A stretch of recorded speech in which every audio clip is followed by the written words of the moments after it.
You have made me. When you graduate, they graduate. Finish your high school diploma for you and for them. Visit finishyourdiploma.org to find free and supportive adult education centers near you. Brought to you by the Dollar General Literacy Foundation and the Ad Council. Don't act like that. Don't wear that. Don't think that. I've heard everything you tell yourself every time you felt different. And I want you to know that you can be vulnerable and powerful. That taking care of your mind is taking care of everyone you love and who loves you. Love your mind. Find mental health resources at loveyourmindtoday.org. Brought to you by the Huntsman Mental Health Institute and the Ad Council. I'm coming home to the place that I remember, back to the land of my first love. Would you spread wide your arms for this? Welcome back, pregame show. Coach's Corner. Jerry Allen with head coach Dan Lanning. Coach, you said last week's game, most complete game maybe this year. What do you mean by that? Yeah, just all three phases doing their job, right? Everybody has a job to do for the team to have success, and I thought all three phases brought it last week. Practice. Depth has stepped up. What has made the depth in this team so much better this year? And maybe it's not just this year, but it seems when things have occurred, somebody's had to step up. There have been guys there. That's not just coaching, but that's also recruiting the right guys. Yeah, it's a product of our players pushing hard and being prepared for their moments. They've done a good job of that this year. You had a great week of practice, I think, before that Minnesota game. What made that a great week? And how about this week? Has it been a good week? Just focus. Yeah, just players focus, knowing that, each game is an individual season within itself. You got to go attack it each week. We talked a little bit on Wednesday night about recovery, and you mentioned about the science diet and recovery and conditioning. It's a lot different than it was maybe 15, 20 years ago. How has that changed what you're able to do? Yeah, science has improved. Coaches have started to lean on it and taking advantage of, the things that they can recognize that are going to impact games. Down a couple of guys wide receiver-wise last week. Don't know about this week, but what has that tight end group been able to allow you to do more of with the injuries that have occurred? Yeah, they're really hard to defend whenever you can line up and opened up formations with the tight ends and run routes like wideouts and then get big and be able to run the ball. So the variety's been really good for us. We talked a little bit about Dante and how good that game for him last week was, but it was really a combination of everybody in that offense, and sometimes we don't talk about the O-line or the blocking of the wide receivers. It's really a team thing, not just a quarterback. Always. Yeah, always. You've never seen a good quarterback that didn't have good players around him. Let's talk about this opponent this week. It's always a big game when it's Southern California. There's some guys from down there. USC's always been a big rivalry game. Talk about USC, their strength, their offense. I mean, they throw the ball well, they run the ball well. What do they do offensively? Yeah, they're certainly a challenge. They do a great job of running the ball, and they have wideouts that can beat you. So we have to be disciplined. Everybody's got to do their own job, focus on that, and then rally to the ball. My quarterback has got some legs to his ability to run the ball, something you have to be more prepared for. Yeah, Lincoln's offenses have always encouraged the quarterback to be able to hold the ball until somebody gets open and be able to use their legs as a winner, and this quarterback certainly does a good job of that. What do they do defensively? Anything exotic, anything you haven't seen this year? Yeah, lots of variety. I anticipate us seeing something new that we haven't seen when we get to this game, but guys have been prepared for a lot of looks based on the guys they go against every day. All right, we call it senior game because it's potentially the last game for the seniors, but there's probably more ahead. Well, emotionally, what's it like for these guys? I mean, they know during the week that this is a big game for them, don't they? Yeah, and it's really more about the players around them, making sure that they give their best effort, their best execution to go get a W for these seniors. And how cool is it for your team, and particularly for the fans? I mean, ESPN Gameday is here again. The awareness of that and what your fans get out of that has got to be an extra charge, huh? Yeah, it's obviously it's special whenever you get to have moments like that, and having moments, with eyes on us is great. But it's about our players going out there to execute, and our fans certainly have a job in this game. They can be loud, they can make an impact, and I'm excited to see that. All right, it's going to be a great game. Always say play well. Dusty's got you downstairs afterwards, and we'll talk to you then. All right, sounds good. Thanks, Jerry.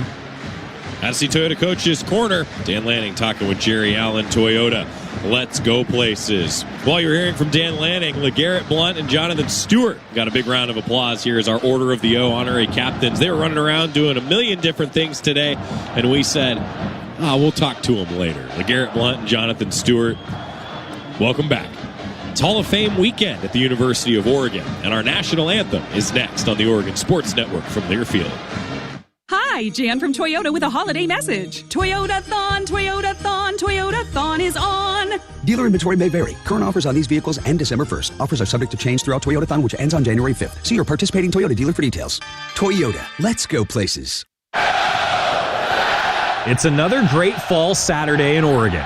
Friends, family, and football. Let's keep it great by making a game plan for getting everyone home safely. If you're drinking, take a quick time out and pass the keys to someone who's not. By designating a responsible driver, you'll make sure the whole team gets to keep playing. Because no day like this should end with a tragic loss for any family. Let's be in it to win it by saving lives together. Drive sober. It's the way to go. A reminder from ODOT. When life blindsides you with an injury, you need a team that's tough. For over 30 years, Morgan & Morgan has been fighting for the people. This season, we're proud to partner with Oregon Athletics. Because whether it's on the field or in the courtroom, we're both determined to do what it takes to win. Morgan & Morgan, proud partner of Oregon Athletics. Injured? Dial Pound Law. Morgan & Morgan, 10150 Southwest 6th Avenue, Portland. Prior results do not guarantee a similar outcome.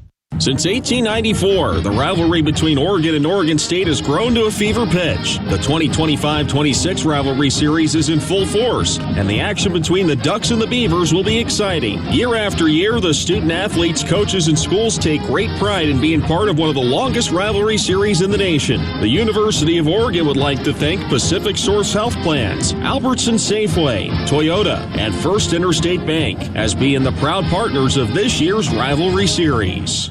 Hi, Jan from Toyota with a holiday message. Toyota-thon, Toyota-thon, Toyota-thon is on. Dealer inventory may vary. Current offers on these vehicles end December 1st. Offers are subject to change throughout Toyota-thon, which ends on January 5th. See your participating Toyota dealer for details. Toyota, let's go places. You know you make me wanna kick my heels up and throw my hands up and throw my head back and come on now, so good to see you. We're back on the OCCU pregame show. I'm Joey Mack as the Oregon Marching Band has taken the field. America the Beautiful playing right now as the Ducks bring the large American flag to span from the 30 to the 30 here at Autzen Stadium. Senior Day ceremony just wrapped up, and a lot of Ducks got a big ovation. Of course, one big one at the end for Bryce Betcher, Eugene native, getting a chance to go through that senior ceremony here at Autzen Stadium. A special moment for him and all kinds of Ducks here on Hall of Fame weekend at the University of Oregon. From the Oregon football team, Hronis Grasu and Marcus Mariota, both inducted into the University of Oregon Athletics Hall of Fame last night, along with a few Oregon track and field teams. Janie Takeda-Reed and Jenna Prandini, along with Sam Krauser, inducted into the Oregon Athletics Hall of Fame last night. And our own Jerry Allen, the Order of the O honorary member recipient. More on that coming up at halftime. As now, we prepare for our national anthem here on the OCCU pregame show. The Oregon Marching Band with now the flag spanning from the 30 to the 30. The Ducks are ready for our national anthem.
The Oregon Marching Band on Senior Day performing our national anthem. Wrapping up the OCCU pregame show. My thanks to Ashley Gentry in the OSN studios. Chris Clayton and Ryan Milano will have more from them coming up on the Coors Light pregame show. I'm Joey Mack as we prepare for Dusty Hare on the Toyota sideline. Mike Jorgensen and Jerry Allen in the Country Financial broadcast booth. Ducks and Trojans in what feels like playoff football in the month of November. Kickoff next on the Oregon Sports Network from Learfield. Coors Light is cold lagered, cold filtered, and cold packaged for a smoother finish. It's got that crisp, refreshing taste that makes every moment cheering on your team even better. Plus, the mountains on the bottles and cans turn blue when your beer is Rocky Mountain cold. So you never have to guess if your Coors Light is ready to drink. So crack one open, take a sip, and enjoy the game. Coors Light. Choose chill. Celebrate responsibly. Ducks fans, with McDelivery from McDonald's, the only thing you'll be walking to is Autzen Stadium. Whether you're fueling up before the tailgate or coming home after the W, your favorites are just a tap away. Because it's always a good day for golden fries, crispy chicken sandwiches, and hearty breakfasts delivered right to your door. That's McDelivery from McDonald's, the official breakfast of Oregon Athletics. At participating McDonald's, must opt into rewards. Delivery prices may be higher than at restaurants. Delivery other fees may apply. Ba-da-ba-ba-ba.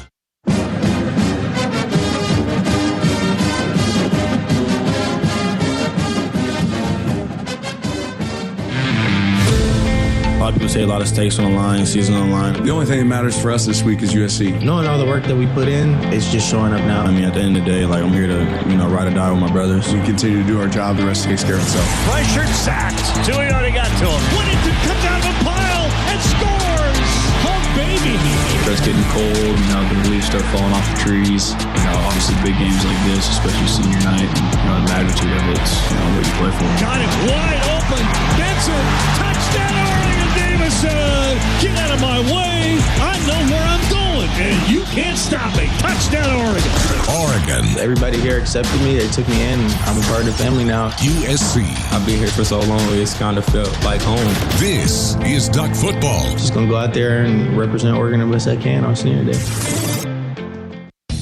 Learfield and the Oregon Sports Network bring you live play-by-play coverage of Oregon Duck football. Today's game is brought to you by On Point Community Credit Union. People are the point. McDonald's, the official breakfast of University of Oregon Athletics. Have your McDonald's favorites delivered right to your door with McDelivery. By U.S. Bank. U.S. Bank is a proud sponsor of Oregon Athletics. U.S. Bank, equal housing lender, member FDIC. By Toyota.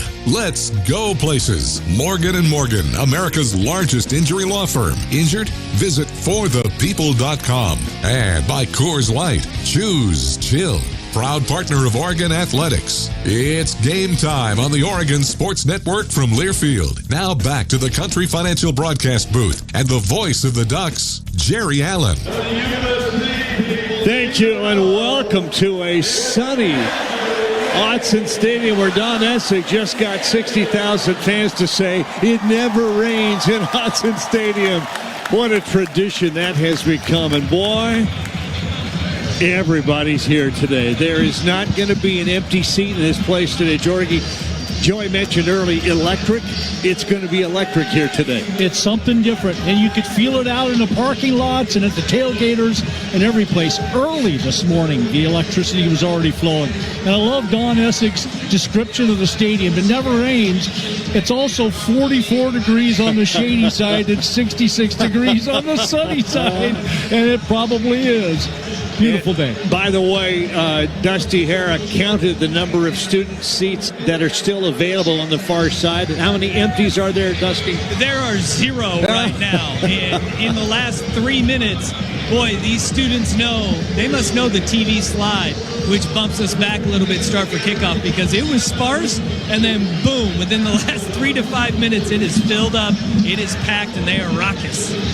Game day was spectacular today. Marcus Mariota got to be the guest picker. He's wonderful. He's just such a gentleman and obviously an athlete, but a lot of game day crowd. Big crowd today. Their second time here, and the cheer is for the You look at the big duck vision, the big video board here, both of them in Autzen. And there's Dan Lanning with the Ohana sweatshirt on, leading his team from out of the HDC along the Cash Center, that walkway. He'll approach the tunnel. SC's coming out now. You hear some boos from down below in their gold pants, white jerseys, maroon helmets, and maroon numbers.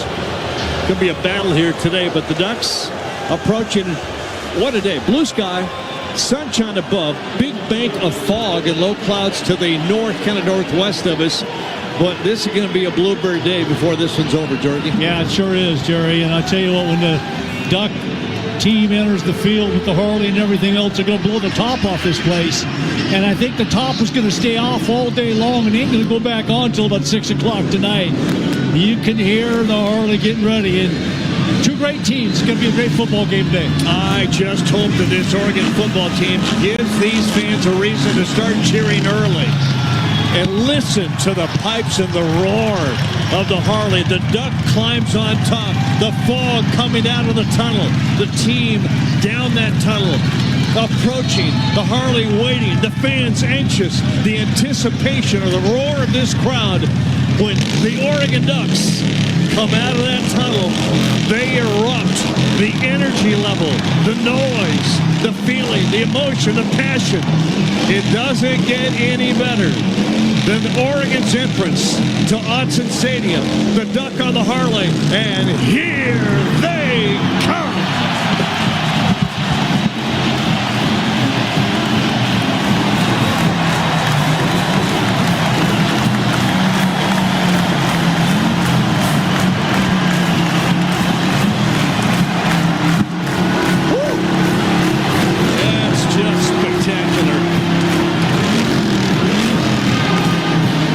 It's emotional every time, guys, but when it's a game of this magnitude, it just rises that level of emotion up a big, big chunk. I have no idea, frankly, Jerry, how as a player you come out behind that motorcycle, behind the Harley like that, and it just raises the blood pressure. How do you bring it back down when it's first snap time? I mean, that's the toughest thing about it, but these guys seem to know how to do it. Coach Lanning and the staff seem to keep everybody a level head as the first play approaches. Dusty Harrar, Toyota sideline Mike. I know you hear the crowd and the Harley. You feel it too, don't you? Oh, you feel the rumble, and then that rumble as the Harley drives off. It then starts that chatter of the crowd, and it's kind of the vibration comes down because everybody's yelling so loud, and they go nuts when they see that Harley, that Duck, and especially that football team run out onto the field. Captains are on the field. Number 1 is Bear Alexander. Number 5 is Dante Moore. Number 75, Emmanuel Pregnon. And number 10, Mateo Uyunglele. You hear our official, the white hat down there is Brian Banks. Let's listen into him as he gets the flip of the coin. USC, you're the visitors. There's for you what you call the toss. This is heads. This is tails. What's your call? Tails is the call. This is tails. We'll take the ball. USC has won the toss. They've elected to receive. Which way do you want to kick? Well, not a surprise right there. I mean, that's the strength of their team, and you want to put your strength on first. They want to go on offense. I think whoever won the toss between the two teams was going to go on offense. The strength of USC's team, you're right, Jerry. Their offense, let's take the ball is what they're thinking. Defense will be challenged when we come back. Kickoff from Autzen Stadium. What a day for a Duck football game here on the Oregon Sports Network from Learfield. Wherever you are in life, once a Duck, always a Duck. That's OCCU. Since 1956, OCCU has helped the University of Oregon community take flight financially. Like our remarkable checking and Duck debit card that give Duck fans more for the things they care about. More for the game, more for gear, more for a bright future. Earn interest, show your Duck devotion, and start earning more today. Learn more at myoccu.org/getduckdebit. Today we're going to talk about deep breathing, something we all need to do more of, especially when you're getting ready to call your health plan and deal with one of those automated phone trees. You know how it feels to get into an endless phone loop when you just have a simple question that could take 2 minutes or less, and then pretty soon, you've lost your zen. Shouldn't your health plan help you reduce stress? That's why you'll talk to a real person when you choose Pacific Source Health Plans. Tranquility.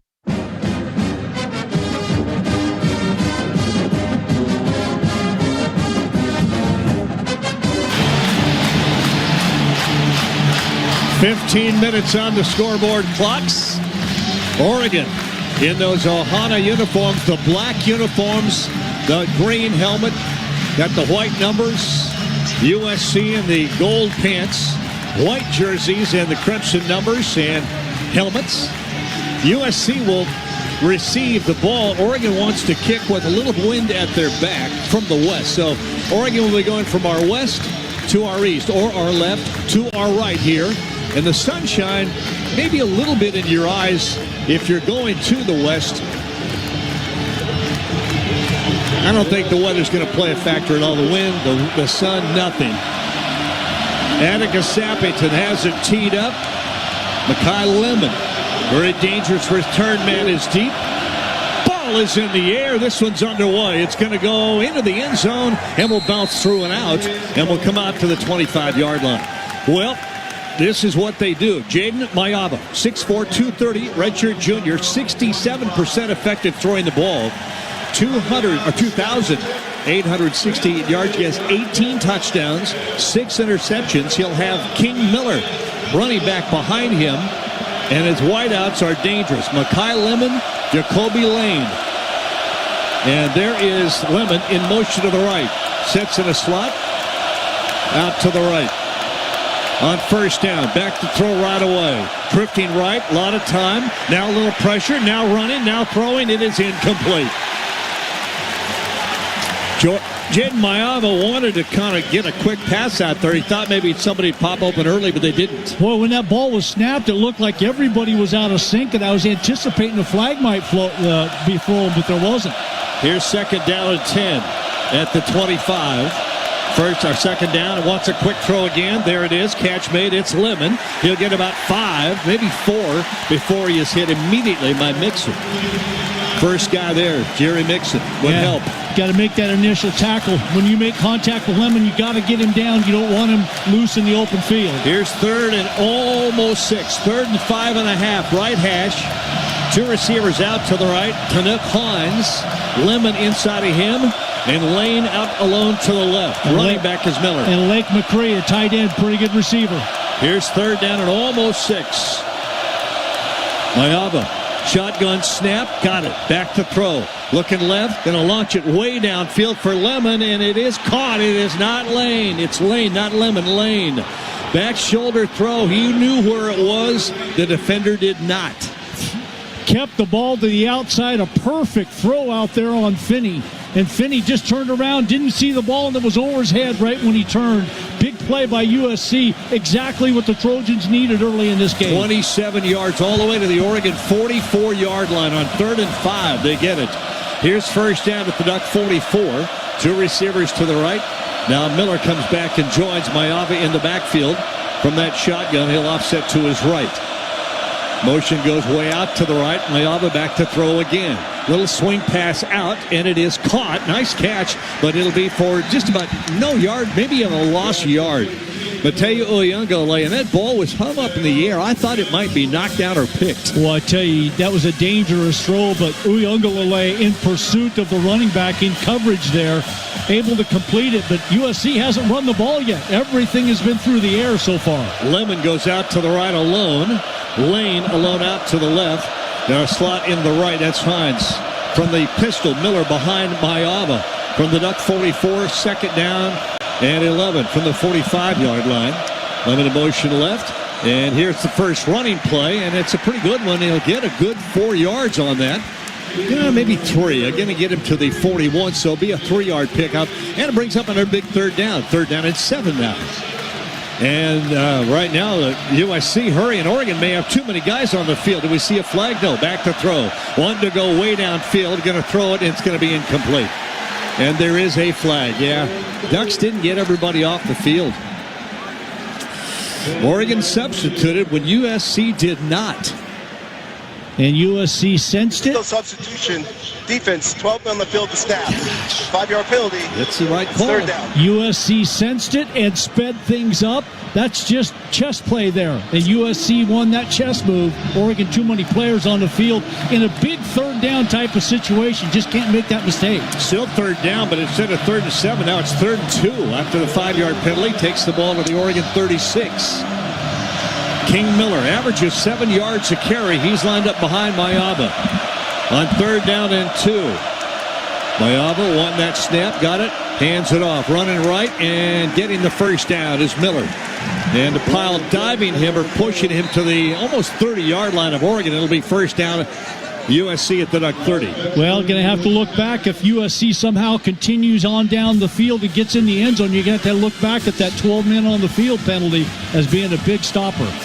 USC in a hurry, ready on a little tempo offense. Empty backfield, Mayaba back to throw. Swings it left, ball tipped at the line of scrimmage. Knocked down. Ashton Porter might have been the Duck that got a hand up on it and knocked it down. It'll bring up 2nd down and 10. Well, on this drive so far, Oregon really good in 1st down and pretty good in 2nd down, but you got to make the 3rd down stops.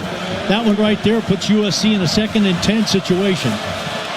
It was Alexander who deflected that ball. Got a big paw up on it. Bear Alexander, USC transfer. Here's 2nd and 10 at the Duck 30. No score early, first quarter. Mayaba from the shotgun. 3 receivers to the left. Back to throw again. Looking over the middle, throws it left side. It's caught, and it'll be a first down inside the 20. And there's Jacoby Lane.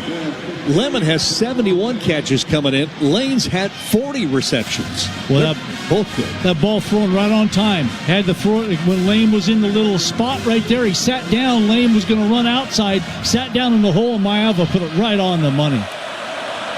Ducks substituting as USC did, so they'll have plenty of time to get everybody off the field. Play clock down to 15. Shotgun with Miller to the left of Mayaba. 2 wideouts to the right. Lane alone to the left. Now Mayaba sets Miller to his right on first down at the Duck 15. Going to hand it off. Miller's coming left. Little blocking gets him about to the 10, so he's going to get a good 4-yard pickup. It'll be 2nd down and about 6. 11:15 left here in this first quarter. No score. Oregon, USC. USC got the kickoff after winning the flip the coin. They wanted the ball, and they've made it work so far. All the way to the Duck 10. 2nd down and 6. 2nd and 6. Left hash. Trips out to the right for Mayaba. And Mayaba up to the line of scrimmage. Makes a change in the play call. Now Oregon adjusts. They have to hurry. He's got 6 on a play clock. Plenty of time. Looks forward, got the snap, going to turn and hand it off. Miller's getting hit and falls inside the 10. I think Bear Alexander tripped him up in the backfield, and Miller was able to fall forward for about 2 or maybe 3. Yeah, Bear Alexander had a shot at him for a loss in the backfield, but just couldn't hold on to his ankle and be able to pull him down, but it did disrupt the play. It at least brings up another 3rd down for USC. 3rd down and 3. The ball at the Oregon 8-yard line left hash. Tight formation for USC. And in the back, Brian Jackson now, a different running back. 6 feet 235. Mayaba sets a tight end in motion to the right. Will go back to throw on 3rd down. Swings it out. Lemons with a grab. He's going to get it inside, and he will score.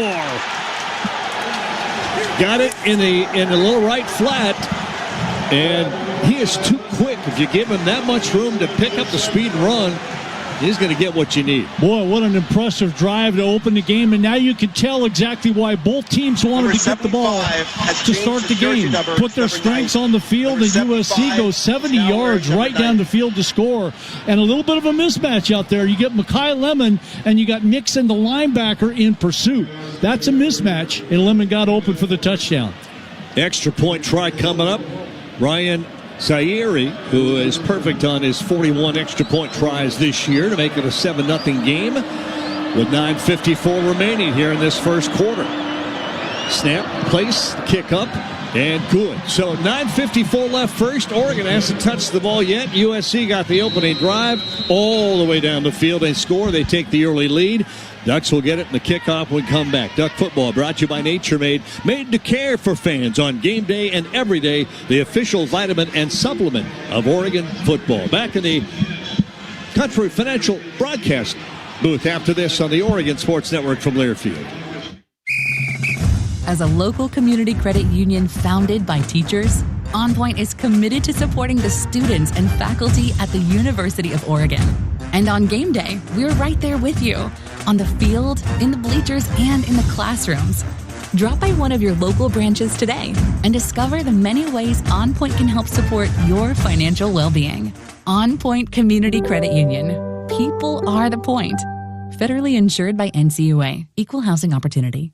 Ducks fans, with McDelivery from McDonald's, the only thing you'll be walking to is Autzen Stadium. Whether you're fueling up before the tailgate or coming home after the W, your favorites are just a tap away. Because it's always a good day for golden fries, crispy chicken sandwiches, and hearty breakfasts delivered right to your door. That's McDelivery from McDonald's, the official breakfast of Oregon Athletics. At participating McDonald's, must opt into rewards. Delivery prices may be higher than at restaurants. Delivery other fees may apply. Ba-da-ba-ba-ba.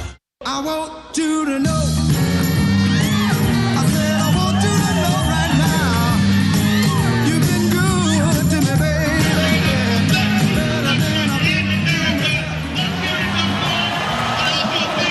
Back in the Country Financial broadcast booth, 7-0 USC. Jorgie, what a drive. Well, what an opening drive by the Trojans. Unfortunately, not the Ducks, as USC wins the toss, receives, goes on offense, and goes 11 plays, 75 yards, and 5:06 on the Toyota drive summary. On the board right off the bat, Mekhi Lemon, 8-yard touchdown catch and run.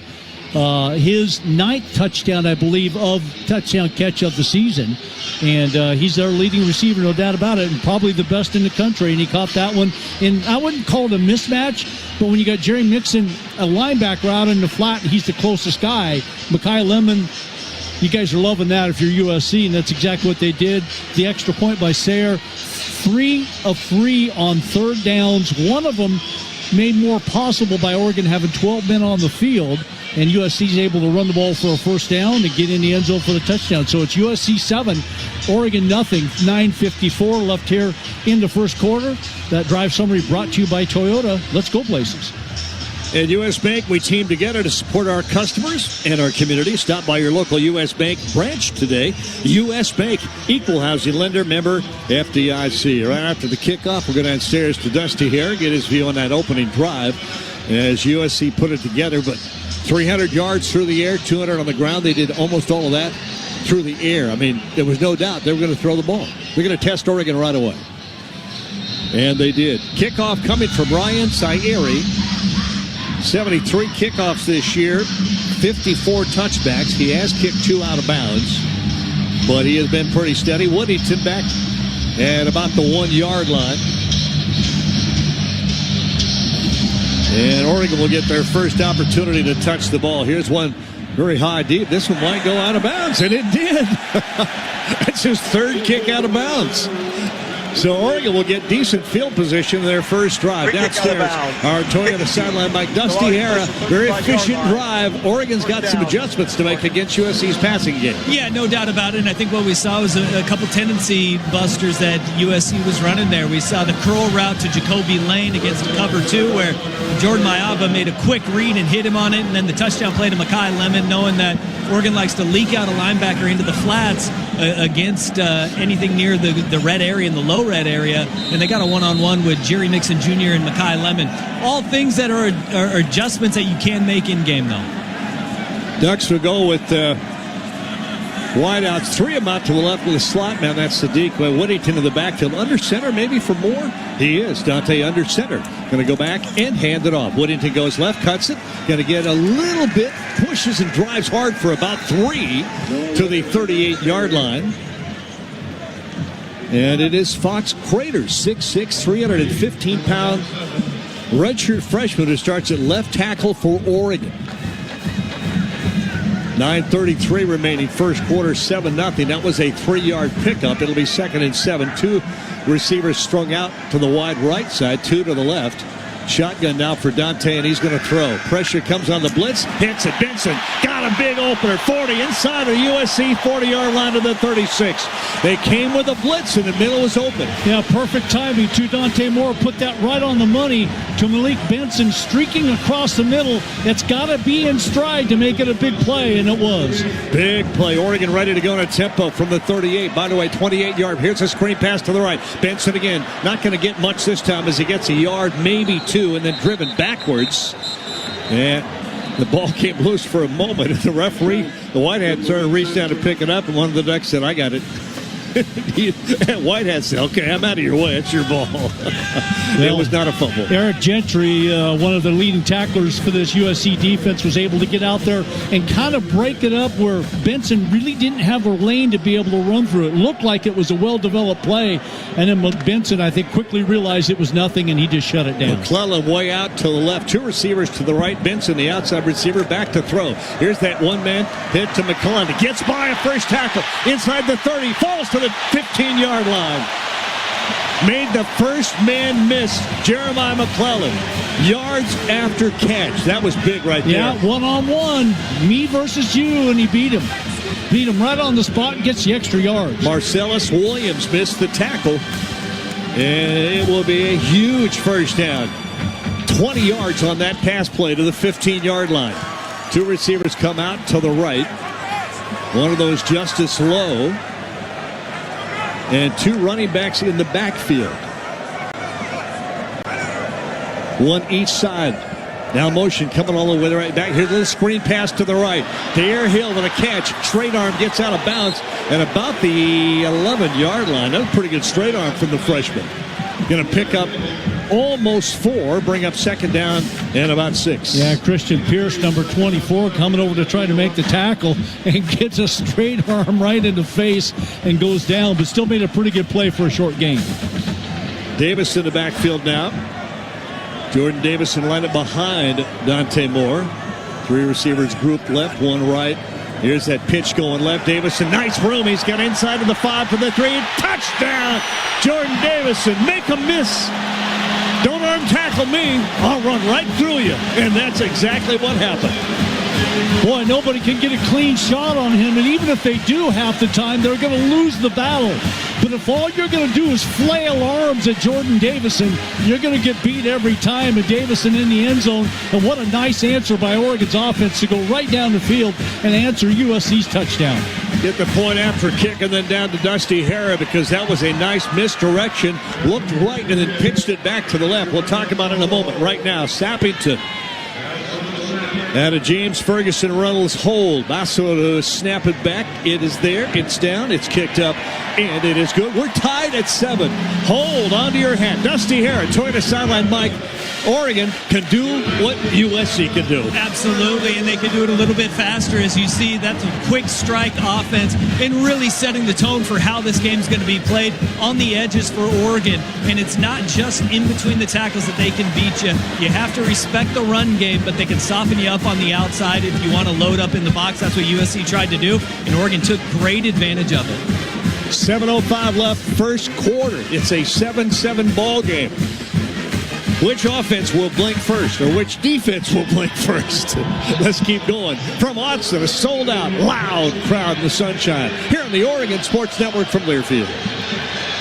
Hi, Jan from Toyota with a holiday message. Toyota-thon, Toyota-thon, Toyota-thon is on.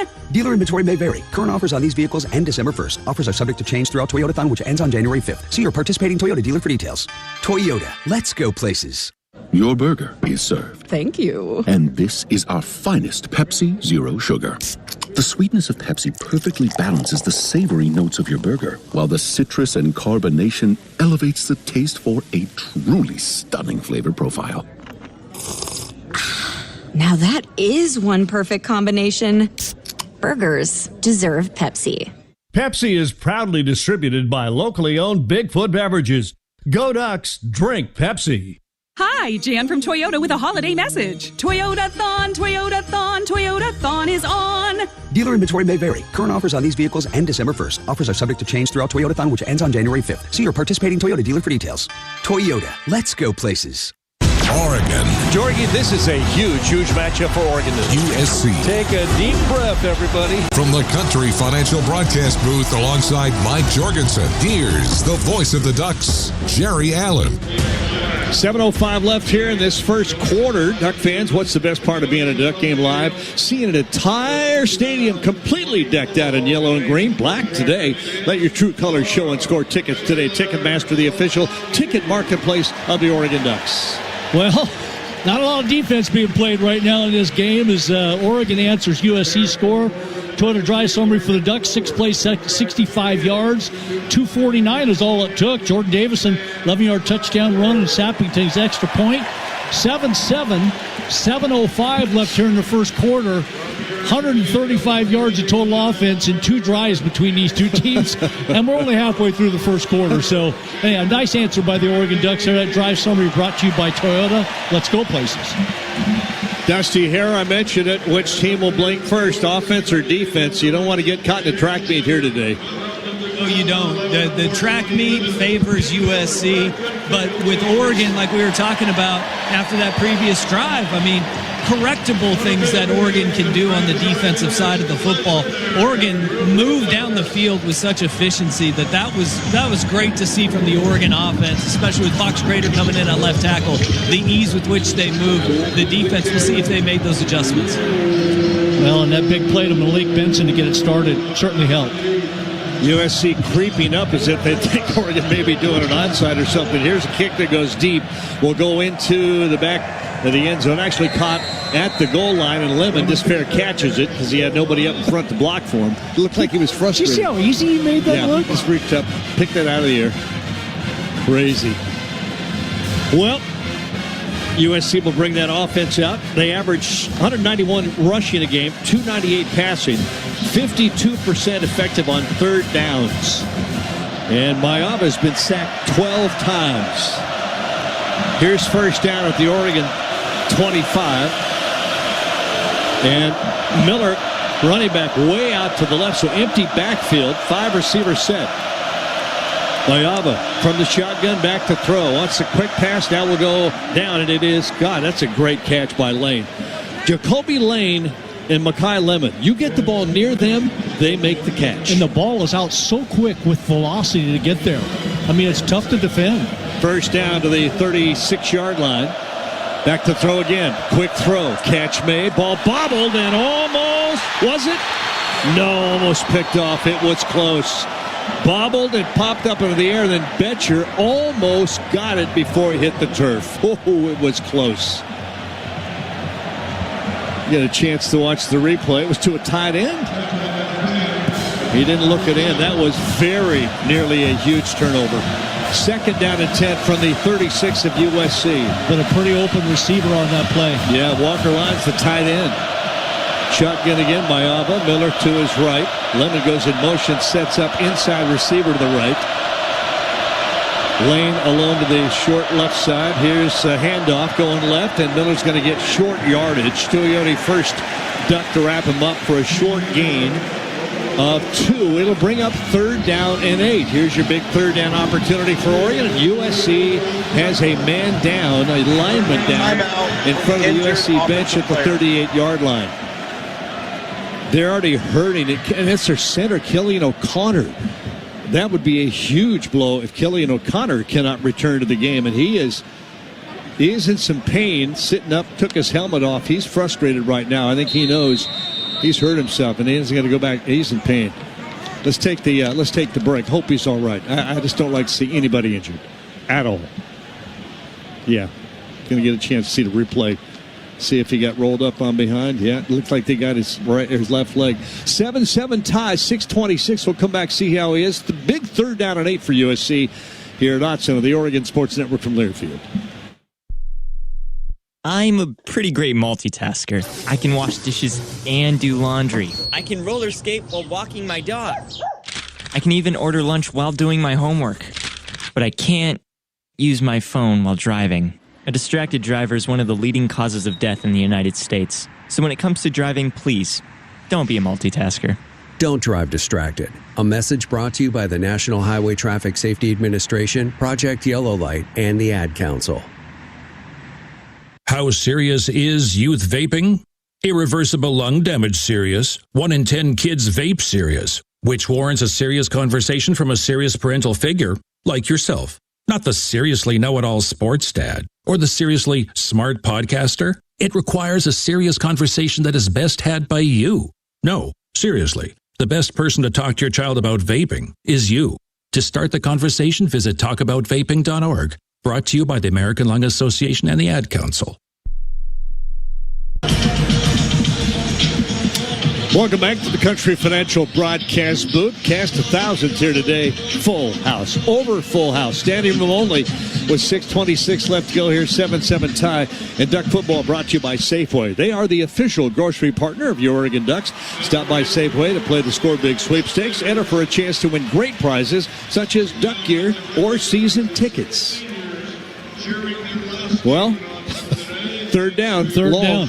Yeah. Who's going to blink first? Who gets a third down stop and gets you some field possession? Flip the field. 3 of 3 for USC in the first drive. USC's perfect so far, and what they've done, at least with a couple of plays to get the ball out to their own 38-yard line, is even if they don't make it, they're going to be pinning Oregon potentially deep in their own territory. So they've gained some yardage through the plays, even if they don't make the third downs. But as you pointed out, Jerry, Oregon didn't stop them on third down in the opening drive, 3 for 3, and got right in the end zone. And they're got a third and about 8 at their own 38-yard line. So they got to get to Oregon's 46 or so, at their own 46, to be able to get a first down.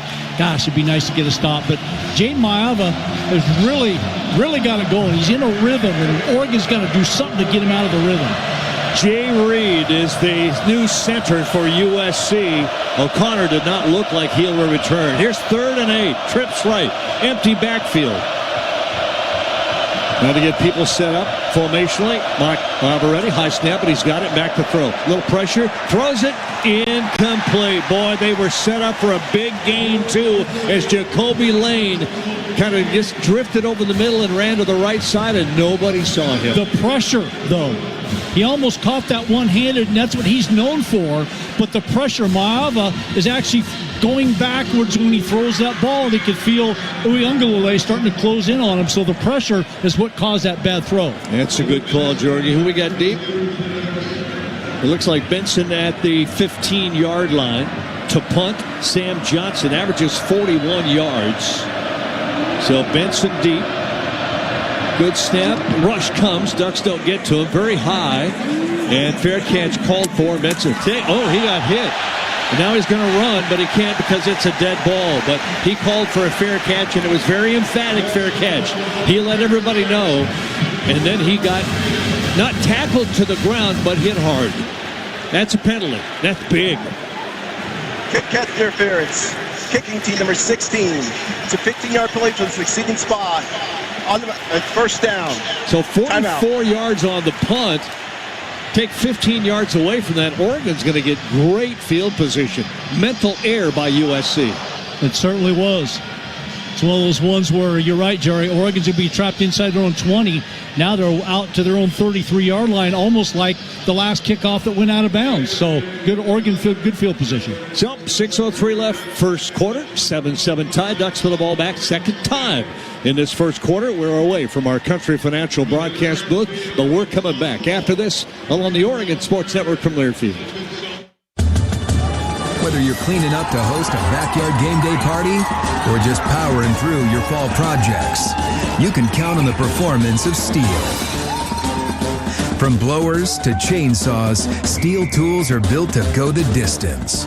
With legendary quality and real dealer support, you'll find the right tool and the right team for every job. Steel, proud supporter of your Oregon Ducks.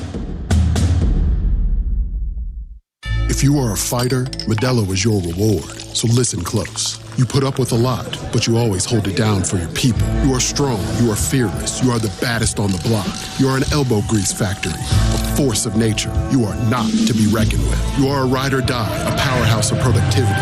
You are a fighter, and Modelo is your reward. You've earned every last drop of this rich golden lager, so raise it up high. Modelo, the mark of a fighter. Drink responsibly. Beer imported by Crown Imports, Chicago, Illinois.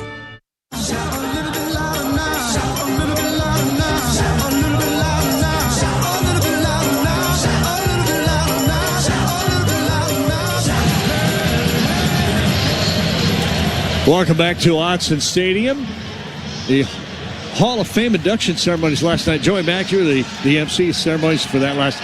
What an incredible event. Over 400 fans there last night. They just introduced Marcus down the field. Over 430 people at Matthew Knight Arena to honor him. Yeah, right there. Janie Takeda Reed, married former Oregon baseball pitcher Jake Reed, who had an MLB career of his own right. That's a true diamond couple right there of Oregon royalty. Then Hronis Grasu honored. Marcus Mariota there during the timeout. The 11 to 14 indoor track and field teams on the women's side, all national champions. Jenna Prandini honored as well. Sam Krauser. Then we also honored Laura Raisler Kozlowski. Laura had a 3-week-old baby during the induction ceremony last year, so honored her this year. Yeah, it was cool. Really incredible. Special moments last night. Marcus Mariota, when he won that Heisman, everybody remembers where they were. And he won all 4 awards, major awards that year. He swept them. Yeah, he did. Just walk through the Marcus Mariota Sports Performance Center here, first floor of the Casanova Center, and there's a lot of trophies. You can see him. So way out to the left goes Justice Lowe. 3 receivers out there. Whittington to the left of Dante Moore. Now motion coming to the right, setting up. Now back goes the tight end. Handed off to Whittington. Going to go outside, get a nice block. Going to get a good first down run of about 6. Almost 7 yards to the 40-yard line. Boy, he makes that decision so quick. Nothing to the right. Make that quick decision, go left. Positive gain on first down. Exactly what you want, 7 yards. So Isaiah World has come into the ball game. Great to see him at left tackle. It was a 7-yard pickup, so 2nd down and 3 to the 40-yard line for Whittington. Ducks huddling up. And we'll send Sadiq to the right with Lowe. One receiver out to the left. Now Sadiq in motion to the left, sets up way outside. On 2nd and 3, back to throw. Little pressure comes, steps up in pocket, throw the short pass. It is going to be incomplete. Would have been a first down, but little pressure, and Dante was kind of messing around a little bit, trying to get away from it. Just didn't get enough velocity in the ball. Just didn't get himself really set or in a position to throw a good pass. Really kind of short-armed it. Would have been a pretty easy throw and an easy first down, but instead it brings up 3rd and 3 for Oregon. So Davison in the backfield now as Benson goes outside. Tight ends are in tight. Tight formation on 3rd and 3 from the Duck 40-yard line.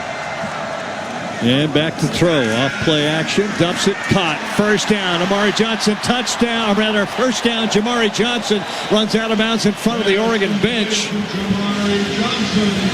Big play, and he was open. That was set up beautiful. It was almost like a screen, but there was no blockers. He was open. Justice Lowe had broken in behind and was wide open, so there were 2 open guys on that side of the field. But Oregon, a nice 3rd down conversion there. 15 yards. I can't believe it. I got excited. I said touchdown. There was no way he was going to score, but I was like, he's so open. Run over somebody to the 45-yard line of USC left hash. And again, back to throw. Wants a quick throw, and is going to toss it out of bounds. I don't know if he noticed the coverage was so good that he realized, I'm not going to try to squeeze it in, or maybe a miscommunication on the route. Yeah, that was just one of those ones where he purposely threw it in the crowd, and it was a kind of a normal drop back. It's almost like he went drop back and tried to throw it somebody in the first row or second row as the intended receiver. So I think it was coverage, Jerry. Something didn't look right to him, and don't put the ball in harm's way. Sadiq and Johnson come out to the right along with Benson. One receiver left, and here's a throw again. Penalty flag? No, not a flag. It's a towel. Here's a throw. Wide open catch. First down to Sadiq. Seen that pattern run along. Sadiq lines up to the right, kind of goes out to the middle and comes back. The official threw a white towel out of the way. I thought it was a flag initially, but it was not. Big play to the 31. First down, Oregon. Ducks tight formation. 3 receivers close to left. Handed off to Davison. He'll go to the right, and they'll gain tackle him after about a 2, almost a 3-yard pickup to about the 28. It's the only way you're going to get him down.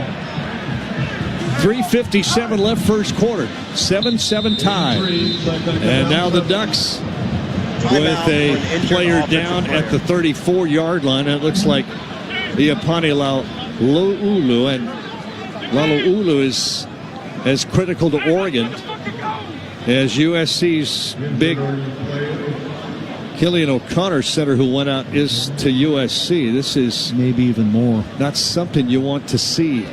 Gosh, very physical ball game here early, a 7-7 game. Duck football brought to you by Hoodoo Ski Area, your locally owned and operated destinations for winter fun, and a proud supporter of Oregon athletics. Go downstairs, our Toyota sideline Mike, and that is Dusty Hara.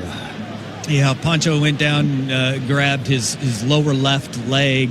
He is down on the ground, and trainers coming in, and about 3 of them, and Coach Lanning hustling on out there too.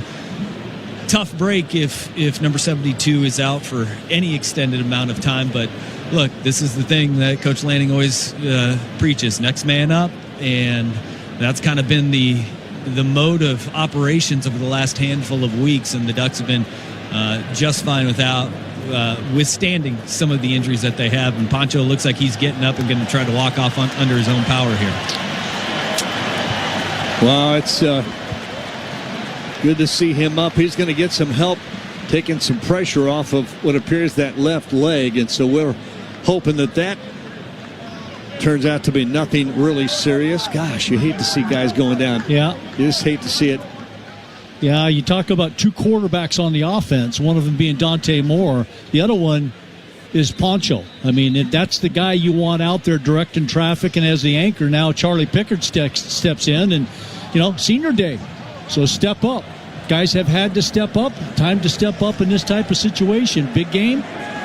Step up, do your job, and we'll see if Poncho comes back on. And if not, it's Charlie's job now. 28-yard line of USC, where it'll be 2nd down and 8 for Oregon. The Ducks on that right hash mark going toward the east. So 2 running backs, and Wooding to the left, Davison to the right. Johnson tied in a Reeves receiver like that. Lowe goes in motion out there to the left to be the outside receiver now. And Oregon's going to call timeout. Timeout, Oregon. Ducks didn't seem settled. It'll be 30 seconds. It's a big 2nd down. It's not 3rd down, but Georgie, it's a big 2nd down.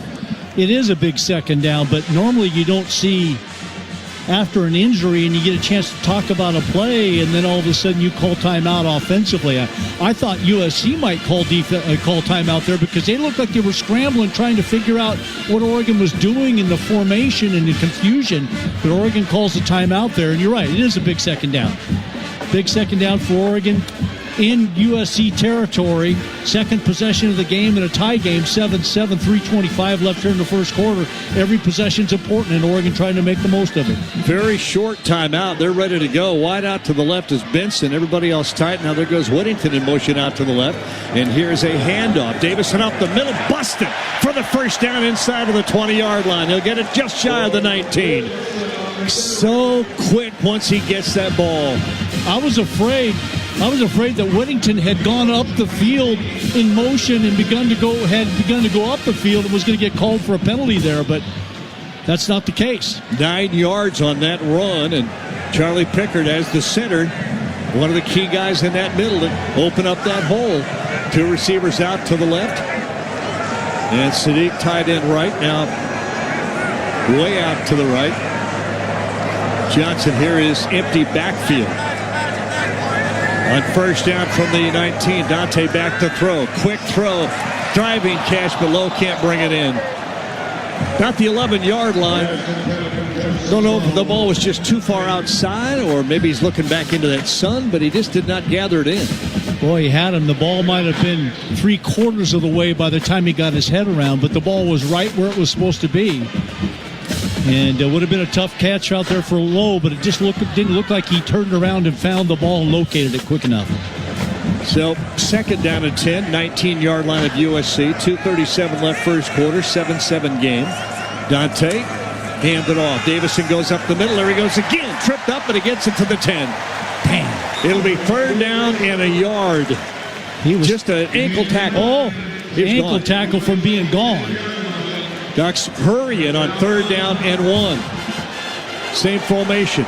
Give it to Davison again. Up the middle. Dives hard for the 1st down. He'll get it to the 8-yard line. It'll be 1st and goal. 2:12 remaining first quarter. 7-7. Oregon trying to take the first lead. In behind Charlie Pickard. Little confidence builders here. Lowe comes out of the ball game. It's like Woodington is back in. Looks like Grace, I think, came in too. Yeah, Mark Grace is in. So this is that power run formation. If they line him up as a fullback or running back or... Nope, he's going to go outside, tight ends. Oregon's going to go... Now he lines up back next to Dante. Woodington behind him in that pistol. Here's first and goal. Back to throw off play action. Throw to the end zone. Touchdown, Oregon. Kenyon Sadiq. What the pressure on Dante Moore. He stood there and knew that he had Sadiq. Just had to get it to him, and he did. Knew he had Sadiq in one-on-one position, and he was running the crossing pattern, so just throw it out in front of him, and Sadiq is so dang quick. I don't care who you put on him, you're not going to be able to cover him in a one-on-one situation down deep in the end zone. What a nice play and a nice throw by Moore under pressure to put that ball on the money. He got hit as he released that ball. That was pressure. What a great job by Dante to stand there and deliver. Extra point try coming up. Atticus Sappington trying to make it 14-7. Basso snap. Hold. Kick is might have been blocked, but he got it through. I don't know if it was tipped, blocked, or just a bad kick, but it went through. Doesn't matter. It's a point. 1:31 left first quarter. Oregon 14, USC 7. I have neglected to mention the previous touchdown and now this touchdown. That's $1,000 for each score. How about $2,000 from On Point Touchdowns for Teachers? A donation of $1,000 for each score to the Eugene Education Foundation. Whoa! We're seeing a lot of offense in this football game, and we're out in the first quarter yet. Ducks lead at 14-7 from Autzen here on the Oregon Sports Network in Learfield. And here's Heather with the weather. Well, it's beautiful out there, sunny and 75, almost a little chilly in the shade. Now, let's get a read on the inside of your car. It is hot. You've only been parked a short time and it's already 99 degrees in there. Let's not leave children in the back seat while running errands. It only takes a few minutes for their body temperatures to rise, and that could be fatal. Cars get hot, fast, and can be deadly. Never leave a child in a car. A message from NHTSA and the Ad Council. You took the first step and quit smoking, but even former smokers may still be at risk for lung cancer. That's why SaveByTheScan.org wants you to know about a new low-dose CT scan that can detect lung cancer early. It takes only 60 seconds and could save your life. You took the first step, now take the next. Visit SaveByTheScan.org for a simple quiz to see if you're eligible and talk to your doctor about screening. SaveByTheScan.org is brought to you by the American Lung Association's Lung Force Initiative and the Ad Council.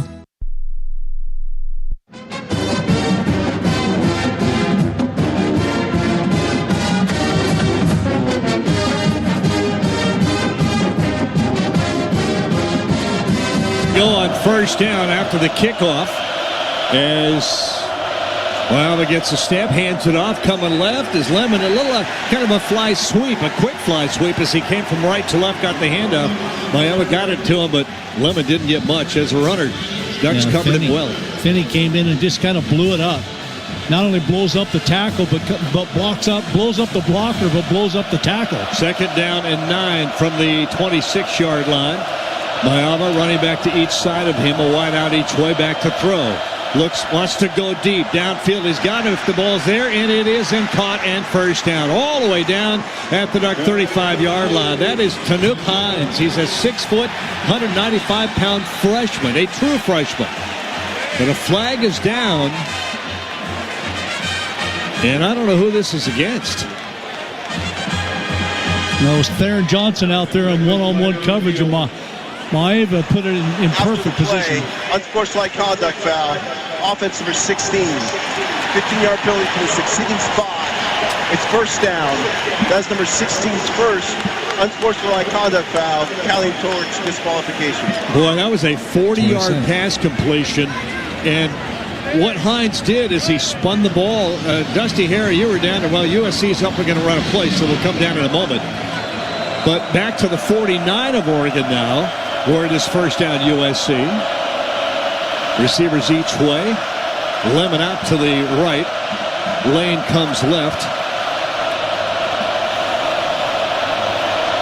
And on first down, Going to be a handoff running play, and up the middle goes Miller, but not more than a yard maybe, and that's it.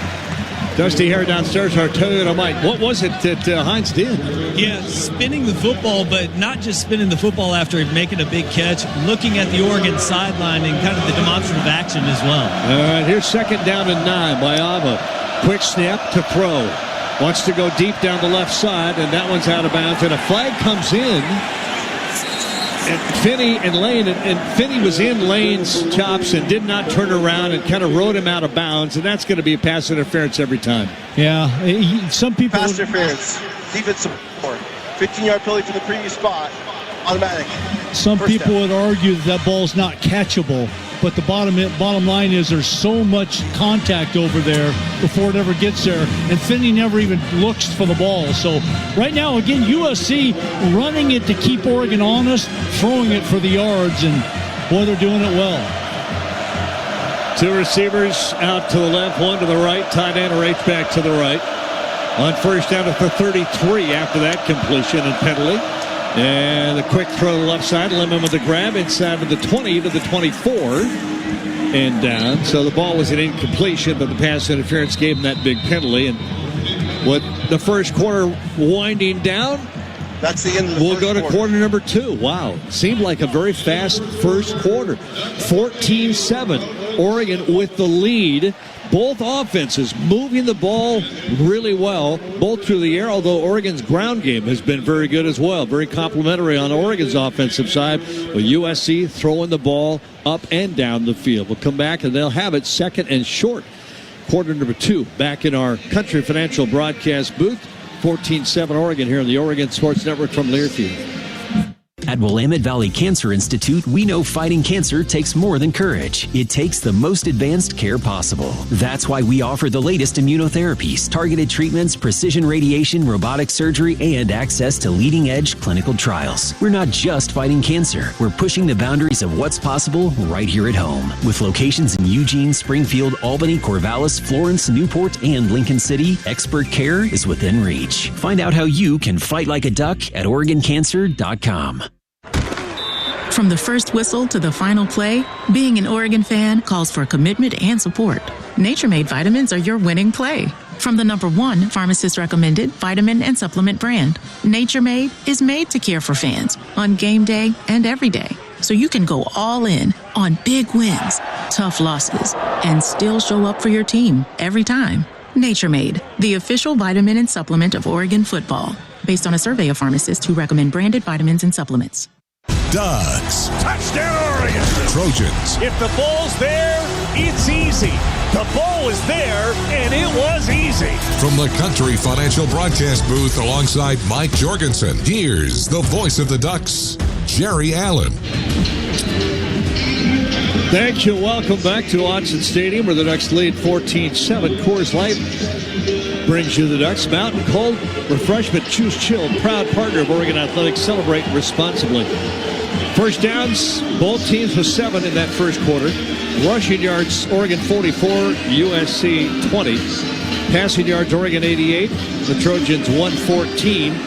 Almost dead even. Ducks 132 yards of offense, and USC 134 yards of offense. And Mayav is in a rhythm, Jordan. You mentioned He is, and you know, the trouble part of that is you expect Jacoby Lane and Mekhi Lemon to catch balls, and particularly Mekhi Lemon because of how good he is, but you expect those two to catch a lot of balls, but when all of a sudden Tanook Hines is catching a 40-yarder, that's when you know it might be a little bit of trouble. So Mayava obviously hot right now and hitting his guys. Oregon's pass defense has got to figure out a way to slow this USC offense down because right now they're doing a great job against the run, but the passing game's a whole different story. Down on their Toyota sideline, Dusty Haraway, a couple of guys dinged up. Iapane Laulu is out. Don't know how he's looking, and I think Jeremiah McClellan also was out a while. What's up down there? Yeah, Jeremiah McClellan took a brief trip up the tunnel and back to the locker room, but he came running out on the last series, ready to go back in.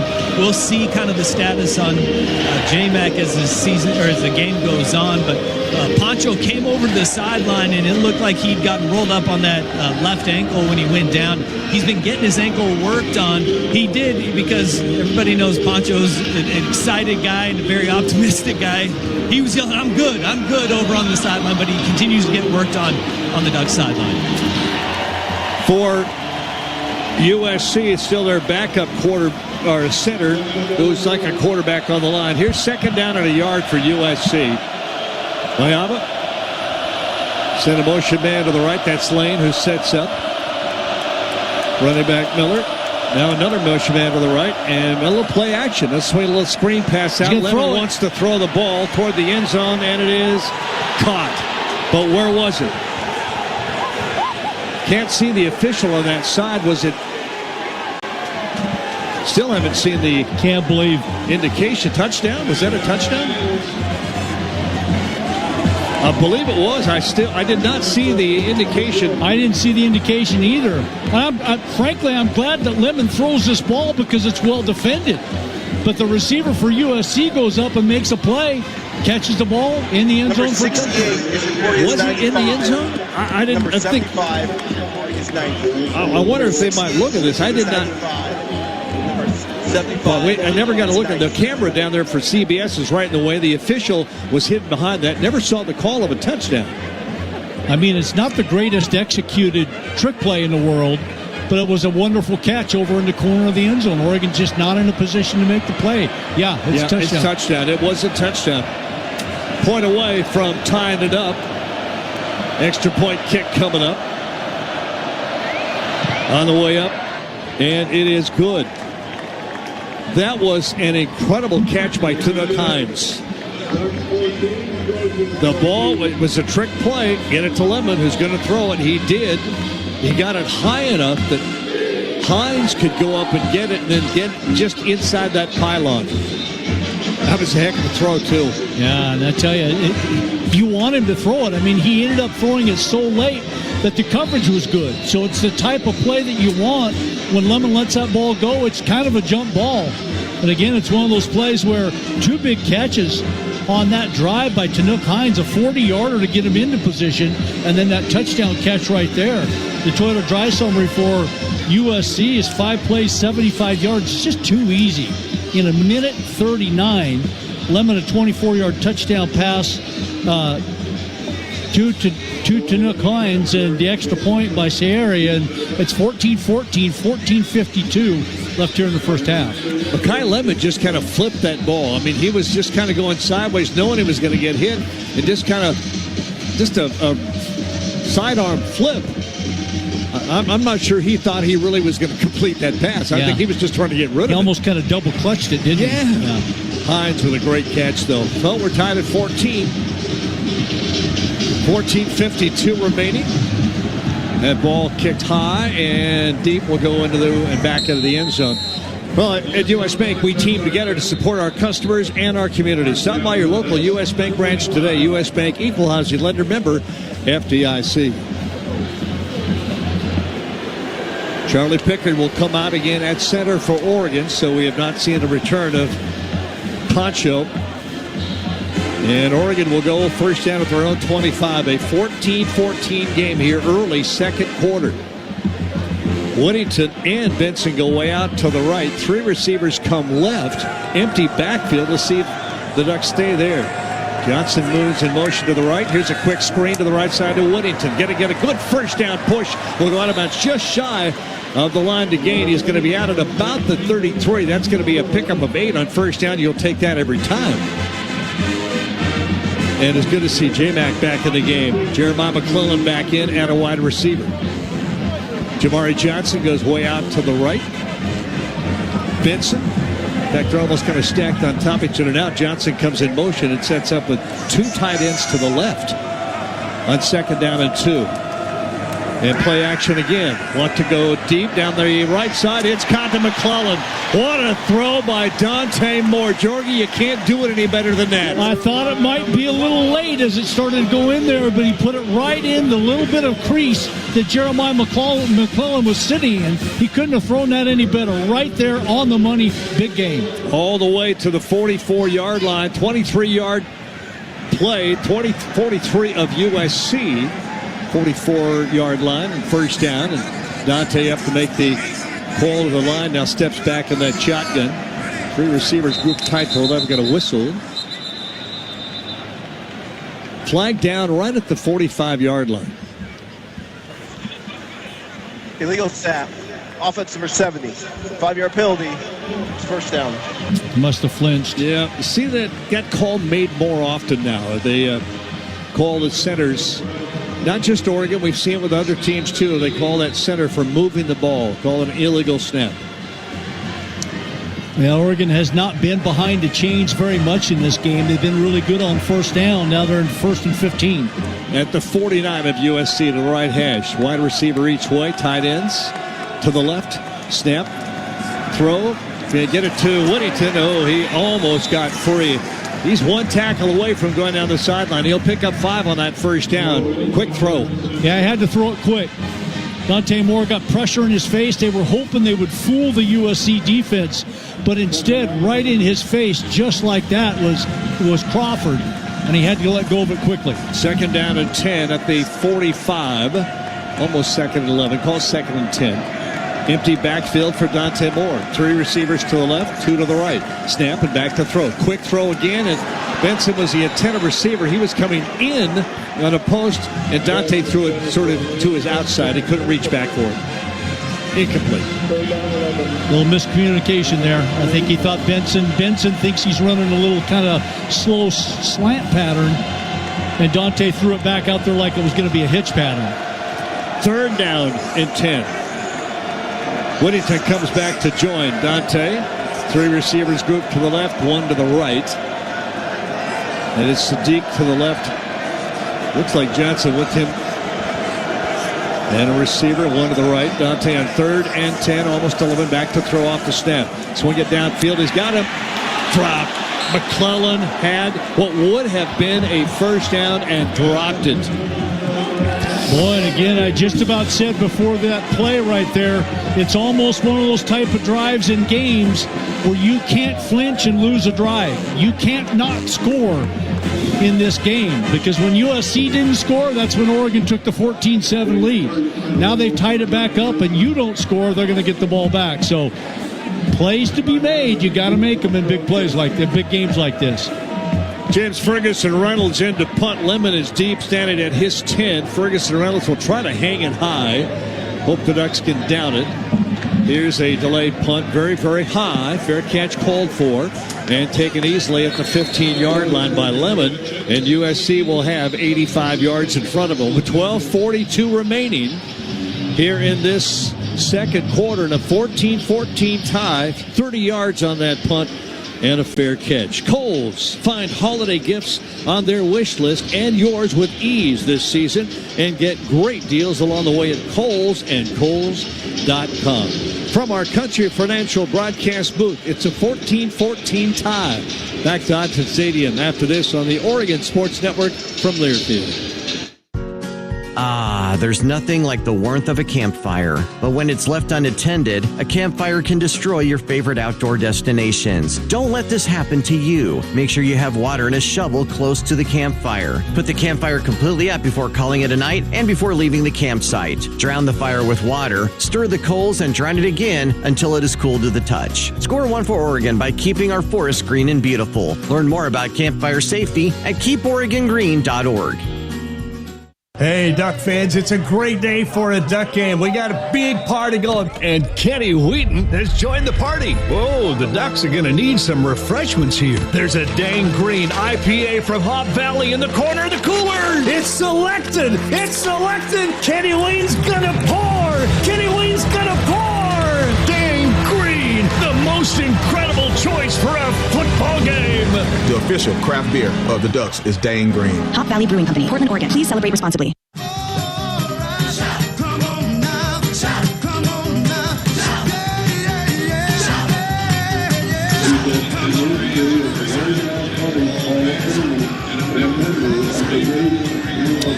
Welcome back to Autzen Stadium. 12:42 left, first half. 14-14 tie. Dusty Hare down on the Toyota sideline, and both teams have got to stop. Oregon had their opportunity with the drop ball. USC just up against Oregon's defense didn't get the first down. So opportunity there for Oregon, but Dusty, both defenses trying to adjust a little bit now. This is a big series right here. Yeah, this is a huge series for the Oregon defense because, early in the game they were getting a lot of pressure, and we saw that Jaden Maiava get a little bit uncomfortable. He's fallen into that rhythm. Jordan talked about it. He is in rhythm when he's throwing and getting the ball out a little bit quicker than he's used to. He holds on to the ball for nearly 3 seconds on every pass attempt, but today he's getting the ball out quicker, and the receivers are finding the soft spots in the Oregon zone defense. And so for the Ducks, tighten things up on the perimeter a little bit more, and then make sure you hang with them when they decide to take those shots deep. That's kind of been the USC offense when their back's against the wall. They're just chucking the ball down the field and trying to either get a flag or win a one-on-one matchup. Well, in a game like this, you hope that your rushing game is going to be what's leading the way. And right now, it's Oregon throwing the ball. I mean, the amount of times they've thrown the ball versus running the ball, 15-7. 15 pass attempts, only 7 rushing attempts in this game, and yet when Oregon has run it, they've run it effectively. Lemon comes out to the right. Lane goes left. Tight end H-back to the left side and a tight end right. From the pistol now. Snap and back to throw off play action. Wanting to go deep downfield and a miscommunication as Lemon cut his route off short. And Maiava was going deep. Yeah, it looked like he wanted to go to Mekhi Lemon. But down there defending it and in the vicinity at the time the ball got in the air was Dylan Thieneman. And that ball just went way deep over the top of everybody where nobody had a chance at it. Yeah, Jay Reed, or Jayandre Reed, is the backup center, and he will play the rest of the game. Their starter, O'Connor, will not be back. Twins out to the right on 2nd and 10 for Maiava. From that shotgun. Back, wants to screen, set up to Lemon. Lemon's going to get a chance to be stopped, and they do get him at the 15. A loss of a yard. Little screen to the right. Oregon was there. He's a slippery little dude, isn't he? He is. He's really good. The best, maybe best wide receiver in America. That was the best 1-yard loss I've seen in a long time. Back on 3rd down and long. Swing it downfield, and it is caught. Maiava just slings it down there knowing that if he's got a guy close, he's going to get it, and that's Jacoby Lane. And that's what Jacoby Lane does. He catches anything that's within 10 miles of his hands. First down. First down to the 32-yard line. USC their own 32. 14-14 tie. Maiava from the shotgun. Running back set to his left. And going to give it to him, and he's going to get not much. Miller will go for maybe 2, almost 3. He'll get it to the 35. It's a 3-yard pickup, 2nd down and 7. And Jacoby Lane's on his way to a career day if it continues this way. Lemon's the premier receiver, but Lane's not far behind him. 2nd down and 7, 35 of USC. Maiava, shotgun, waiting for the snap. Directing traffic, wants his offensive line to know what he's going to do. Points to this, points to that. Play clock at 5. Snap, and hand it off again. Miller's going to go right and get maybe a yard more. Going to get it to the 36-yard line. It's going to be 3rd and long. And right now, a lot of those plays to Jacoby Lane have been against Brandon Finney. So that's not a guy you want struggling defensively. And USC's been able to take advantage of it. Right now on 3rd downs, they're 4 of 5. Mixon with a tackle there. USC brings in a guy, so Oregon will substitute. Trips to the right on 3rd down and 6 from Maiava. One receiver out to the left.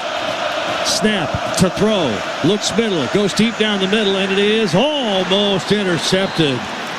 Kennedy saw the ball coming in. He was the underneath cover. He had help over the top, and he almost turned and caught that ball. It'll be 4th down. Well, I tell you, if you're Maiava and you keep throwing balls like that, hoping somebody's going to make a play, eventually Oregon's going to come up with an interception, and that was a close one right there. Whoa, that was Malik Benson deep. Stands at about his own 18-yard line. And in to punt on fourth down to Sam Johnson. 41-yard average from their own 36, fourth down. And 6, good snap, no big rush. Kick away, nice one, going to be returnable. Benson from the 16, left side, got room, 30, speed to the 40, sideline 50, sideline 40 the other way. He might go, he will go all the way. Touchdown! Malik Benson, 84 yards, and Oregon is back on top. Scintillating. Oh my.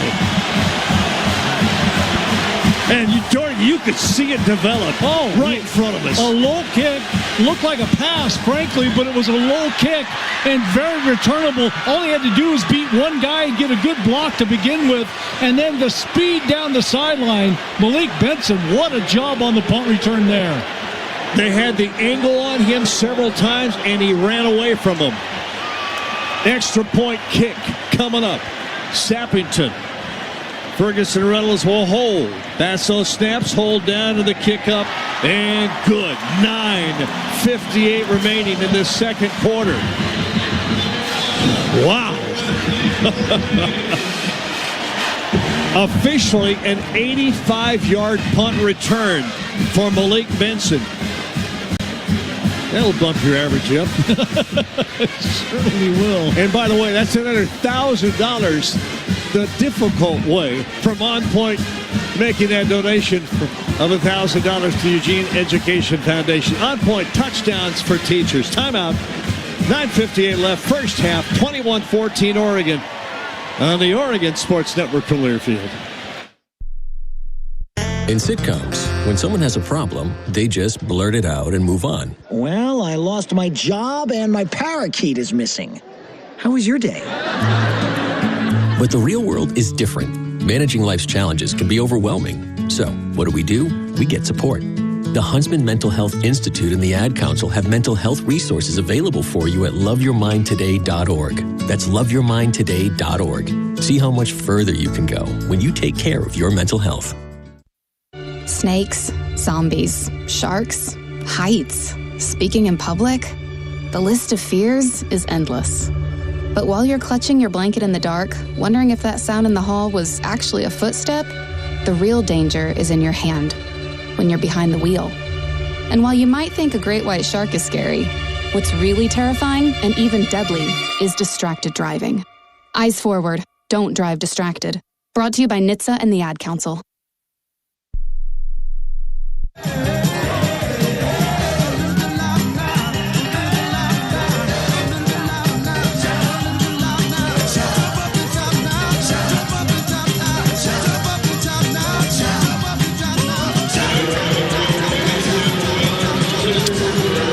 Well, the last time Oregon had a big punt return for a touchdown, it was in 2024. Oh, my, just last year. And a guy named Tez Johnson. Anybody remember Tez Johnson? Slightly. And guess what the touchdown distance was? 85 yards. Was it really? Same one, yeah. So Mr. Benson, Mr. Johnson have something in common. Pretty special. 9:58 remaining here in this second quarter, 21-14. And the Ducks had it set up. And there's a camera angle that shows Malik Benson's eyes as he's watching the return, or on the return, and he is looking at each of the USC Trojans that have a chance to tackle him as he goes down the sideline. He's just looking them off one after another after another. And it was pretty cool. And really, not much of a block, but just a guy that slowed the initial coverage guy down. If Obadegu gets in the USC players, and I don't know which one it was, just gets in enough of a piece of him and gets in the way, it allows Benson to get by, and then it was just off to the races. Speed. But a poor punt is really what put Oregon in good position to run that one back. Speed, Malik Benson. Here's the kickoff. Very, very high. Not very deep. And fair catch called for. Lemon backpedaling inside the 5, calls fair catch, and will give his quarterback, Jaden Mayaba, the ball first down at the 25-yard line. DirecTV is proud partner of Oregon Athletics. Stream the Oregon Ducks satellite free on DirecTV. Visit DirecTV.com today to learn more. We're going to Dusty Hare in a moment. Talk about that return because I'm sure he's had a few of those in his career.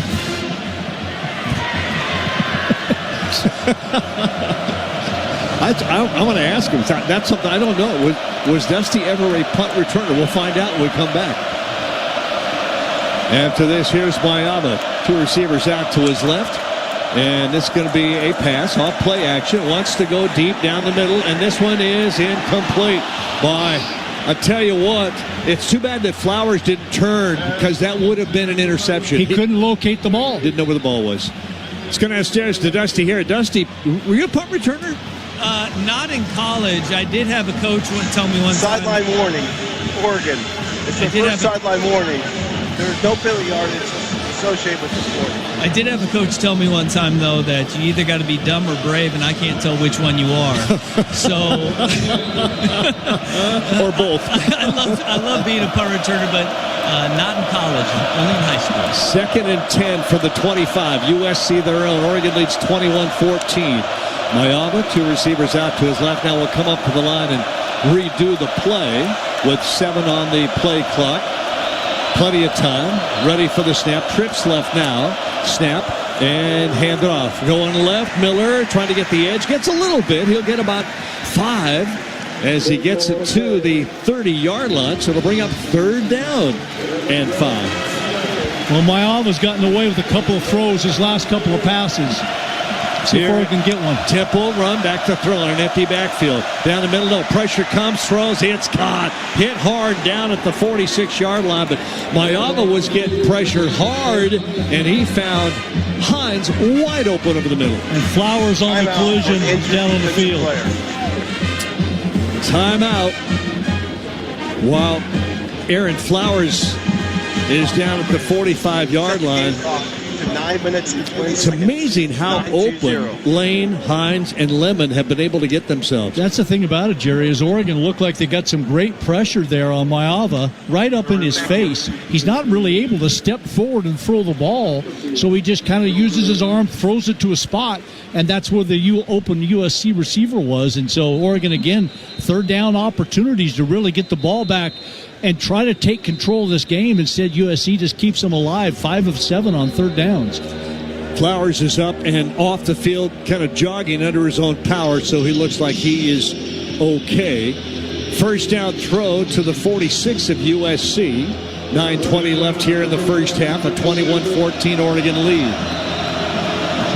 So 2 running backs, Miller and Jackson, one each side of Mayava, twins to the right, receiver left. And the snap, and a quick screen to the right-hand side. Hines going to get a pretty good run out of this and get her across the 50 about the Oregon 47-yard line. That's a good first down pass play. Little man, but kind of a little bubble screen out to the right. It would have even been better if that ball was put in front instead of somewhat behind. Pick up 6, 2nd down and 4 at the Oregon 48-yard line, right hash. Hines way out to the right, 2 receivers inside of him. And Lemon goes alone to the left. Now Lemon goes out to join Lane out to the left. And the running back to the right of Mayava, Jackson. High snap over his head and falling on it back at the 41-yard line is Mayava. And there's that backup center, DeAndre Reed. Killian O'Connor out of the game, the starting center for USC. And DeAndre Reed snapped it over the top of Mayava's head. I wonder if Bear Alexander's starting to have some impact down there, because when he almost made that sack on that 3rd down completion, it was Bear Alexander that had the center right in Mayava's lap. Big 3rd down and 14 at the USC 43. Mayava. Snap and back to throw. Looking way downfield, and it is intercepted!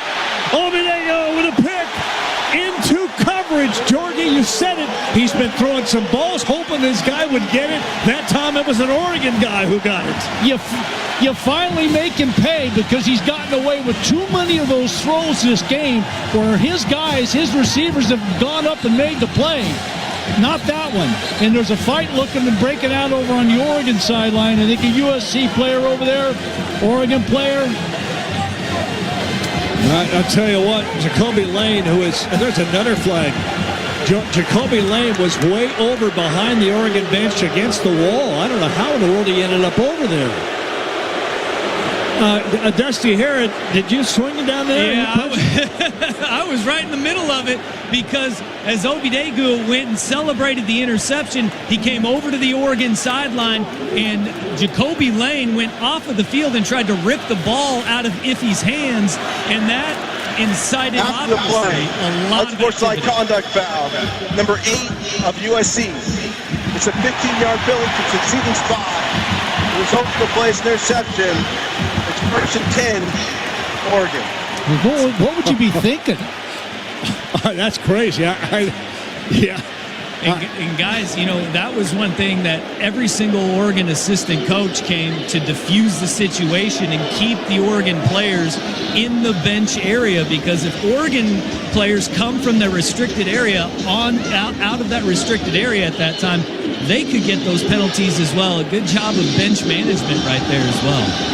We're watching a replay up on the big screen here. Is Obidegu is down near the end zone. I didn't finish it. But why in the world would Lane follow him all the way over there and then try to do that in the ball? Oregon has 3 penalties. 3 penalties for USC now. Ball and the penalty all the way out to the Oregon 44-yard line. Ducks have the timeout to fix the down change. Oh, God, the down markers are mixed up, so a timeout to fix those. But the Ducks would have had the ball basically at about their own 29-yard line. That penalty, a 15-yarder, takes it all the way out to the Duck 44. That's great field position with 7:48 remaining in this first half, and Oregon up 21-14. This could be a defining drive right here for Oregon. Dante Woodington to his right. 2 receivers each way now. Now Sadiq go back the other way. Give it to Woodington up the middle. Nice run. First down. All the way inside. Still running inside the 40 to the 39-yard line. Flag 16, 17 yards on the run, but a flag down in that pile. And it might be against Oregon. USC is pointing the other way. And is a dead ball from the spot going to be? Kind of maybe a late block coming in? Got to be smart here. Here's the call.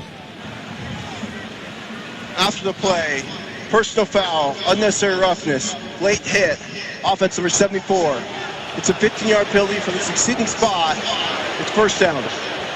That's Dave Iuli, little extracurricular blocking. But how do you not block like that when Woodington doesn't go down? So you're assuming he's still running. Yeah, you watch him. He kind of comes in. He doesn't really throw a flagrant block. He almost kind of lands on the pile late after the play is over. He didn't really come in and hit anybody. Yeah, he did in the back, but not bad. You got to know when a guy's down, the whistle blows. Game over. First down as Dante will go from his own 45-yard line down. Boy, they lost some yardage there. But still first down. Dante, low snap, give it to Woodington again. Going to go left side, gets through for a little more inside the 50 to about the 49. He'll pick up a good hard 5 yards, just shy of 5. It'll be second down at about 4. Just feel like there's opportunities to run the ball against this team. 4 receivers out to the right, little diamond pattern way out to the right side. Here's a quick screen to Woodington. Going to get it upfield. Nice first down run inside of the 40. And down there, first down Oregon. Too many blockers, not enough defenders. Ducks on a tempo offense, 6:46 remaining. First half up 21-14. Oregon with the lead. And now they will huddle up at the 41-yard line of USC right hash. 6:35 remaining in this first half. Oregon will get the ball to start the second half. So the middle 8, huge opportunity. 41-yard line.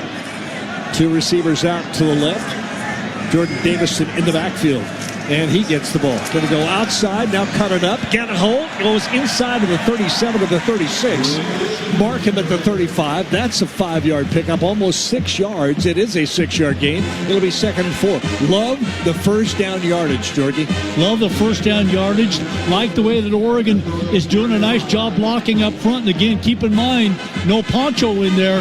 It's Charlie Pickard doing a nice job, not missing a beat in this Oregon offensive line, beginning to run the ball here in this drive. Tierre Hill goes way out to the right side. Davison at the Wildcat. He's going to run it right with some speed. Can't get the corner, though. He'll get a couple of yards, and it'll be 3rd down. Davison over the right side. 3rd down and about 3. Mark it at the 34 of USC. They need to get to the 31. Oregon 2 of 3 in 3rd downs. 5:15 left here in this first half, and the Ducks leading 21-14. Woodington to the left side of Dante now. Everybody in tight receiver groups, tight left and right. Dante with a snap, back to throw. Time, steps down, got it. Benson's open, catch, first down and goal inside the 5. And a penalty flag, and I saw it happen. Benson made the catch, got up and looked down at the defender and kind of didn't really point at him, but it was taunting. It'll be a first down, but it won't be inside the 5. Play. Unsportsmanlike conduct foul. Offense number 4. It's a 15-yard penalty from the succeeding spot. It's first down. It's number 4's first unsportsmanlike conduct foul, counting towards disqualification. Just don't join into the extracurricular activities. You can't do that. He makes the grab, gets up, and then... And you know Benson knows that. Just, again, get up, give the ball to the referee, go back to the huddle, and score a touchdown. You know? And the officials are trying to keep this game in control. Good point, Jerry. That's exactly. They really are, both ways. Here's first down, the ball at the 19 of USC. Dante in the pistol, going to give it to Woodington. Looks for a little room, can't find much this time. But you're exactly right, Jerry. That's a great comment. Now little things are going to get flags. They're not going to let this game get out of control. And so you can't even take the chance for a potential taunt. White hat, the referee, is Brian Banks in this, and his crew really doing a good job so far of calling this game. Here's 2nd down and 10 from the 19-yard line. Basically no gain on that play. Trips left, 2 right, empty backfield for Dante. Let's see if he brings a running back to join him, or does he keep 5 receivers out? USC seems a little confused with their coverage. Here's the snap, quick throw over, and Woodington with the grab and a very short gain again. USC adjusted to what they thought Oregon was going to do. And that gain is for, maybe 2. It's going to be 3rd down and long. 3rd down and 8 from the 17-yard line. Right hash. 3:31 remaining here in this first half. Oregon up 21-14. Empty backfield again, and now Woodington will come back and join Dante. White kind of 4 yards away from him, though. And back to throw. Dante steps, throws over the middle. Woodington, grab, close to the first down, but not quite. It'll be a yard short. It's going to be 4th down and a yard. Wow. But they say there's a flag down, and I don't see it. This one looks like it might go the wrong way. Personal foul, face mask, offense number 71. 15-yard penalty from the previous spot.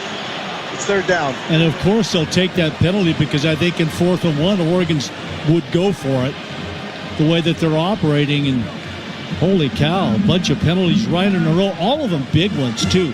Not just big from a timing standpoint, but 6 penalties, 70 yards here in the first half by Oregon. And for the most part, they've all been 15-yard variety.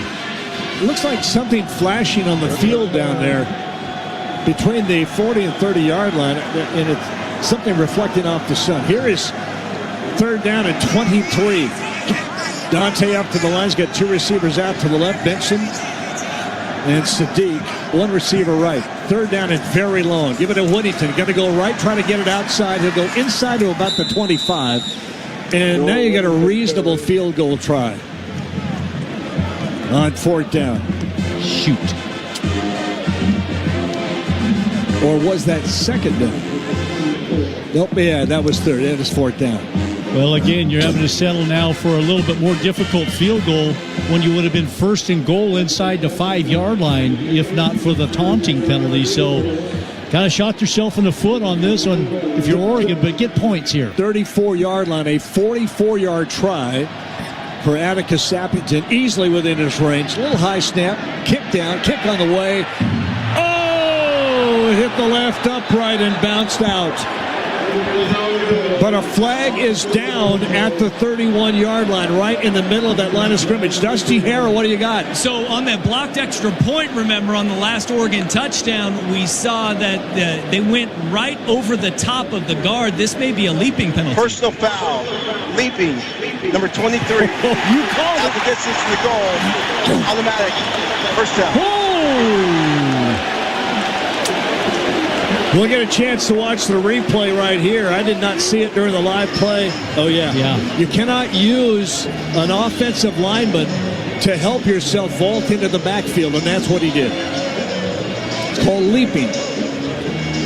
They were on the coaching staff, as always, on the officials after that blocked extra point. It went Oregon's way because it went through, but they were on him saying, hey, keep your eye on it, and sure enough, the next time a kick is up in the air, you got the leaping call. Penalty takes it all the way to the 13-yard line where it is first down.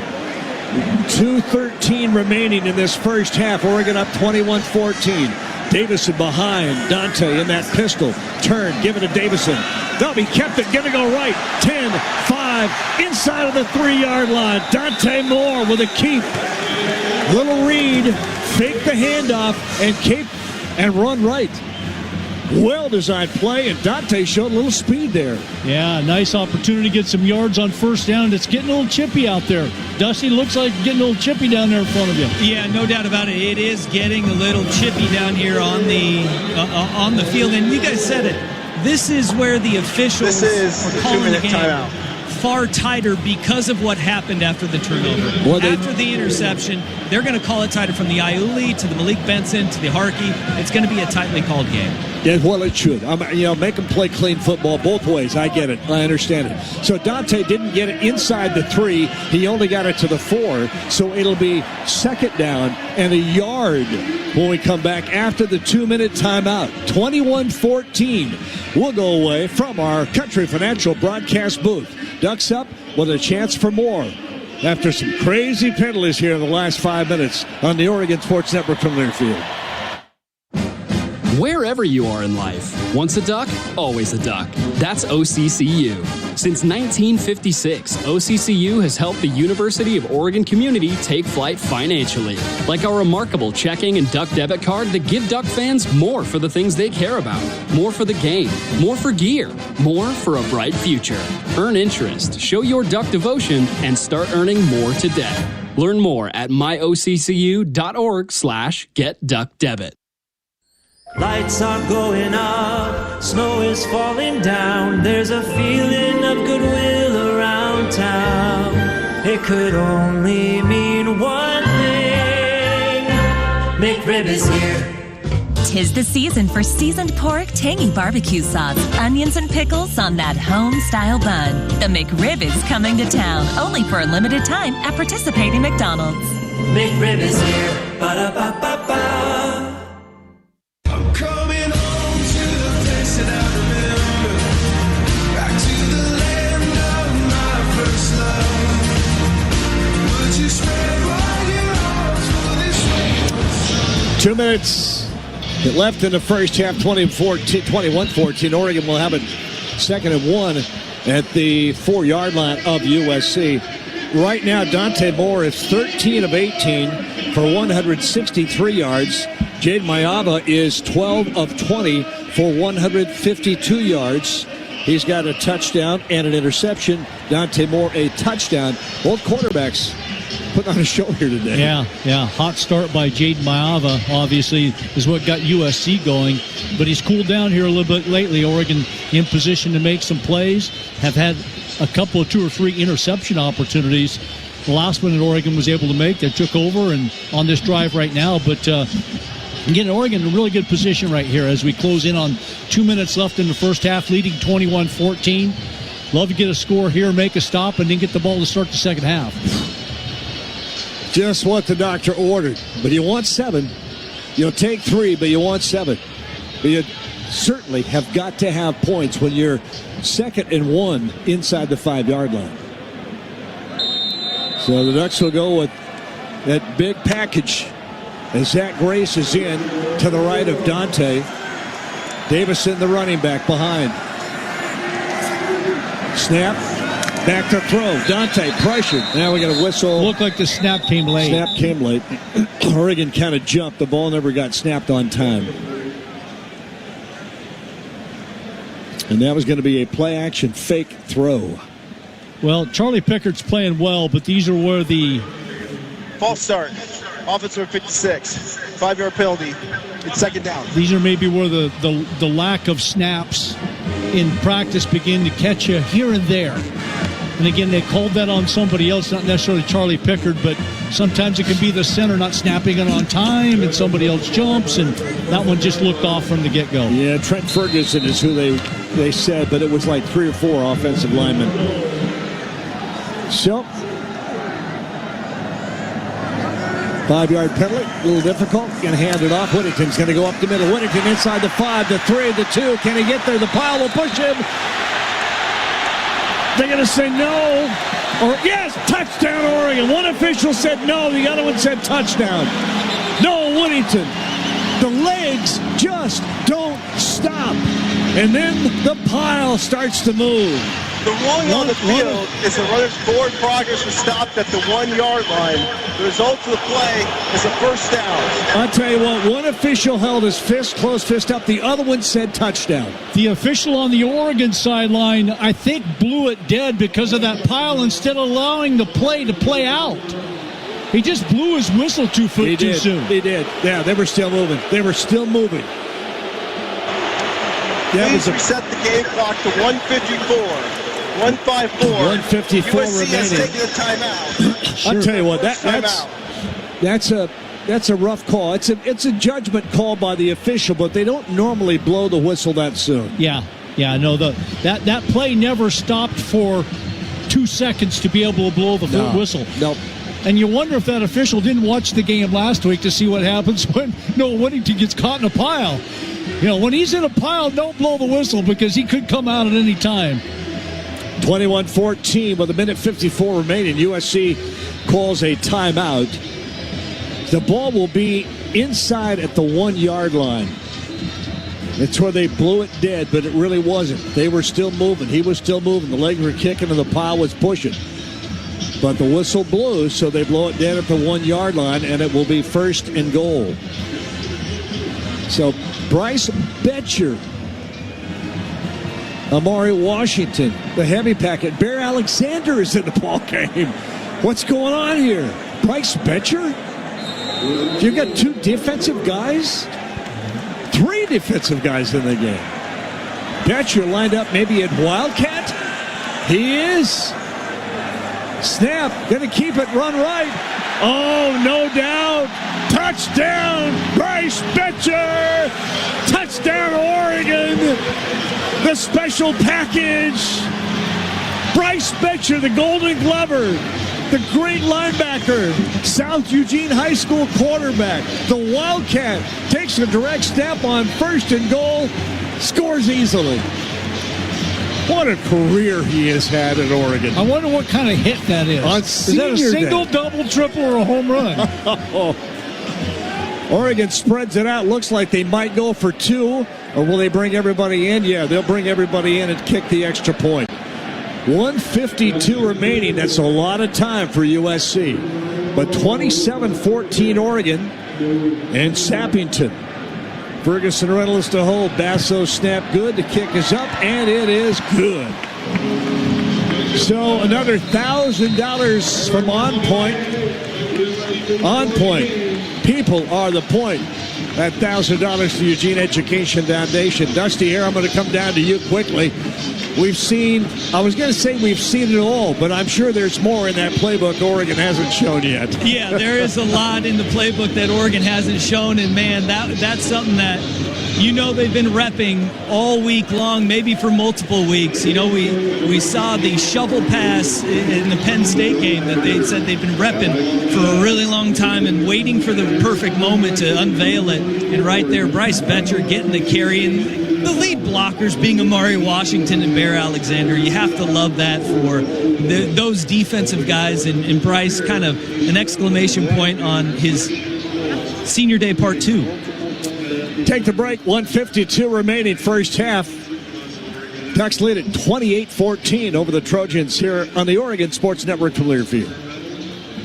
First Interstate Bank is the proud sponsor of the Community Hero Program. Throughout the year, Duck fans have been submitting stories about heroes in our community. And First Interstate Bank wants to recognize Asher Kramerberry. Asher is an outstanding young leader dedicated to addressing food insecurity in his community. While still in high school, he served on the board of Burrito Brigade and continues to deliver food for the program. He also collects food for Lane County and cooks monthly meals at the Ronald McDonald's House for families facing medical emergencies. At just 19 years old, Asher's generous commitment to helping others is truly inspiring. On behalf of First Interstate Bank, thank you, Asher Kramerberry.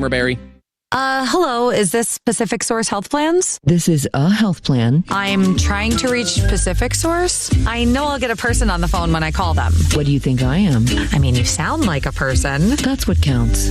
Automated systems can do a lot, even sound a lot like people. What automated systems can't do is offer the quality our members rely on, empathy. When you call Pacific Source Health Plans, you'll talk to a person who cares. What did you say your name was? Nexa 9000.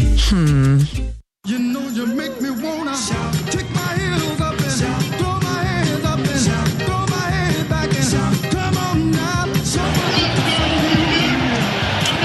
Welcome back to Watson. 1:52 left in the half. Oregon up big, 28-14, but not big enough. You can listen to our broadcast live with no delay in Autzen Stadium. Head to goducks.com/in-venue audio. Catch every call in real time. Broadcast brought to you by Learfield and the Sports Bug Network. Jorgie? Well, the Toyota drive summary for Oregon's 12th place, 56 yards after the interception. 5:27 is what it took. But Bryce Betcher with a 1-yard touchdown run. Sappington's extra point. Oregon 28, USC 14, 152 left here in the first half. That drive summary brought to you by Toyota. Let's go places. And by the way, not only after the interception, but I think there were 4 offensive penalties on that drive, but I think there were at least 5 or 6 penalties in total on that drive because of USC's. 5 penalties on that drive. So back and forth we went, but Oregon gets a touchdown out of it and leads by 14. Kickoff coming. Lemon is deep. Zamora, the other back there, but the ball never goes his way. It'll come to over the head of Lemon off the fingertips and goes out the back of the end zone. And will come out to the 25-yard line. So Lane with 4 catches, 71 yards. Hines with 4 catches, 86 yards. They've been the guys. And let's see what Jaden Mayaba can do with 1 minute and 52 seconds and 2 timeouts. They used 1 before Oregon scored. Here's first down at his own 25. And you know they can air it out. Mayaba clears the backfield. Empty backfield. Back to throw. Quick throw. Over the middle. Catch made. Ball incomplete. Did not get caught. Went through Lane's hands, and that was a bullet. He really fired that ball. It'd be second down and 10. Now, I'll tell you what. USC's got to be careful here. If they don't get a first down, they could end up giving the ball back to Oregon with time on the clock. It will be second and 10 at the 25. Empty backfield again. Mayaba back to throw. Sets, wants to go deep down the right side. Little push off, and it's a catch made, and he's off down the sideline and caught from behind inside the 20-yard line. He pushed off. On Finney. I said there's a push off because Hines reached out and pushed off. Assembled, caught the ball, and then ran it down the sideline where he's finally pushed out of bounds at the 24-yard line. Finney's in good position to make the play and then just gets pushed off. 51 yards on the play. Kind of surprised in the wide open they let that happen. Here's a snap. Handed off. Tackled in the backfield. Lost yardage. Toyota gets a hold of King Miller, the running back, in the backfield. He'll lose 5, and Oregon will call timeout. Timeout, Oregon. It's their second and a half. It'll be 30 seconds. Ducks had 2 timeouts. They'll use one there. It'll be second down and 15 for USC. Boy, I'd like to see a little more of that push-off. Yeah, a little bit of a push, but Finney slips, too. You know, just, again, having one of those games where everything that's coming his way, unfortunately, it's either tough to defend or being caught by some pretty good receivers. And that time, after that little bit of contact, he just all-out slips. And good play by Kennedy to run down the field to make that play and save a touchdown, frankly. Toyota with a nice tackle for loss. He's got 12 tackles for loss this year, 5.5 sacks. This will be second down and 15 from our Country Financial broadcast booth. A view of the beautiful Willamette Valley. In November, the view is not a whole lot better than this. This is something else. Still a little fall color. Dusty hair down on the Toyota sideline. I was asking you last night, you guys got your Christmas decorations up? I mean, Thanksgiving's next week. It's coming right around the corner, but it doesn't feel like Christmas or Thanksgiving at all right now. It feels like it's October. It does, doesn't it? Here's second and 15. Mayama, Miller beside him. Wideouts to the right. Lemon in motion. Handed off to Miller. No, he kept it. Going to run right. He can run. They're going to get pushed out of bounds inside the 30. Going to go out at about the 29-yard line. Oh, they're going to give him all the way to the 17-yard line. 17-yard line. He must have reached that ball out as he went down. Picks up a chunk of that 15. It's third down and 3. He got around that last block on the outside and kind of tightrope right down the sideline. Ducks will change in defense. Grace goes down to the ball game. Takes some time getting out. The officials say, okay, let's play. 2 wideouts to right. Third down and 3 from the Ducks 17. Lemon in motion to the left. It's going to be a quick pass. Over the middle, it's caught. First down inside the 10. Knew it was going to be a quick pass. Too tough to defend that type of situation right there. So first and goal from the 8-yard line. Lake McCree. And boy, did USC ever need a drive like this. If you don't score on this drive and Oregon makes a stop and you're down by 14 with Oregon taking over the ball, you're in big-time trouble. So USC, an impressive drive here. USC, a really good red zone team. And Oregon not great at red zone defense. Lemon in motion. Gets the handoff going left. Cut it out. Gets hit down. Thieneman came up and met him and said, no more. Dylan Thieneman came up and just a great form tackle, wrapped him up and took him down. Timeout, Oregon. That's their third and final. So the Ducks are hoping they can get the stop and maybe get the ball back with a little bit of time. 5-5. Duck football brought to you today by Pacific Source with health coverage for individuals, families, employers, and Medicare eligibles. Pacific Source, the local health plan that does what's right, not just what's required. He's looking at USC's red zone. In the red zone this year, they're 47 out of 50, and red zone touchdowns 35 out of 50. Oh. Yeah. They are really, really good in the red zone. Boy, Thieneman gets credit for a great tackle on the outside, but Kennedy is the one that really stacks that thing up on the outside, beats the blocker, and then creates the pile, and Thieneman comes in and cleans it up.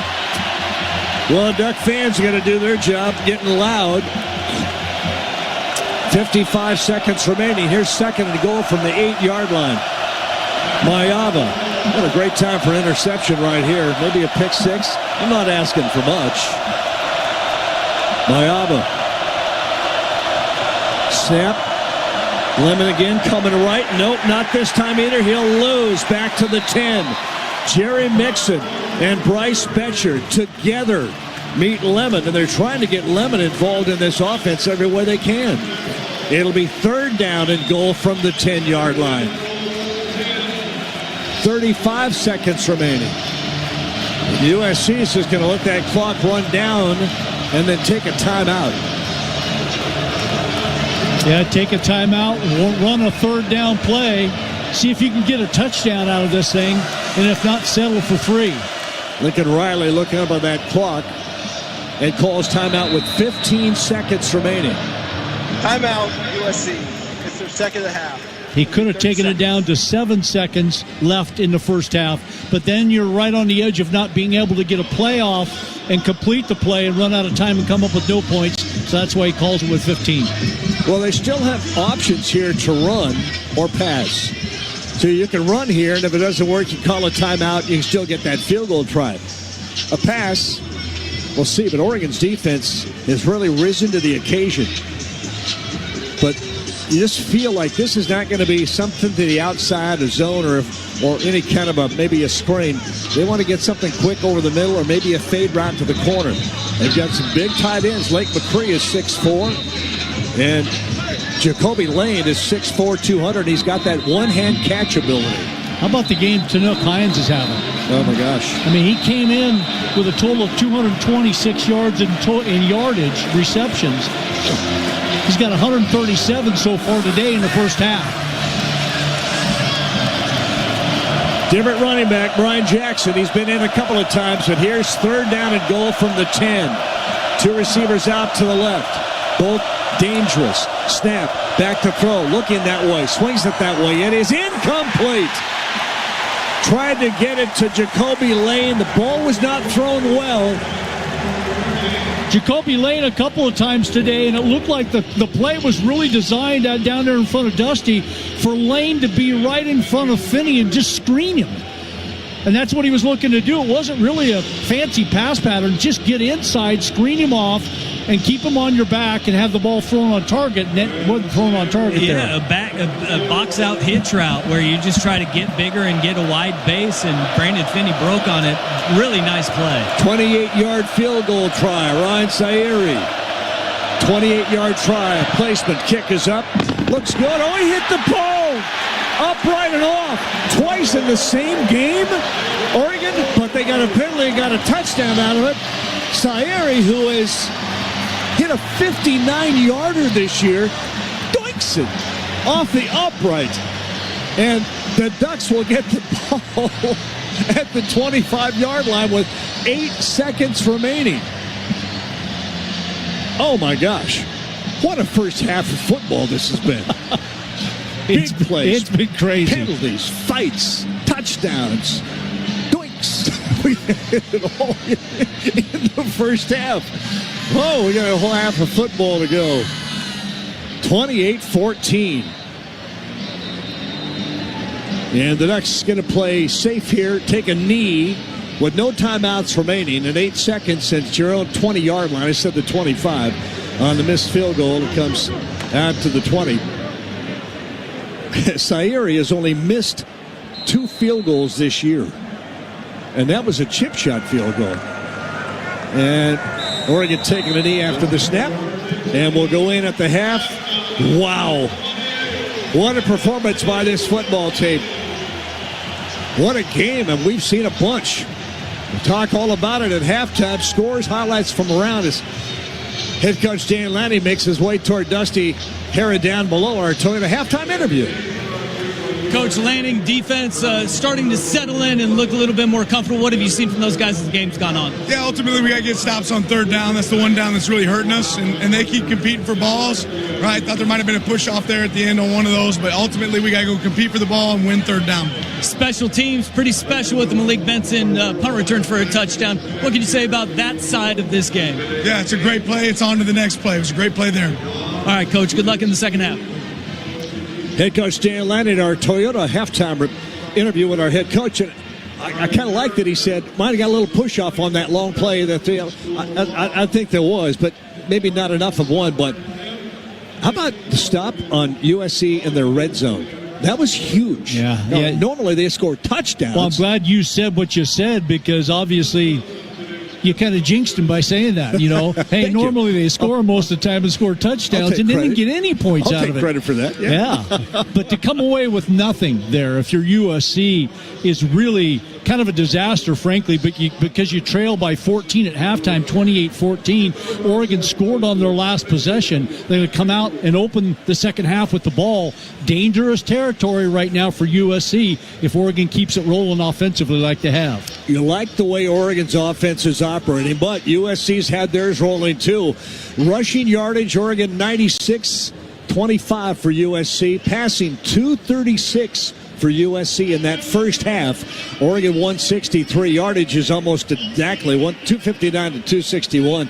A lot of penalties in this game, though. 7 on Oregon, 4 on USC. All the stats, scores, highlights, first half. Talk about it coming up at halftime. Oregon leads 28-14 from our Country Financial broadcast booth. We're back for second half action, but not till you get to hear all about what's going on in college football today. Here on the Oregon Sports Network from Learfield. Hi, Jan from Toyota with a holiday message. Toyota-thon, Toyota-thon, Toyota-thon is on. Dealer inventory may vary. Current offers on these vehicles end December 1st. Offers are subject to change throughout Toyota-thon, which ends on January 5th. See your participating Toyota dealer for details. Toyota, let's go places. Jess Sims is always looking to take her performance to the next level. Palms facing you, then you're going to switch. You got this, Jess. We got this. And she needs her money to work as hard as she does. That's why she uses U.S. Bank Bank Smartly Checking and Savings, which does exactly that, helping her track her spending and grow her money. About the mental work. Together we'll achieve more than any of us could alone. That's the power of Jess, and this is the power of us. Visit usbank.com today to get started. Member FDIC, copyright 2025 U.S. Bank. Valley River Inn is a proud partner of Oregon Athletics and your go-to game day stay. Just minutes from Watson and right on the Willamette River. Enjoy 250 newly renovated rooms, a fitness center, bike rentals, outdoor pool, and riverside dining at Sweetwater's on the river. Whether you're in town for kickoff or need a local escape, catch the game, then catch your breath with us. Fans score 15% off with code HOMETEAM. Visit valleyriverin.com and make your stay a win. Hey, college football fans, it's sideline reporter Molly McGrath teaming up with Evan Williams Bourbon to welcome you to Bourbon Nation, the home of Game Day's #1 pour. We're celebrating every snap from coast to coast because it doesn't matter what colors you wear as long as Evan's there. Find a bottle near you at evanwilliams.com and enjoy the smooth, rich taste of my favorite Kentucky bourbon at your next tailgate. Go Ducks!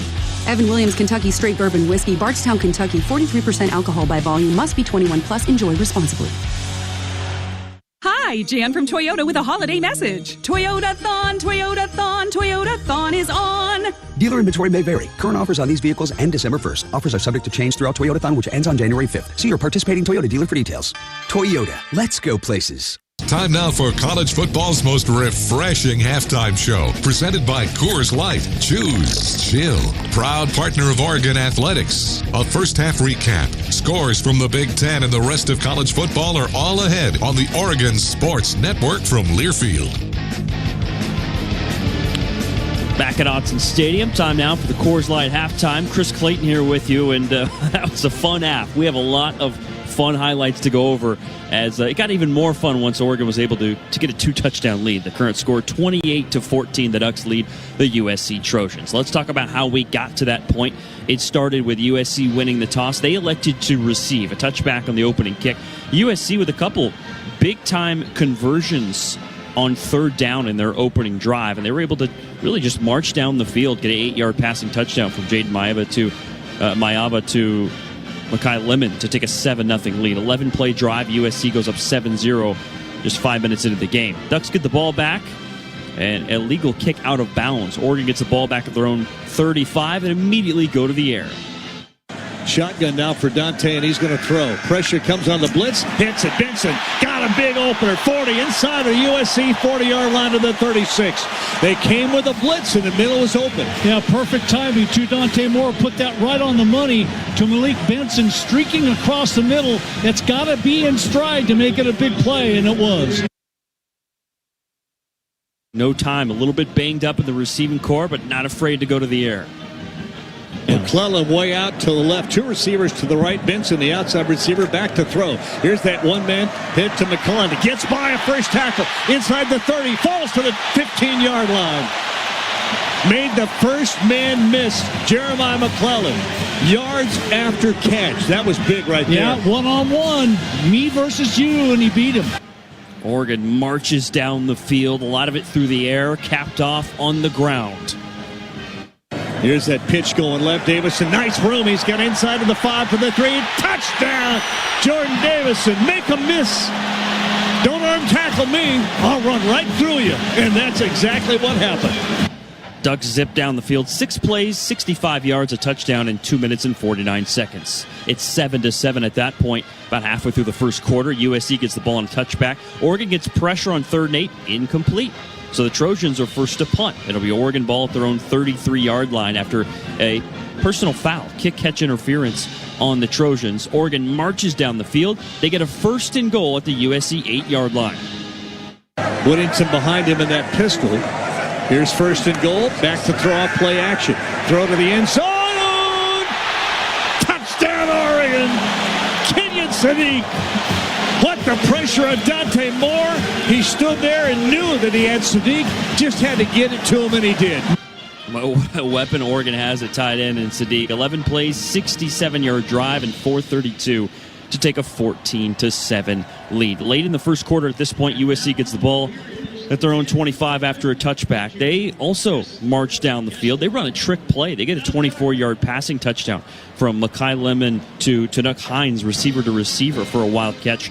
And the USC weapons make it 14-14 early in the second quarter after the 75-yard touchdown drive.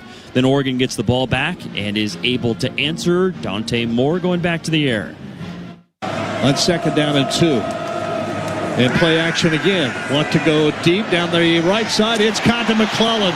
What a throw by Dante Moore. Jorgie, you can't do it any better than that. I thought it might be a little late as it started to go in there, but he put it right in the little bit of crease that Jeremiah McClellan was sitting in. He couldn't have thrown that any better. Right there on the money. Big game.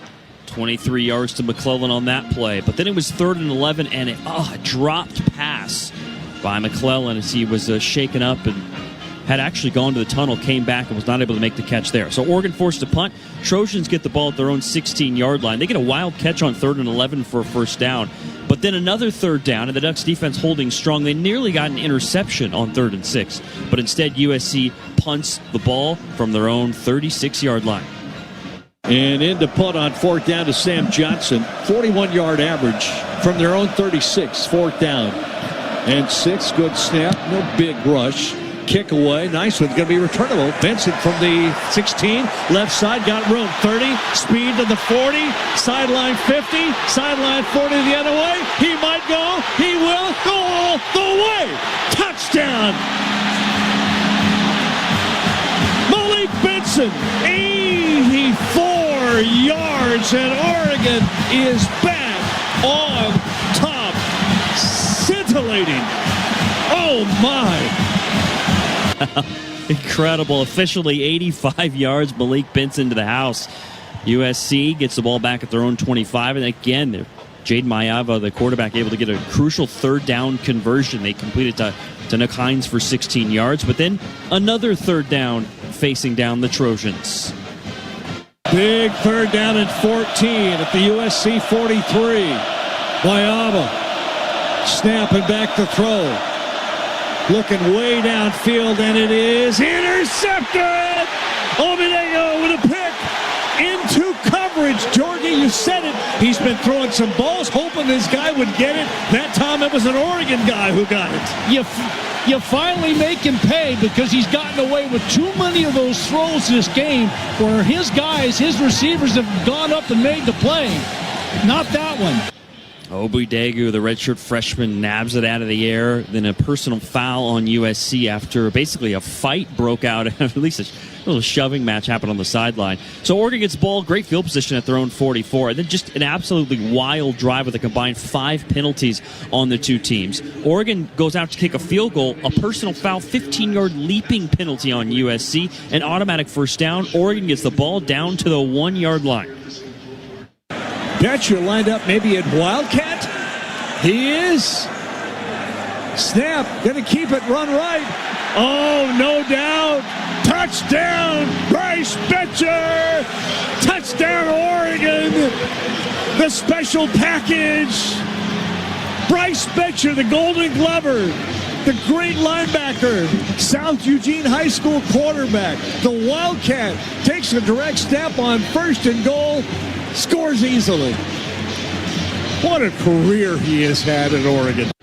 How cool is that on Senior Day? Bryce Betcher getting in for the touchdown to cap off a 12-play, 56-yard drive and put the Ducks up 28-14. USC is able to get down inside the Ducks' 10-yard line, though, on a long drive in the final 152. And they had an opportunity for ultimately a 27-yard field goal and banged it off the post. No good. So Oregon at the half leads 28-14 over the USC Trojans. Whew. Wild game, a lot of highlights, a lot of unique plays, and that's how we got to this point with Oregon with a 2-touchdown lead. Our Coors Light halftime show continues next. We'll get a Safeway Big Ten Top 25 scoreboard update from Ryan Milano. I'm Chris Clayton. Ducks lead by 14 on the Oregon Sports Network from Learfield. Coors Light is cold lagered, cold filtered, and cold packaged for a smoother finish. It's got that crisp, refreshing taste that makes every moment cheering on your team even better. Plus, the mountains on the bottles and cans turn blue when your beer is Rocky Mountain cold. So you never have to guess if your Coors Light is ready to drink. So crack one open, take a sip, and enjoy the game. Coors Light. Choose chill. Celebrate responsibly. 988 Oregon isn't just a suicide and crisis line. It's for anyone who's struggling and needs to talk. 988 can also help with drinking or drug use, work stress, and relationship problems. You can even get in touch about a friend or family member. It's free, confidential, and it works. Life is tough. When you need us, we're here for you. 24 hours a day, 365 days a year. Call or text 988 or visit 988oregon.org. Ducks. Ready in the snap and back to throw. Looks left. Trojans. Pressure goes down. Back at the 15. This is Oregon football from Learfield. My name is Ariel. I moved to the U.S. at 19. I spoke no English and I struggled finding job opportunities. Everything I have, I owe to the Adult Literacy Center and getting my high school diploma at age 22. It was an honor helping you achieve your greatness. Now you're helping others achieve theirs. It inspires me. When you graduate, they graduate. Find free and supportive adult education centers near you at finishyourdiploma.org. Brought to you by Dollar General Literacy Foundation and the Ad Council. Adoption of teens from foster care is a topic not enough people know about, and we're here to change that. I'm April Dinwiddie, host of the new podcast, Navigating Adoption, presented by Adopt US Kids. Each episode brings you compelling real-life adoption stories told by the families that live them with commentary from experts. Visit adoptuskids.org/podcast or subscribe to Navigating Adoption, presented by Adopt US Kids. Brought to you by the U.S. Department of Health and Human Services Administration for Children and Families and the Ad Council.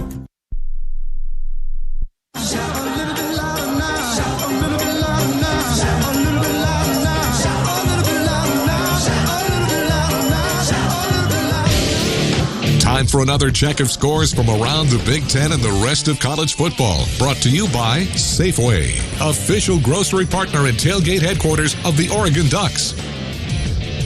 Back here in the Country Financial broadcast booth in the Coors Light halftime. Ryan Milano here with you, going down some scores in the Big Ten. Number 1, Ohio State got a 42-9 win over Rutgers in the early window. Northwestern held on to beat Minnesota 38-35 after the Golden Gophers missed what would have been a game-tying kick as time expired. Michigan State and Iowa on a low-scoring affair early in the third quarter. Michigan State came out of the halftime break with a touchdown score to go up 10-7 over the Hawkeyes. Number 18th ranked Michigan going on the road to Maryland, and it's the Wolverines up 21-10 at the half in Maryland. Then in the top 25, an SEC top 25 battle, number 8 Oklahoma got a 17-6 win over number 22 Missouri. Number 13 Miami, a 34-17 win over Virginia Tech. Some SEC teams playing non-FBS opponents. Georgia rolled to a big win over Charlotte, 35-3.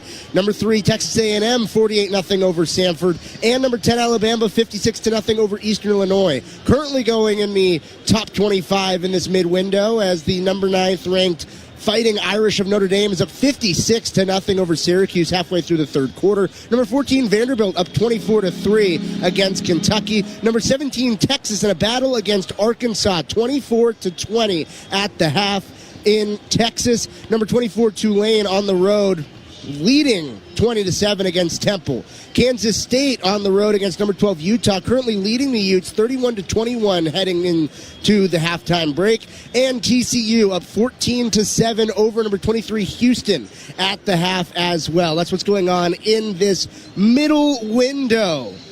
That's the top 25 and Big Ten scoreboard update brought to you by Safeway, the official grocery partner of the Oregon Ducks. The second half between Oregon and USC. 28-14, Ducks lead. Oregon will get the ball. Halftime stats and that second half kick when we come back on the Oregon Sports Network from Learfield. College football's most refreshing halftime show has been brought to you by Coors Light. Choose chill. Proud partner of Oregon Athletics. This is Duck Football from Learfield. A pepperoni pizza for the table. May I suggest trying it with our Pepsi Zero Sugar?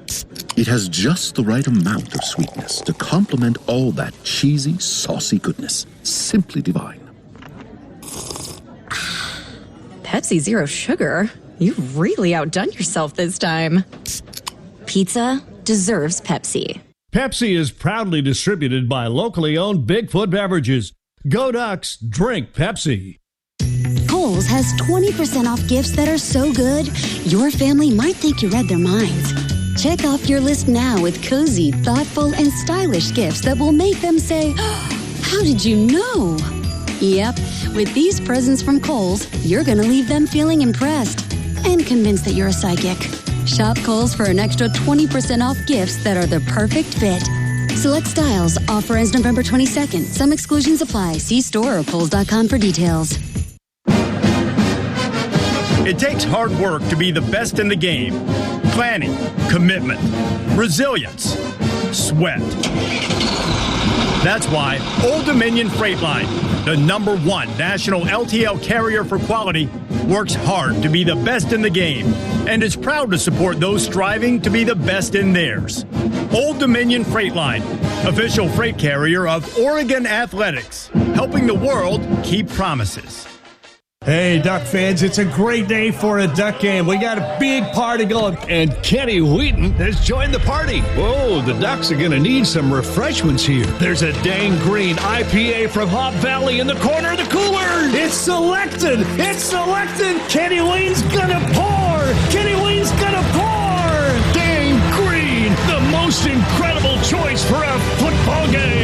The official craft beer of the Ducks is Dang Green. Hop Valley Brewing Company, Portland, Oregon. Please celebrate responsibly.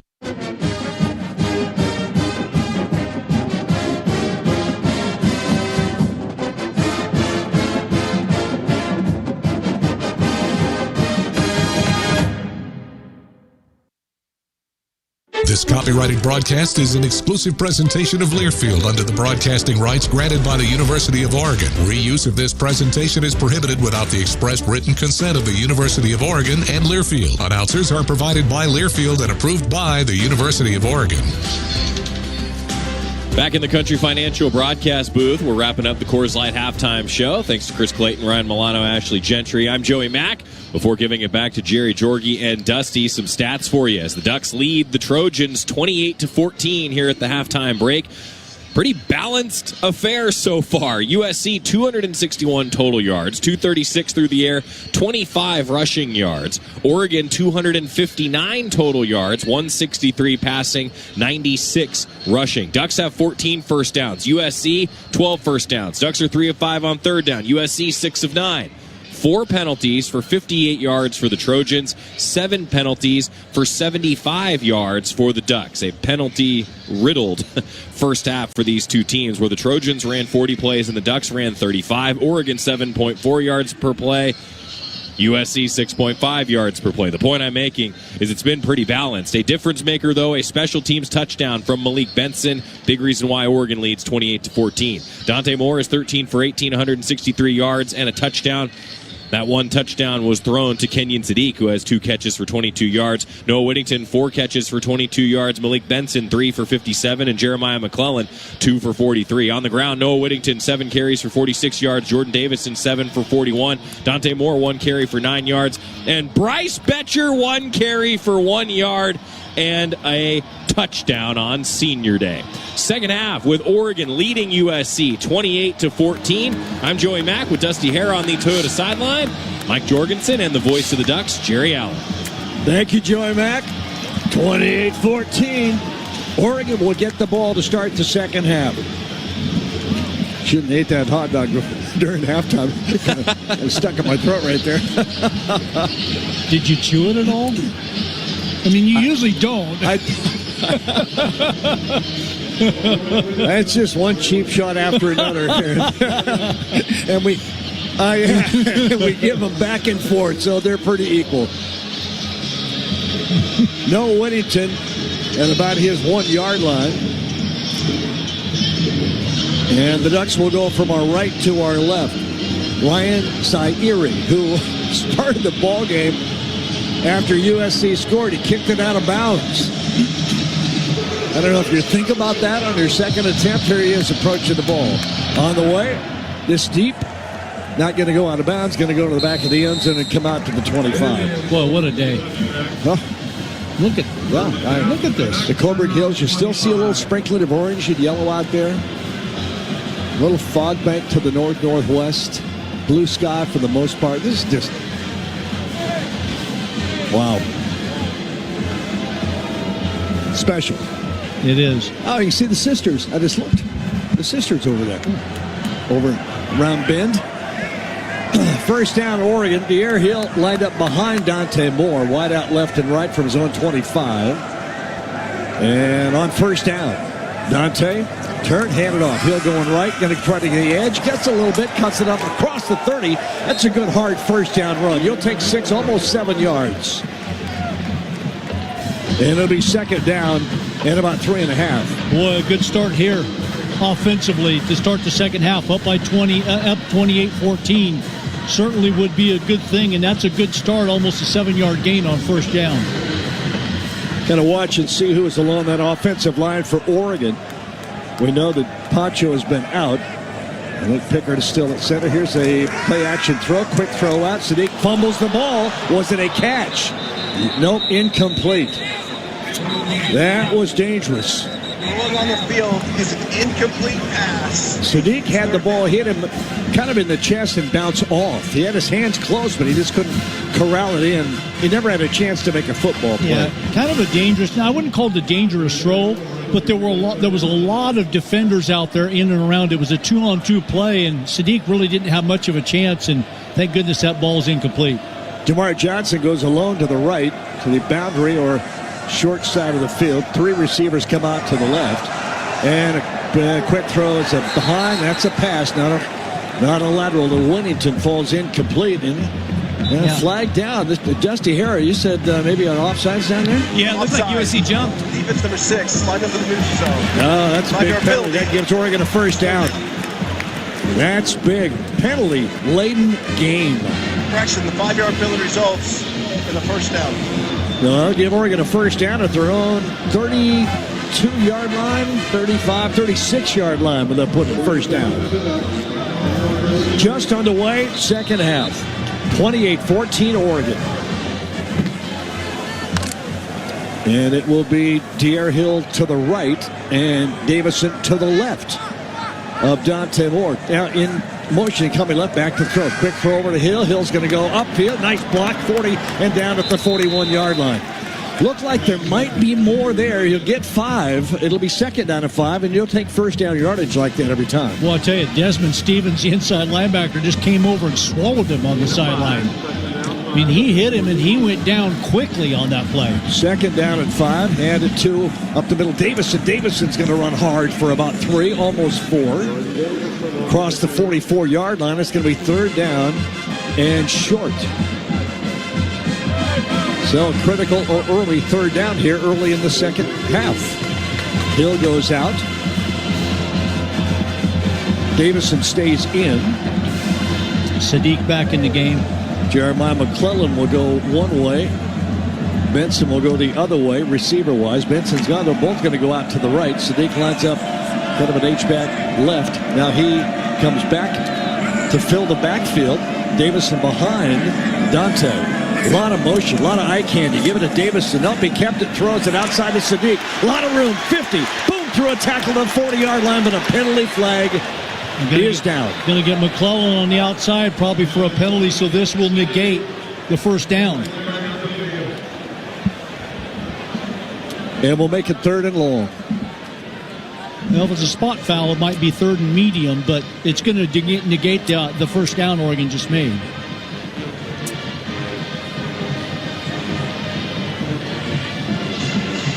Holding. Offense number 11. 10-yard penalty from the spot of the foul. Results of the play, first down. Okay. So it was a long enough play when they marked off the yardage. I thought it was short. Well, a 10-yard penalty would put the ball at the 45. Yeah. That would be short of the first down. Correction. It'll still be 3rd down. Okay, there we go. Yeah, they should put the ball. Well, the penalty was at the 45. I thought they would take it back to the 45 of Oregon, but they take it back to the 44. So it's 3rd down over again and 2. Pretty much the same as it was. Great play design there. Get that ball to Kenyon Sadiq out in the flat on a 3rd and short when USC thinks they're going to run the ball. A lot of eye candy in that. A lot of movement. 2 receivers out to the left. Sadiq off the ball to the right, or off the line to the right. 3rd down and 2. Turn, hand it off. Davison going to get close. I don't think he gets there. Nope, he only got a yard. He needed 2. It's going to be to the 45-yard line, and Oregon will have to punt it away. Well, they're not bringing the punt team on, are they? No, they are not. Huge play. In your own territory, leading by 14 to start the second half. 4th and 1 at your own 45. Got to get to the 46. Davison to the right of Dante. 3rd and 1. Look to the sideline to make sure they got a quick snap. Saliapaga gets the snap. And he's motion. Helmet comes off, but he got the first down. Saliapaga came in motion from right to left, jumped behind the center really quick while Dante was looking to the sideline as if to get a play. Almost like the 2-point conversion they did with Saliapaga when Oregon got called with a penalty, but he made the 2-point conversion. Came in underneath, really fooled the defense. Did they not give him first down?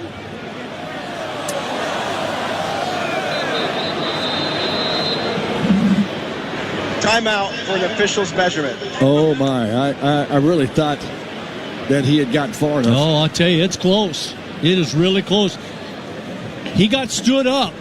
He didn't really get a chance to ever get over that line, so it's going to be really, really close, Jerry. And inches one way or the other. I wouldn't doubt it. The way I'm going to make a guess here, and I hope I'm wrong. I think he's short. And they might review it, too. It's going to be inches one way or the other. It's short. Inches. And I got to believe that Dan Laney's going to want to review.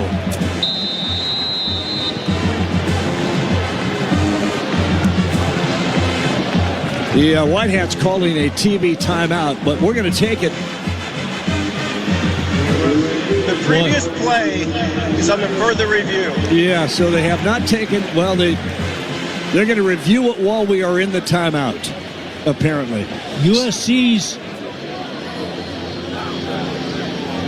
I'll tell you, USC's linebackers read it right off the bat.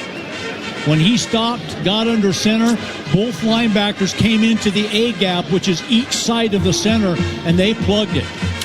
Timeout, 12:08 left, third quarter, 28-14. It looks like USC's ball at the Oregon 46-yard line when we come back on the Oregon Sports Network from Learfield.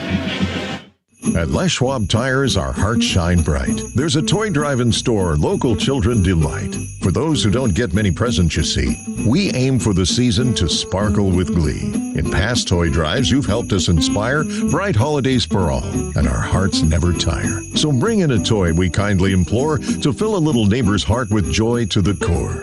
This holiday season, give the gift of joy. Go to Les Schwab Tires to donate new unwrapped toys. High high-quality organic food should be available to everyone at a better value. That's why Safeway offers O Organics. Hundreds of USDA-certified organic products exclusively in our stores. From fruits and vegetables to chicken and olive oil and frozen treats to baby food, you'll find a huge selection of organic items for the whole family at Safeway. Food you feel good about eating and serving. Look for O Organics products throughout Safeway. O Organics. Organic for all. I'm coming home to the place that I remember. Back to the land of my first love. Would you spread your arms for this one? Welcome back to our Country Financial broadcast booth. Jerry, Jordy, and Dusty, and the call of short of the line to gain was upheld, which means that USC by inches will get the ball at the Oregon 46-yard line. Their best field position, previous best field position was their own 25. So, Jordy, they got a short field to work with. Yeah, I mean, Oregon's offense had moved the ball pretty well all game long against them. It looked like they were on the move. A holding penalty on the pass completion to Kenyon Sadiq brings it back and puts them in that type of situation. And Oregon kind of ran, I wouldn't call it a trick play, but Saliapaga comes over in motion, lines up then as the quarterback to take the direct snap, and just not enough line movement to get a push going forward for 1 yard. USC's linebackers did a tremendous job of responding, plugging the gap, standing Saliapaga up, and they get the ball 1st and 10 at the Oregon 46-yard line. So Oregon's defense called on again to make a stop. What you don't have is any blockers other than what's the initial line of scrimmage. Yeah. Yep. And the linebackers filled the gaps. First down, Mayaba. Miller, the running back beside him. 2 receivers out to the left, 1 to the right. Snap, turn, hand it off, and tackled almost immediately by Betcher is Miller. King Miller, who averages 7 yards a carry, has been stopped up pretty good here tonight or this afternoon. He's averaging under 2 yards a carry. Tempo offense. 2nd down and 10. Back to throw. Mayaba throws it away. Boy, a misread. Wanted to swing it outside to Lemon, who did not break out to where that ball was thrown. 3rd and 10. And it's tough to tell if he thought Tanook Hines, I think, who is the outside receiver, was going to run also an out pattern. Tough to tell if there was a mix-up. There was some sort of mix-up, though. Here's 3rd and 10 at the Oregon 46. Mayaba, running back Miller to his left. 1 receiver to the left, 2 to the right. Mayaba, 3rd and 10 and back to throw. Looking quickly, pressure comes, runs away from it. Now we'll launch it downfield, and it is behind the intended receiver. It'll be 4th down. What a job by Oregon's defense to put pressure on Mayaba so he could not wait for a receiver to break open. Doesn't throw the ball as well on the run. Now it looks like they're going to stay on offensively. Oregon may have to call timeout here. I couldn't tell if they brought in the punt return team. No, it looks like they've left defense out there. So 4th and 10, and they're going for it. At the Duck 46, 4th and 10. 2 receivers each way from Mayaba. Well, Oregon's going to have to hurry here.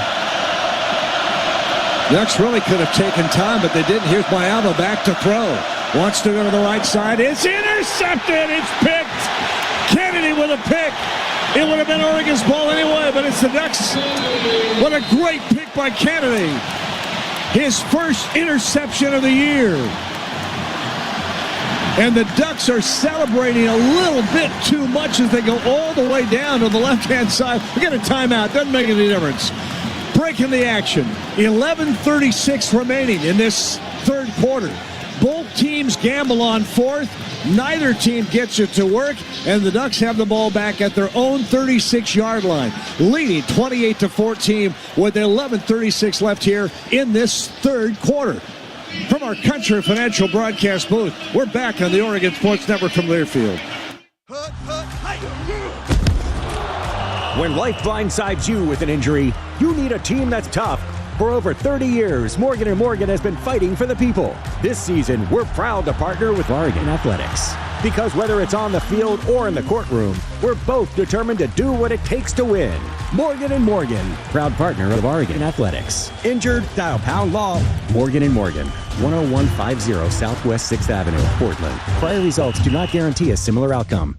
Did you know that 77% of people navigating addiction are still showing up every single day, working jobs, raising families, and carrying responsibilities? Addiction touches families, friends, and neighbors, but so does recovery. And here's where you come in. You can be the turning point that helps someone rewrite their story. At Willamette Family, we believe hope grows when it's shared. One flock, one game, one family at a time. Hope is now. Just like the Ducks succeed through teamwork, recovery happens through support. Visit WFTS.org today to learn how you can help change lives. Willamette Family, proud partner of Oregon Athletics. Oregon. Georgie, this is a huge matchup for Oregon. USC. Take a deep breath, everybody. From the Country Financial Broadcast booth alongside Mike Jorgensen, here's the voice of the Ducks, Jerry Allen. Little Sweet Caroline here at Autzen Stadium. Oregon up 28-14. Boy, you're feeling good about this football game right now, but how about both coaches gambling in dangerous territory? I'm going to have, first of all, to Dusty Hara, our Toyota sideline Mike. So we're seeing some guts here today. We are, and but the thing is, it's in both these coaches' DNAs. You know, it's not that they're doing something that they normally wouldn't do. Yes. A 4th down and 10 is a little bit aggressive, but think of the way that this game is playing out, where you're down by 2 scores. How many possessions are you going to have to make that gap up, especially after you stop them on 4th down and 1? That could be a big momentum shifter. And for Oregon and Dan Lanning, we know that's what the Ducks do. They go for it on 4th down. They put it all out there, and they have confidence their defense is going to come up with a huge play, and boy, did they. And for USC, Dusty, I got to believe it. They're thinking of USC, you know what? We got one. Let's take advantage of that, maybe get one back. I mean, it was a little bit of a gamble, but not a huge one because Oregon almost had it 1st down anyway. I mean, I can see why both coaches are being aggressive in this football game, Jordan. Aggressive. Yeah, I mean, again, if you're USC right now, Oregon is somewhat, if they're going to do anything on offense to get stopped, they'll stop themselves. Otherwise, they've been great on offense. And I don't think that Lincoln Riley probably thinks that his defense is good enough to stay up with this Oregon offense if you don't take some chances. But that was a big chance, no doubt about it. So as I whirl back in on that left tackle for Oregon, 2 or 3 receivers out to the right. Now one in motion coming all the way left. That's Johnson. Goes back to the right. It's going to be a pass. Quick out to Sadiq. Sadiq trying to get outside off a string on. We got a great tackle, though, at the 42. Pickup of 6, maybe 5, but just a great one-on-one tackle on the outside. I want to say that was Kennedy Urlacher. It was Urlacher, his dad. Yeah, Urlacher. His dad, Brian, an all-pro in the NFL. How about that? Pretty good play by the safety on a dangerous guy in Sadiq. 2nd down and a little more than 4, almost 5. Dante ready for the shotgun. Going to hand this one off. Whittington, 1st down up the middle. Busted across the 45 to the 47.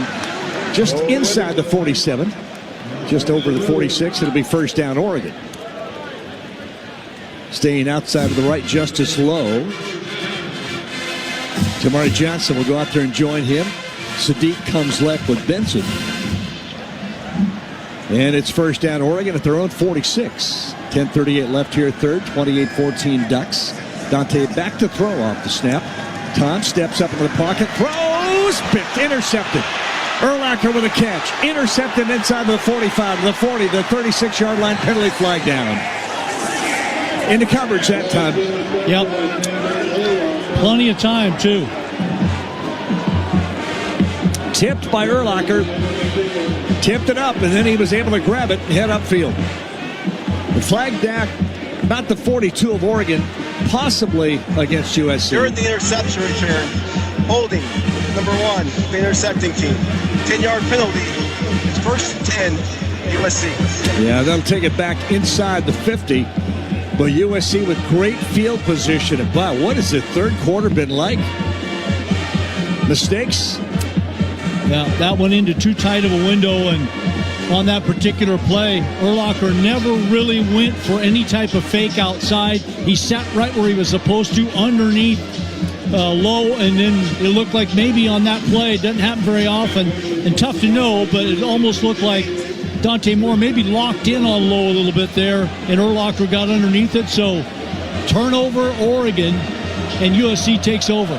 Urlacher's second interception on the year. There's Mayaba from his own 48-yard line. First down, snap, turn, and hand it off. And not much for Miller again. He's going to go left side this time and get a couple of yards right to the midfield stripe.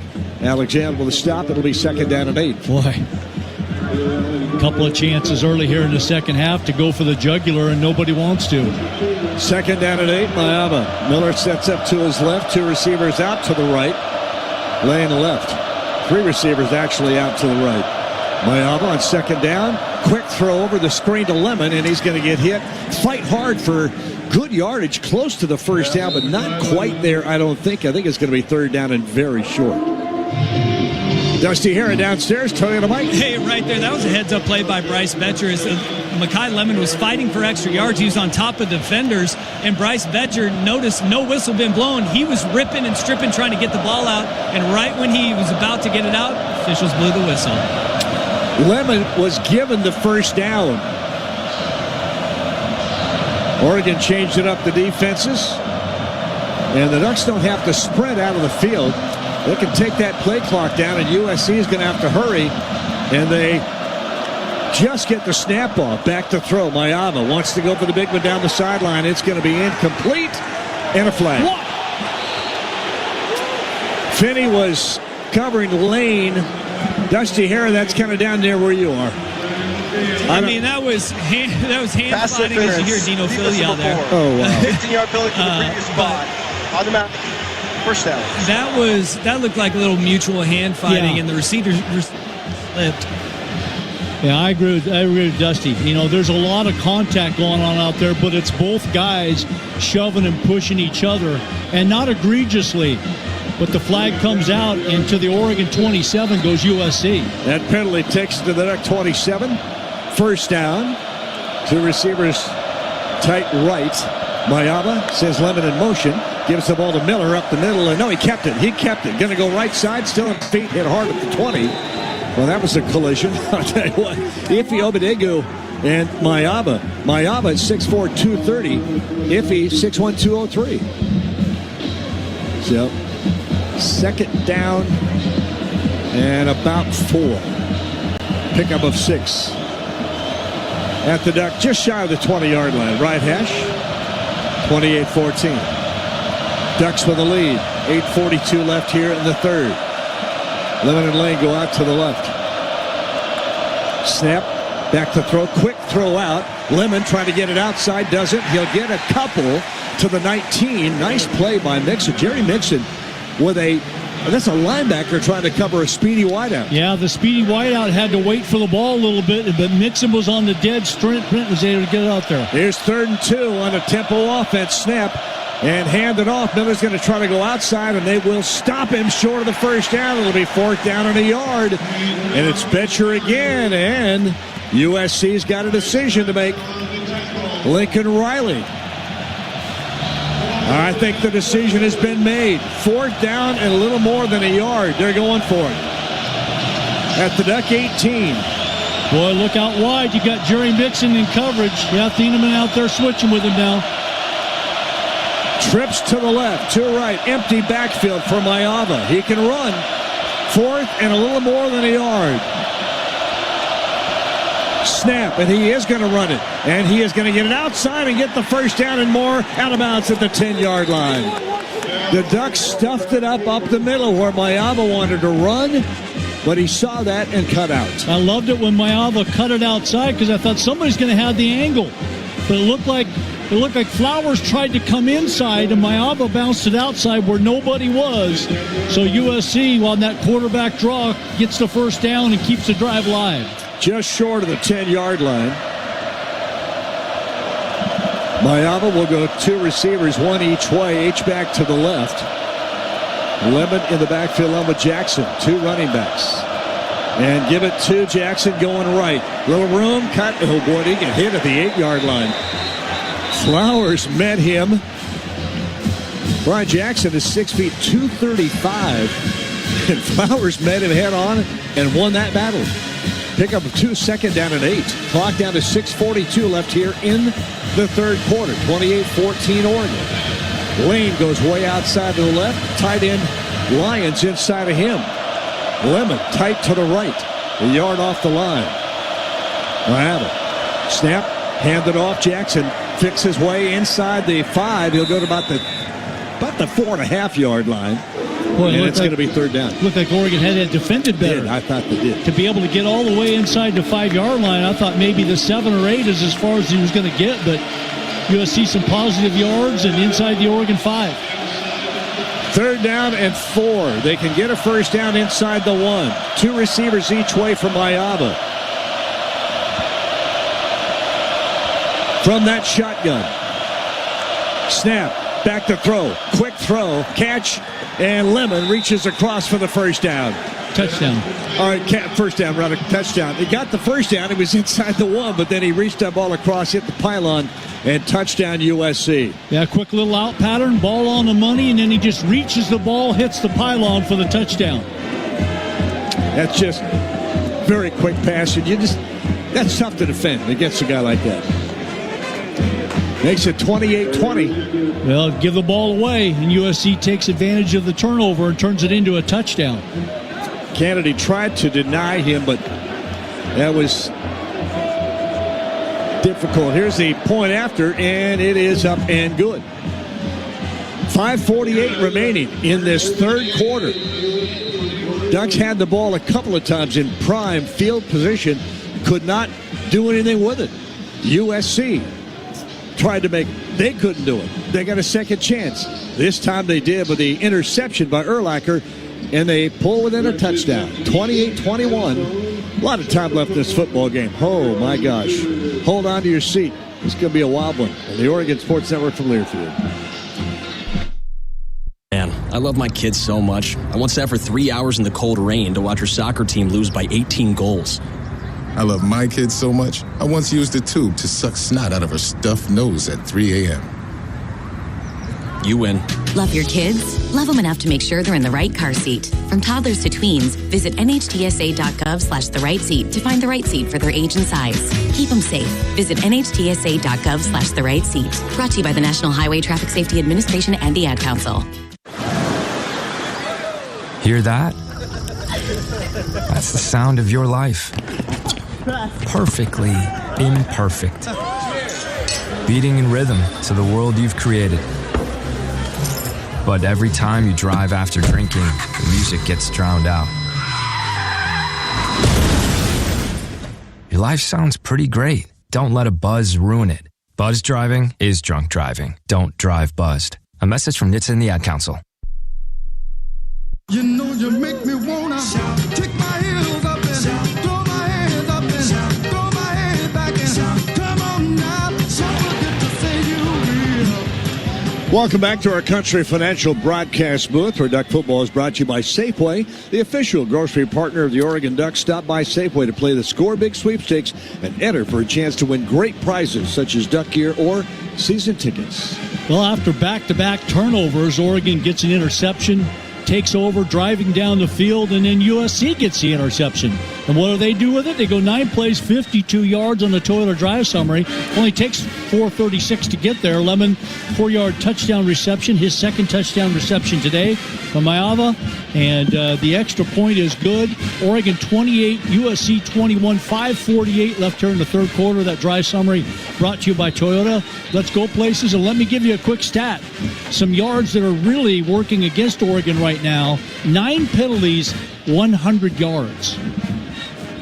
Wow. It's not clean football. No, not at all. Those have been costly penalties pretty much all night long, all day long.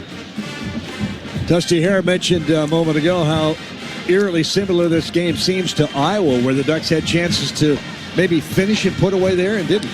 Yeah, absolutely. I mean, the weather's different. The style of this game is way different.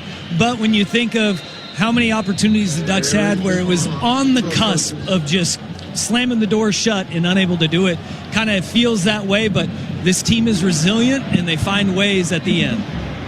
Kickoff coming. Well, watch onside here. This is pull out all the stops in a game like this, and I wouldn't put it past Lincoln Riley. Here's the approach to the ball. Foot into it. It's going to go deep and be returnable. Fair catch called for by Whittington, though, around the goal line. It'll come out to the 25-yard line. That football brought to you today by Toyota. Toyota, let's go places. Let's go downstairs quickly to Dusty Harrigan. Dusty, what's Oregon got to do here? What do we need to see happen? Jorgie's favorite words, run the ball. They're effective in doing it, and even with the backup center and Charlie Pickard, who has played really well. I mean, a couple of snap infractions, or one snap infraction and then a false start. He's played really well. Impose your will, run the ball. 3 receivers grouped to the right, 1 outside of the left to the shallow side of the field. Here's a pitch going right. Whittington's going to get an upfield. Nice run. 10, 12 yards, and then the pile will meet him and stop him there. That's a 13-yard pickup on first down by Noah Whittington. Little pitch play to the outside, not a handoff, pitched out by Dante Moore. Yeah, just a quick toss and a nice hook block there by Kenyon Sadiq. Traps his guy inside, which allows Whittington to get outside quickly. 38-yard line, Oregon to the right hash. 2 receivers come left. Little H-back tight end action to the right.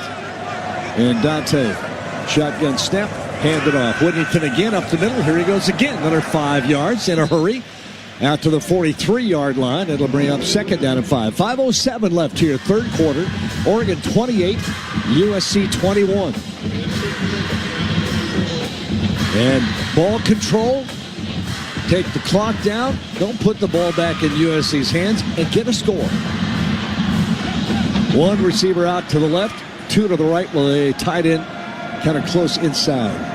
And Dante, quick throw the screen to the right. McClellan, nice block upfield. First down, still on his feet and out of bounds. Inside the 45, I believe. Or did he step out back in the 47? He did. But it's a big first down. And Oregon's blocking on the screens today has been really good. 10 yards on that pickup to McClellan. Combination of 2 tight ends out there doing the job with Johnson and Sadiq. How about the Ducks doing this without 2 of their top receivers? Here's first down. Dante, Deerhill Johnson gets the ball going left and got some room, cut it up, 40 on his feet inside of the 40 to 46. Kind of running in slow motion, waiting for something to open up. Yeah, I thought he had a chance to really go hard straight up the field for a second instead of bouncing it outside. Still good yardage on that play, but I think there was actually more. But 10 yards on the pickup, actually 11 yards, and it'll be to the 36-yard line. First down, Oregon. 3 receivers strung out to the right. Hill sets up to the right of Dante Moore. 1 receiver alone to the left, boundary side. Now, Sadiq, Johnson goes over and goes back the other way. Hand it to Hill again up the middle. He'll go hard for 3, maybe 4, to the 33-yard line.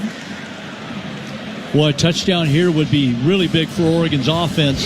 Against the USC defense, and in the last 3 games that they've played, they've only given up a total of 6 second-half points. So Oregon really has to make sure they kind of try to break part of the will of this USC defense by showing that you can answer a touchdown with a drive of your own. Bensalon all the way out to the left. Cooper Perry in the ball game, a receiver off the line to the left. Now he's in motion all the way to the right. Perry is, and Dante with the ball. Handed off to Whittington up the middle. Gets through 1 tackle on an ankle and will fall for about 3, maybe 4, and pulled back. Oregon got a player down. Yeah. A little extracurricular on the tackle, but some blocking going on too down there. And Harkey is coming out of the game limping, and now will go down. Timeout for an injured offensive player. Alex Harkey got rolled up on that pile. The run by Whittington got him down to about the 28-yard line. That's where they'll mark it, and it will be 3rd down and 2 after we come back from the timeout. 3rd and 2, Ducks have the ball at the USC 27-yard line, 28-yard line. Needing a first down. The 2:41 left here in the third quarter, 28-21 on the Oregon Sports Network from Learfield.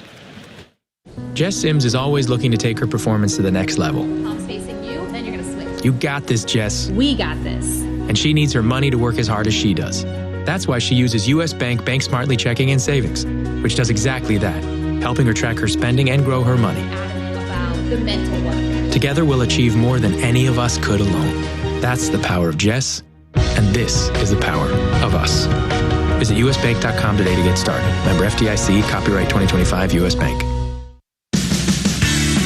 Hey, Ducks, ready to one-up your rivals off the field? Abbott and the Big Ten are back with the We Give Blood Drive. By showing up to donate blood, you can help your school win $1 million for student or community health. Score a limited edition home field designed Oregon t-shirt, and most importantly, save lives.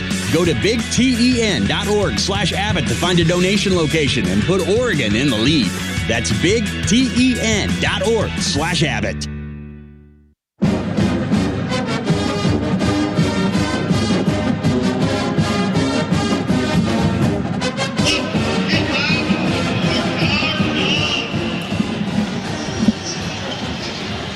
Welcome back to Autzen Stadium. Well, I got a chance. I want to thank some people. I want to thank Bill Thompson for nominating me to be a member of the Order of the O, and then Tony Borba, who called me that day that said you were voted in, and I sat in the parking lot at Winco and just cried. And then last night, Jorgie gave my eulogy. It was so perfect. It was just wonderful. I mean, what... You know, the emotions and the feeling I have, I can't say thank you enough to all you guys. I mean, it was just pretty special. fun. It was special. Very deserving. And it's a team. I mean, I mentioned my team around me. You guys, John here, John Luck was 39 years with us. Jorgie, 37. Joey running the whole thing. Dusty Hare, wet behind the ears as far as the broadcast on the team goes. The punt returner. The punt returner. And then Jorgie, who we're going to be called, John Sargent said, you know what, I have a new name for Jorgie. He reminds me of Buddy in the movie Elf because of the sugar. Remember, Buddy would put syrup on spaghetti? He'd put sugar on everything. Well, Milano wants to call me Sugar. It's like, no, Okay. You're not calling me Sugar. No, I would. I'll call you that. I can't even say it. I would vote no on sugar. I don't know if I could be a part of that. Well, Jerry, if I could, just for a moment. Julia calls him sugar. Okay. That's right. On behalf of all of us, congratulations. No one is more deserving. I appreciate that, Julie. Thank you so much. What an honor. 3rd down and 2. 2 receivers out to the left. All alone McClellan to the right. Dante brings Davison back to join him in the backfield. To his left. On 3rd down and 2. Now he switches to his right. Sadiq motions out to the right. Snap, back to throw. Look, throw, deep end zone. Touchdown! Kenyon Sadiq! Don't need 2. Sadiq, give me 6. Wow! What was that? Wow! About the time you least expect it, bango, it goes to Kenyon Sadiq. 28 yards. On 3rd and 2, by the way. And there were bodies all around Sadiq. He went up and got the ball thrown to where only he could catch it. Extra point to try to make it 35-21. Sappington lines it up. James Ferguson Reynolds says, Mr. Basso, snap me the ball. He does. Place kick on the way up. It is 35-21. Oh, my.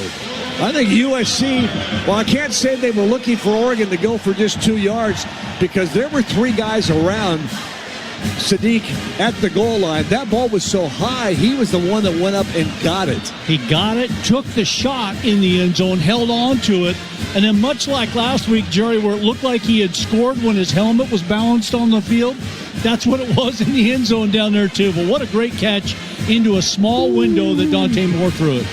Needed that one. Sure did. 2:13 remaining in this 3rd quarter, Jorgie. That Toyota drive summary, 7 plays, 75 yards, and 335. Sadiq, the 28-yard touchdown reception from Dante Moore, and the Sappington extra point puts Oregon back up 14, 35-21, 2:13 left here in the 3rd quarter. That drive summary brought to you by Toyota. Let's go places. Well, find holiday gifts on their wish list and your wish list with ease this season. Get great deals along the way at Kohl's and Kohls.com. Wow. What a ball game. Sappington. Let it tick. that ball. Line drives it, and he slipped as he kicked that ball. It's going to roll inside, be picked up at the 20, and they go out of bounds at the 20. Wow.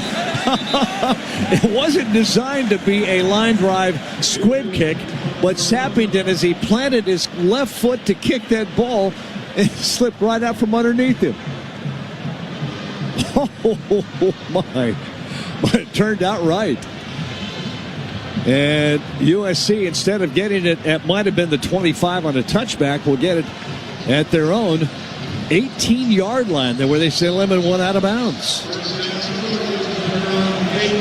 Designed to slip, huh? Jade Mayala, 6'4", 230-pound junior quarterback. From that shotgun, snap, and back to throw off play action. Over the middle, and it is caught the tight end, Lake McCree. Over the middle of McCree, came in with 24 catches, Lions 16 catches, so they throw to the tight end. That should have never gone in there. I mean, that's into a tight window. Oregon covers it perfectly, and he still squeezes it through. Pickup of about 14 on that, and a little to the 31-yard line. It will be first down, USC. Tanuk Hines stays as a receiver way out to the right. To the left, Lemon. Shotgun. Now Lemon, I guess Lemon was to the right. Now he goes back in motion, sets up to the left. Here's a handoff and trying to get it outside to the left. Miller is going to get pretty much 2-3 yards, and it'll be second down at about 7.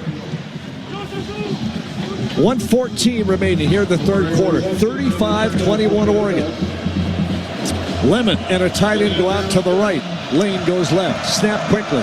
To throw. Quick throw out, and it is behind. Well, tell you what, too bad Theron Johnson wasn't looking back at the quarterback. He would have intercepted that ball. Yeah, that was a poorly thrown ball by Mayava.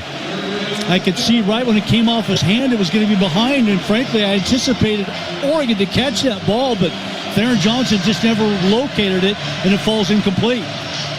Big third down and 7. USC at their own 34-yard line.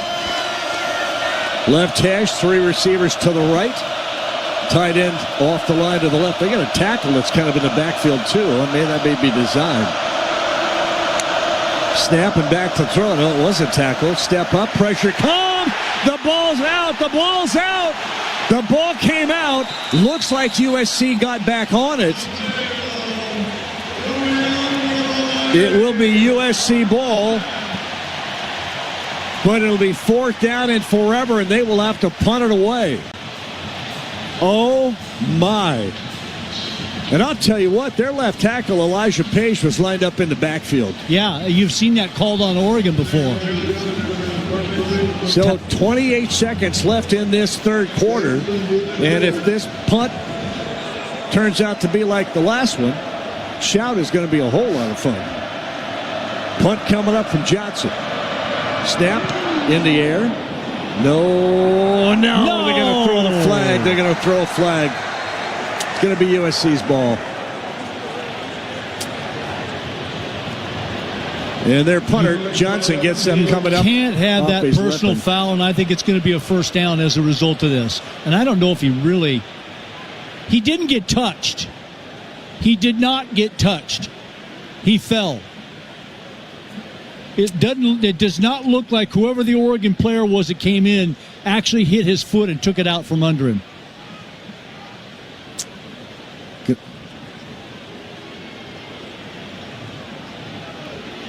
Yeah, there's discussion between the white hat.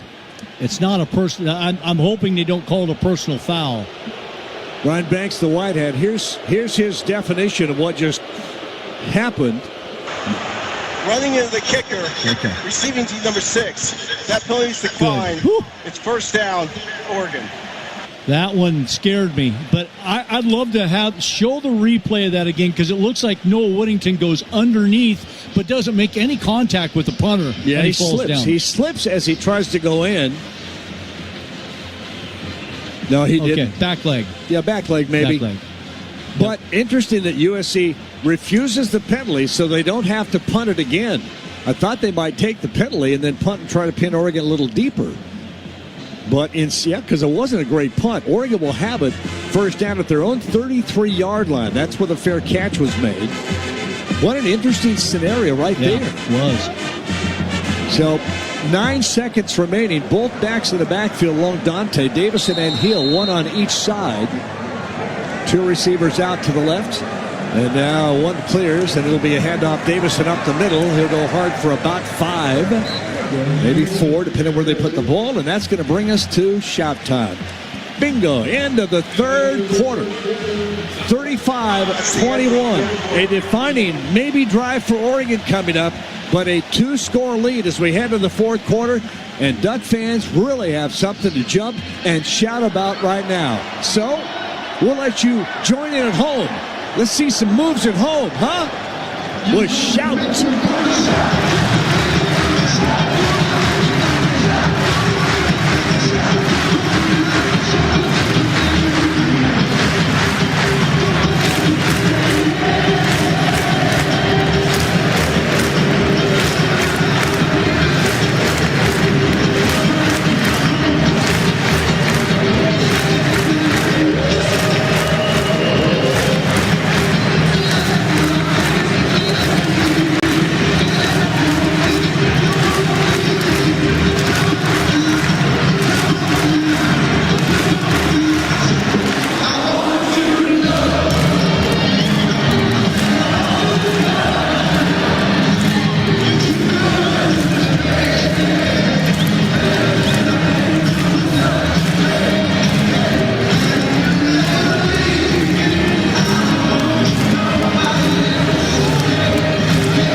What's amazing to me, 60,000 people can be so quiet. It's like you could yell across from Watson Stadium and they would hear you on the other side. You wouldn't even have to yell. Hey, Tammy, how you doing today? Whisper to each other. Yeah, you can whisper to each other. Oh, what a...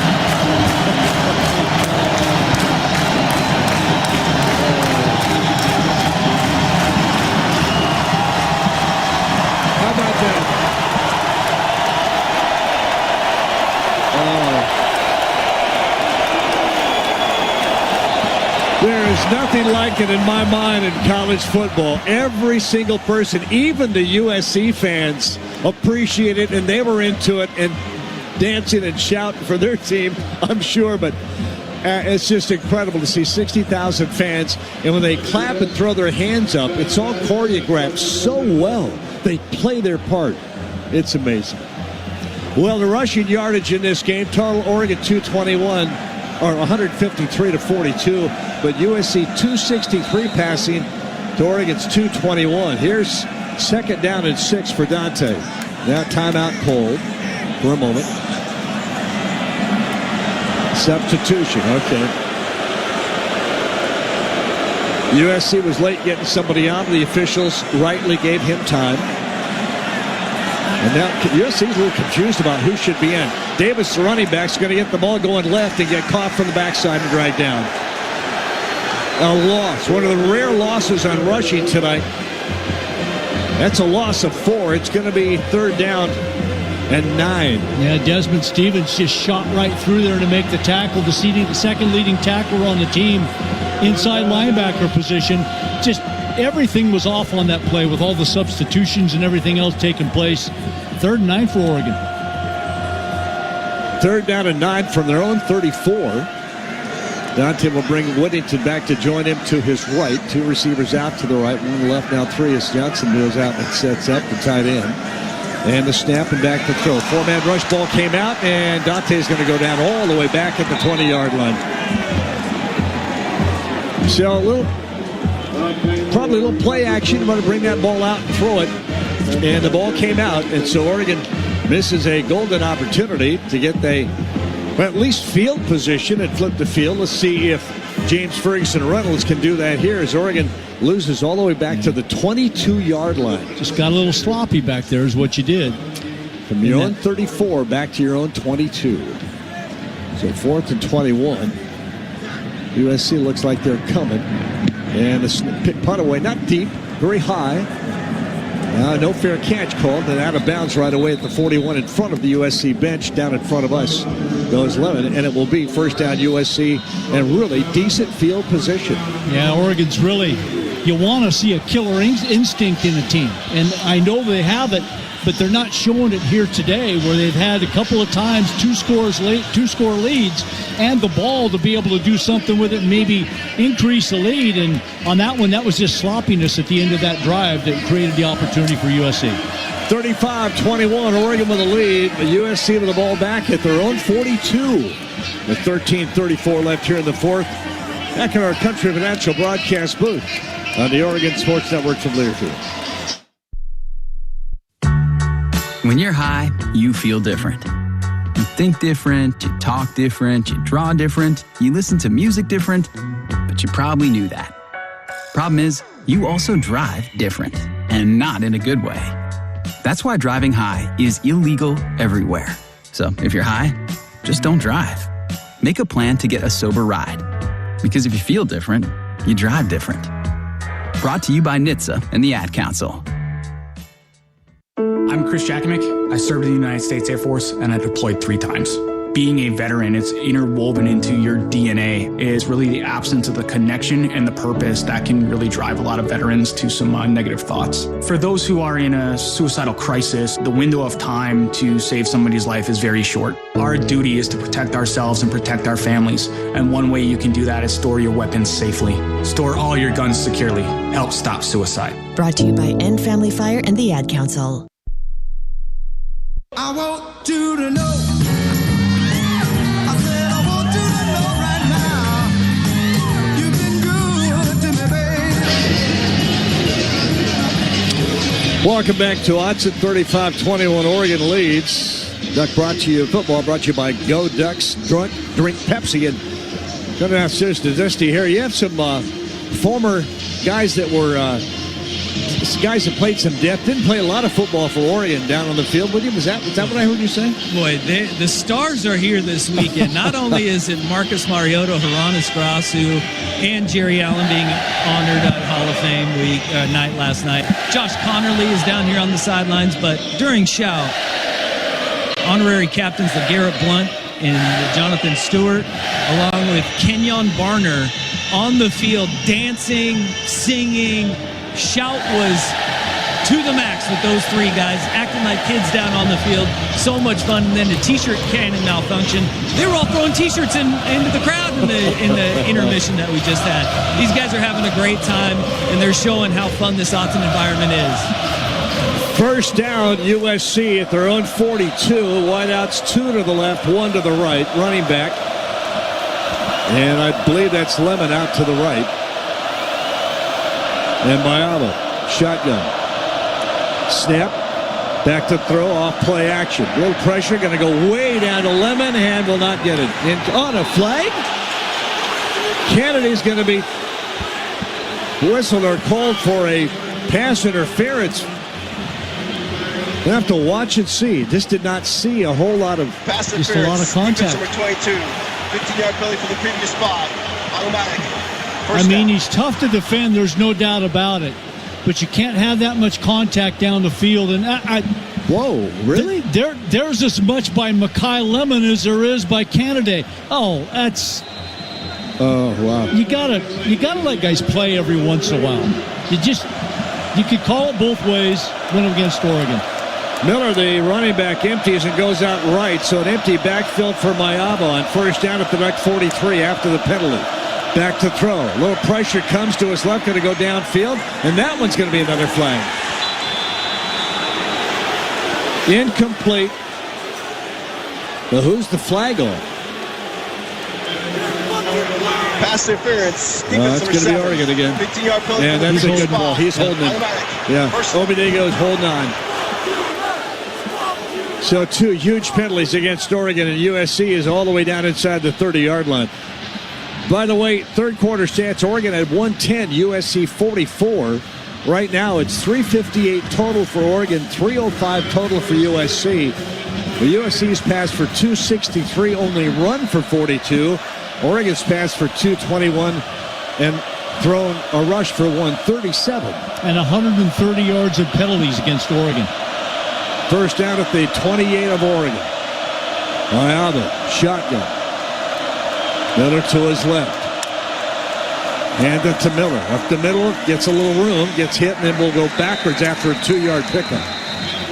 Well, again, it's one of those ones where when you're playing a top 20 team like USC, they're a good team. You can't let teams like that hang around. And really, it's been mostly Oregon shooting themselves in the foot here in the second half and throughout the game with some of the turnovers. But here in the second half, specifically, penalties on this drive, a lot of penalties in the game, turnovers.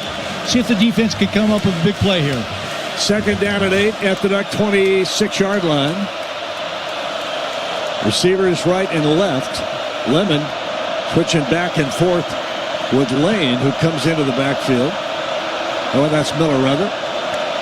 And the snap and back to throw right away. Here's the little screen. Oh, it's set up really, really well. Miller, 20, out of bounds inside the 15-yard line. The screen was set up beautifully by USC. Mayaba kind of backpedaling like, I got trouble. Oregon coming hard at him, and there was nobody to cover the screen on the left-hand side. Well, and they were able to block Betcher down the field. By bringing the tight end in motion, he was able to get Betcher. So, inside of the 15 to the 12-yard line. Mayaba. Snap, turn, handed off Jackson up the middle. It gets inside the 10 to the 9. And will be stacked up there. It'll be second down after about a 4-yard pick and second down and 6. 12 minutes left in this football game. 35-21. Do you want to talk about USC's red zone offense at all? About this they have been so good in their red zone offense. One of the best in the nation in the red zone offense. Let's see if this works again. The Ducks have struggled. And quick snap, rolling right. Mayaba wants to throw end zone. No, he's going to get a touchdown anyway. McCree caught it about 3 yards short of the end zone and takes it in. Well-developed play, frankly. Sprint out to the right. McCree, the tight end on the left-hand side, coming across. And frankly, he kind of got forgotten, and Mayaba put it right on the money. And USC scores a touchdown and an extra point away from being a touchdown away from the lead or tie. Just a really nice designed play where the tight end blocks down and then pops back out, but everybody forgot about him in the middle of the field. Extra point kick coming up, and they might not be kicking. They might be going for 2. They're bringing everybody back on the offense. How about this? 35-27. Going to put the ball on the right hash, and they will go for 2. Jackson, the lone back. Mayaba's going to go under center. Mayaba from under center. Snap, turn around, back to throw off play action. Back of the end zone. It is incomplete. Tried to get his tight end to the back of the infield, and Walker Lyons went up. I thought he got his hands on that ball, but he couldn't bring it in. Yeah, it looked like he did get his hands on the ball. But a little bit of a collision there while the ball was arriving, kind of knocked it out, and they fail on the 2-point conversion. Yeah, downstairs Let's go to Dusty Harrow, Toyota sideline. Mike, you're probably watching that one, huh? I'm the one who ended up catching that ball. I was right in the back of the end zone, and the ball went, as he went up for it, he got it in his grasp, but just couldn't bring it into his body because contact was made immediately. Ball popped out, and one hopped right into me. I felt like a shortstop again. Well, you could have taken off and run. I think you could have scored. 11:32 left in this fourth quarter. 35-27 as USC fails on the two-point try. We'll come back to Autzen Stadium from our Country Financial broadcast booth on the Oregon Sports Network. If you are a fighter, Modelo is your reward. So listen close. You put up with a lot, but you always hold it down for your people. You are strong. You are fearless. You are the baddest on the block. You are an elbow grease factory, a force of nature. You are not to be reckoned with. You are a ride or die, a powerhouse of productivity. You are a fighter, and Modelo is your reward. You've earned every last drop of this rich golden lager, so raise it up high. Modelo, the mark of a fighter. Drink responsibly. Beer imported by Crown Imports, Chicago, Illinois. It's another great fall Saturday in Oregon. Friends, family, and football. Let's keep it great by making a game plan for getting everyone home safely. If you're drinking, take a quick time out and pass the keys to someone who's not. By designating a responsible driver, you'll make sure the whole team gets to keep playing. Because no day like this should end with a tragic loss for any family. Let's be in it to win it by saving lives together. Drive sober. It's the way to go. A reminder from ODOT. Ducks. Touchdown, Oregon. Trojans. If the ball's there, it's easy. The ball was there, and it was easy. From the Country Financial broadcast booth alongside Mike Jorgensen, here's the voice of the Ducks, Jerry Allen. Welcome back to Autzen Stadium, where Duck football is brought to you by Les Schwab Tire Centers, proud to support Oregon football, where toughness and reliability matter, just like the tires you count on every day. Well, the Toyota drive summary for USC, not a very long one because Oregon didn't take care of the ball very well offensively, had to scramble to get on a fumble. Punt that wasn't real deep, and USC goes 4 plays, 58 yards in 2:02. McCree, the 9-yard touchdown reception from Maava, and the 2-point conversion fails. So, Oregon leads 35-27, 11:32 left in this game. USC stays within one score. Oregon had 2 pass interference penalties for 30 yards on that drive and now have 11 penalties for 130 yards in the game. And those have become a factor. The penalties that Oregon has had on themselves have been a factor in USC's points. Yeah, the last drive down the game, 2 huge pass interference penalties against Oregon put USC in scoring position. Whittington down near his 1-yard line. And Ryan Sairi will kick it off. He kicked one out of bounds early. If he should kick it the other way, Jordan Davison is what would you call the up back. But this one's going to go left. And Whittington will corral it in and bring it out. 5-yard line, the 10-yard line, the 15 to the 20, and 21 and down. Boy, he got popped. But he'll pop up, and Oregon will have it at their own 21-yard line. 11:28 remaining in this football game. 35-27, Oregon with the lead. Dante Moore, see who he brings out. Oregon beat up along the offensive line.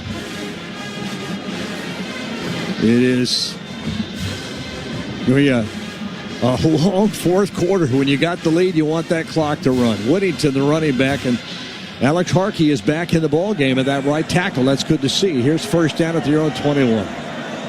Dante, snap. Whittington, going to throw off the fake. Outside, that is Johnson. Jamari gets it across the 30. He will get close to and give him a first down. 11 yards on the pickup. Gets good yards after the catch and hit. Well, what do you do as a team and as an offense when the going gets tough? Got to respond here. Show kind of what you're making of. Don't shy away from the competition that USC's giving you here today. Fox Crater still that left tackle for Oregon. From your own 32. First down. Dante going to pitch to the outside and running right. Whittington's going to try to get a cutback. Gets a little bit as he gets a missed tackle at the 30. Goes to the 37-yard line. Almost the 38. And it will be second down and about 6. That's a good first down run. 10:37. Boy, a clock-eating scoring drive here would be huge. Take them. Just chunks if you can get it. Yep. Continue to stay in front of the chains on these plays if you can. That's a good call, Jordy. Stay in front of the chains. Second down and 5 from just across the 37. In motion, Benson. Here's a little incomplete pass, and that was intentionally thrown into the ground. Too much pressure. You want to get the ball to Whittington, but coming hard from the outside was Braylon Shelby, defensive end. Wasn't fooled. It's a play in which is supposed to be misdirection. You hope to fool the outside guy and get back outside. USC was not fooled on the play. Third down and 5. Empty backfield for Dante. Trips left. He may bring Whittington back to join him. Whittington is going to stay outside, though, as a receiver. So 5 receivers. Dante on 3rd and 5, back to throw. Little blitz comes. Here's the throw outside to Benson. Did he make the grab? He did. First down at the 46 of Oregon. Ball thrown low to the outside, and Benson went down and scooped it up. That's a tough throw all the way across the field to the outside, and to be on the money, and a nice catch by Benson outside. What a clutch throw and catch there. What a clutch third down completion. 10 yards on that play to the 48 of Oregon. Left hash. 9:42 in the clock moving. Sadiq and Benson come out to the right, joined by Amari Johnson and an H-back. And McClellan left. There's a handoff. Running right, Whittington. Nice hole, but it closes quickly. He'll get 2, almost 3. Give him 2. It'll be second down and 8. Boy, I thought there was more there. Yeah, I did too. It looked like he was going to just shoot to the inside past the linebacker, and instead, nice tackle there. Nice wrap-up, frankly. Well, I tell you what, Devin Tompkins saved what would have been a very big run. Got off the block, made the play. Yep, he did. Second down and 8. Ducks at the 50, right at the 50. 9 minutes left in this football game. Trips to the right. Jordan Davison to the left. In motion, goes Hill way outside to the left. And back to throw. Dante sets up the screen. It is Sadiq. And a nice block. Hurdles a man and goes out of bounds. Just short of the line to gain. He'll be third down, but he went way over the top of DeCarlos Nicholson. I mean, that was a classic Sadiq hurdle. Well, when he went over the top of him, I thought, heck, he's going to make that first down pretty easy. Look at that jump. But the hard hit by the safety knocks him out of bounds. Spectacular. Regardless of how many yards it gains, it's always fun to see. It is. But a big third down and 1. What do you dial up here? Dante. Third down. Davison up the middle. Hard, but I think he got it. He did. He'll get the first down to the 39-yard line. Didn't get a bunch, but didn't need a bunch. And down to 8 minutes now remaining in this football game, and Oregon up 35-27. Receivers each way. Tight end right off the line. Dante out of the pistol look. Turn. Hand it off. Davison again. Not much there. He'll get a couple of yards. And first down yardage, a little harder to come by now. Boy, USC really bringing a lot of guys to the line of scrimmage on that first down. I mean, they're almost committing fully to the run on first down, figuring that Oregon's not going to try to throw it, do anything tricky on first down. A lot of bodies in the box there to be able to make that play. Second down and 8 at the USC 39-yard line. And Jaden Walker, number 31, one of the guys that was able to make the play there, the linebacker. 1 second. Second down and long from the pistol. Hill will line up behind Dante Moore. Wideouts and pitch it to the left with some blockers. Hill's going to try to get it up and does. First down. If they give it to him, or are they going to go where his knee went down? No, where his knee went down short. Oh, wait a minute. Is it a first down? It is a first down to the 31-yard line. Well, they haven't moved the chains yet. Now they begin to move the downs markers. Took a long time to make that decision. No, they're bringing the chains back. They're not putting it at the 31. They're putting it at the 32-yard line. Dusty Harrell, let's get on a check with you. Is that the right mark? The line judge had his foot on the 31-yard line. His knee was down with the ball at the 32-yard line. Now, that may be expedited replay. I don't know, but the head lines judge had his foot at the 31, and then they moved it back a yard, and he doesn't seem to be arguing it. Well, it's where his knee, not where the ball ends up, but it's where his knee hits down, and it hits down a yard short. It's a yard short. Oh, yeah, half a yard maybe. It was short, though. And they've got it marked about a half yard short. So third down and very short. 6:22 remaining. Dante, is that Hill behind him? No, that is Whittington behind him. Dante, snap, back to throw. Wide open, Jamari Johnson, catch, first down, out of bounds, inside the 25. Well, I think USC was thinking, okay, they're going to do it again. They're going to try to come up the middle with Whittington.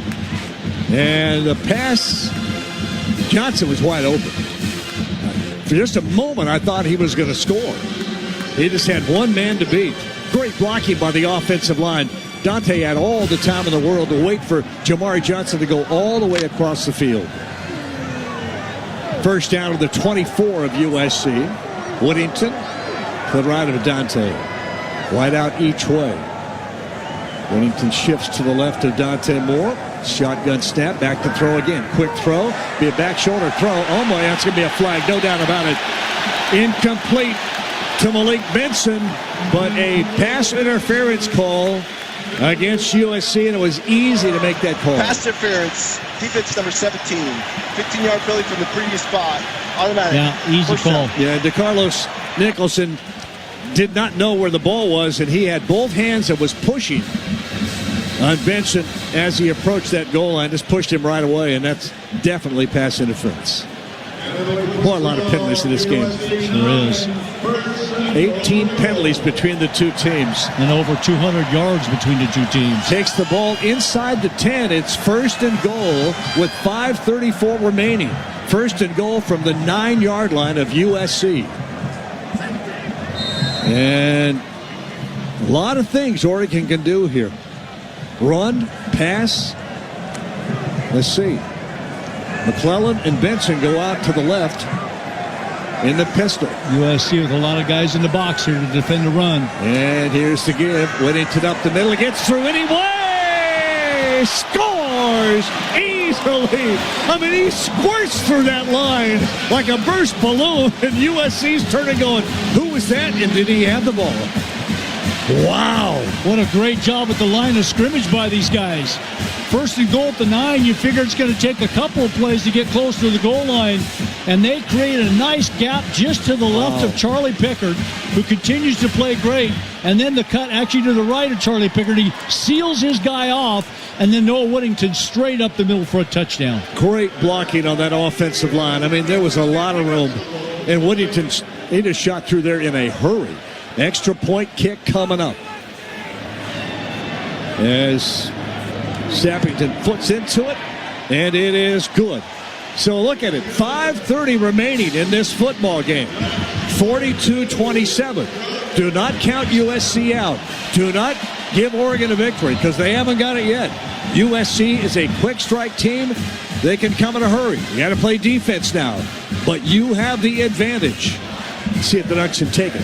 From our Country Financial broadcast booth, 42-27 Oregon. The 5.5-minute mark of the fourth quarter here in the Oregon Sports Network from Learfield. First Interstate Bank is the proud sponsor of the Community Hero Program. Throughout the year, Duck fans have been submitting stories about heroes in our community. And First Interstate Bank wants to recognize Asher Kramerberry. Asher is an outstanding young leader dedicated to addressing food insecurity in his community. While still in high school, he served on the board of Burrito Brigade and continues to deliver food for the program. He also collects food for Lane County and cooks monthly meals at the Ronald McDonald's House for families facing medical emergencies. At just 19 years old, Asher's generous commitment to helping others is truly inspiring. On behalf of First Interstate Bank, thank you, Asher Kramerberry. Kohl's has 20% off gifts that are so good, your family might think you read their minds. Check off your list now with cozy, thoughtful, and stylish gifts that will make them say, oh, how did you know? Yep, with these presents from Kohl's, you're going to leave them feeling impressed and convinced that you're a psychic. Shop Kohl's for an extra 20% off gifts that are the perfect fit. Select styles. Offer ends November 22nd. Some exclusions apply. See store or Kohl's.com for details. Welcome back to Autzen Stadium, 42-27. Duck football brought to you by SiriusXM. Listen to all things college sports, including live games and talk on SiriusXM College Sports Radio. Channel 84, I got it on all the time. And streaming on the SiriusXM app. Well, Jordan, I mentioned the start of that drive, Oregon needed a clock-killing scoring drive that would put them in comfortable position. Yeah, it really was one of those important drives that you needed in this game. As you said before, Jerry, Oregon is not in a safe spot right now, but they're in a better spot than they were before the drive started. Clutch drive there, 11 plays, 79 yards on the Toyota drive summary. 5:54 is what was taken off the clock. Noah Woodington on 1st and goal from the 9, ran it right up the middle for a 9-yard touchdown run. Sappington's extra point. Oregon converted 3 third downs on that drive right there. It's Oregon 42, USC 27. 5:30 left in the game. There's a guy on the big video board that's a whole lot tougher than I am. I think that's toughness. No shirt. 46, 47 degrees. Yeah. He's just having fun. He's just having. Now, I'm not criticizing him. If you can get away with taking your shirt off in 46-degree weather, I'll tell you what, you're more of a man than I am. That's something else. Here's the kick, and it's going to go into the end zone and come out to the 25-yard line. I love those Midwest games where they show guys when it's like 35 degrees and there's like 10 guys in a row and they've all got their shirts off. It's like... It's become the fad, it seems like. It has. It really has. 5.5 minutes remaining. Dusty Hare, our Toyota sideline Mike. Oregon's got to play solid defense here. Yeah, they do. They need to continue to ratchet up that pressure up front, knowing that 5.5 minutes ago, and USC's down 2 scores, throwing situations for the Trojans. So Mayaba running back beside him. That is Miller. And 2 wideouts to the left and 1 lone to the right. I think that's Lemon out to the right. You're going to see a steady dose of throwing the football right now. Mayala from the gun. Snap, drop, throw. Looks, throws, catch made. It's going to be Lane. Going to get about 5 on that first down. And boy, I'll tell you, you'll take those. If they're going to take their time going down the field on 4 or 5 or 6 yard chunks with the clock down to 5:16 remaining, make them do that. Don't give up the deep ball. From the shotgun again, Mayaba ready. Snapping back to throw again. Wants to go for the deep ball, not there. We'll swing it out for the safety valve, and Miller's going to get hit and drop for a loss. He wanted to go deep, but Oregon had kind of chucked up the receivers, and nobody was down there. And so Mayaba tried to go to his safety valve. Maybe you get a little yardage out of Miller, and he lost 3 yards. Nice open field tackle out there, one-on-one with Bryce Betcher. 3rd down and 8. 3rd and 8 for USC. Jaden Mayaba trips to the right. Shotgun, snap, back to throw. Handed it off to Miller up the middle. Gets nothing. Back to the line of scrimmage. It's 4th down and 8. Boy, I'm a little shocked at that. Not sure I understand that. And Alexander and Uyunglele team up, and they're going for it on 4th and 9. This is the game for USC. Throw deep. 4th and 9. Back to throw. Pressure comes. Almost get to him. Going to launch it. Just throws it downfield, and it is caught and tackled at the 35-yard line. That was just a alley-oop. Throw the ball up and hope. Are you kidding me? They almost caught him. Almost tripped him in the backfield. Bear Alexander comes that close to sacking him on 4th down, and he throws a Hail Mary up that they catch. Here's a little screen to the right, and Hines is going to get free outside and then tackled finally at the 32-yard line. Dang it. Wow. I mean, that was just a prayer. And you just figure when he throws a prayer like that there's going to be more defenders in the area. Man, there's so much pushing off by the receiver. I just watched the replay. That's crazy. 2nd down and 6. Miami to throw again. And time whistle dead. Prior to the snap, timeout, Oregon. They're first to the half. That's a wise It'll be 30 timeout. With seconds. 3:12 remaining in this game. 42-27. Oregon calls timeout as USC has a 2nd down and 6 from the Duck 32-yard line. And you're right, Jerry. I mean, you take a look at that, and you could have so easily thrown a flag on the play, and everybody would go, oh, not another. Set the game clock to 3 minutes and 15 seconds. Not another defensive pass interference. I mean, Jacoby Lane is pushing off more than anybody to put himself in position to make that catch. But still, I know it's a coverage type situation, but gosh, when a guy throws the ball up in the air like that, you certainly hope that there's more than just one defender on Jacoby Lane, of all people, on the field. Maybe 2 people, but great effort. Be nice to have one of those calls go your way instead of USC's way. Duck football brought to you by U.S. Bank. Team together to support our customers in our community. Stop by your local U.S. Bank branch today. U.S. Bank Equal Housing Lender member FDIC. 2nd down and 6 from the Duck 32. Miami ready. Motion man comes to the left. Back to throw. Looking left all the way. Throws, catch by the tight end. Short. Now they're going to give him the 1st down. Lions will get it right to the 26, and that's enough for the 1st down.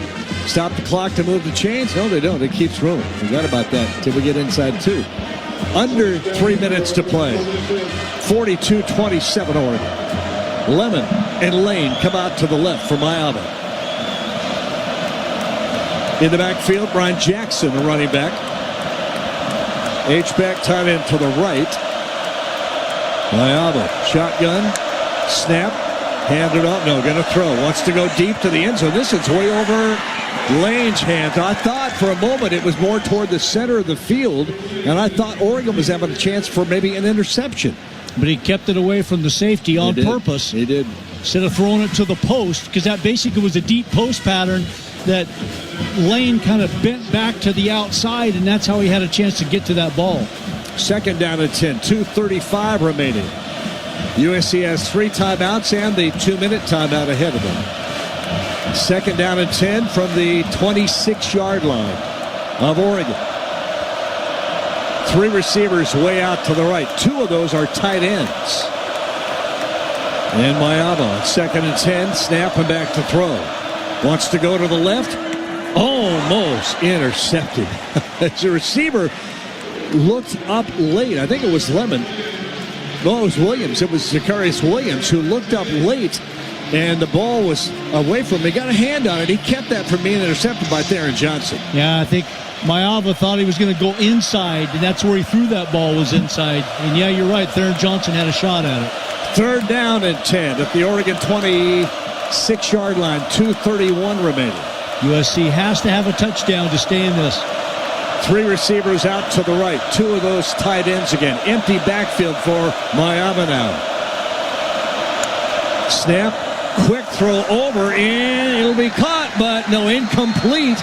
Tried to get it to Lemon, and he did, but the ball was underthrown, and he just could not get it. It's going to be 4th down. Well, Uiagalelei got in the throwing lane, and forced that ball to be thrown low. He came out and it looked like he maybe got a hand on it, but basically Miami had to throw it under his hand. So 2:28 remaining. 42-27.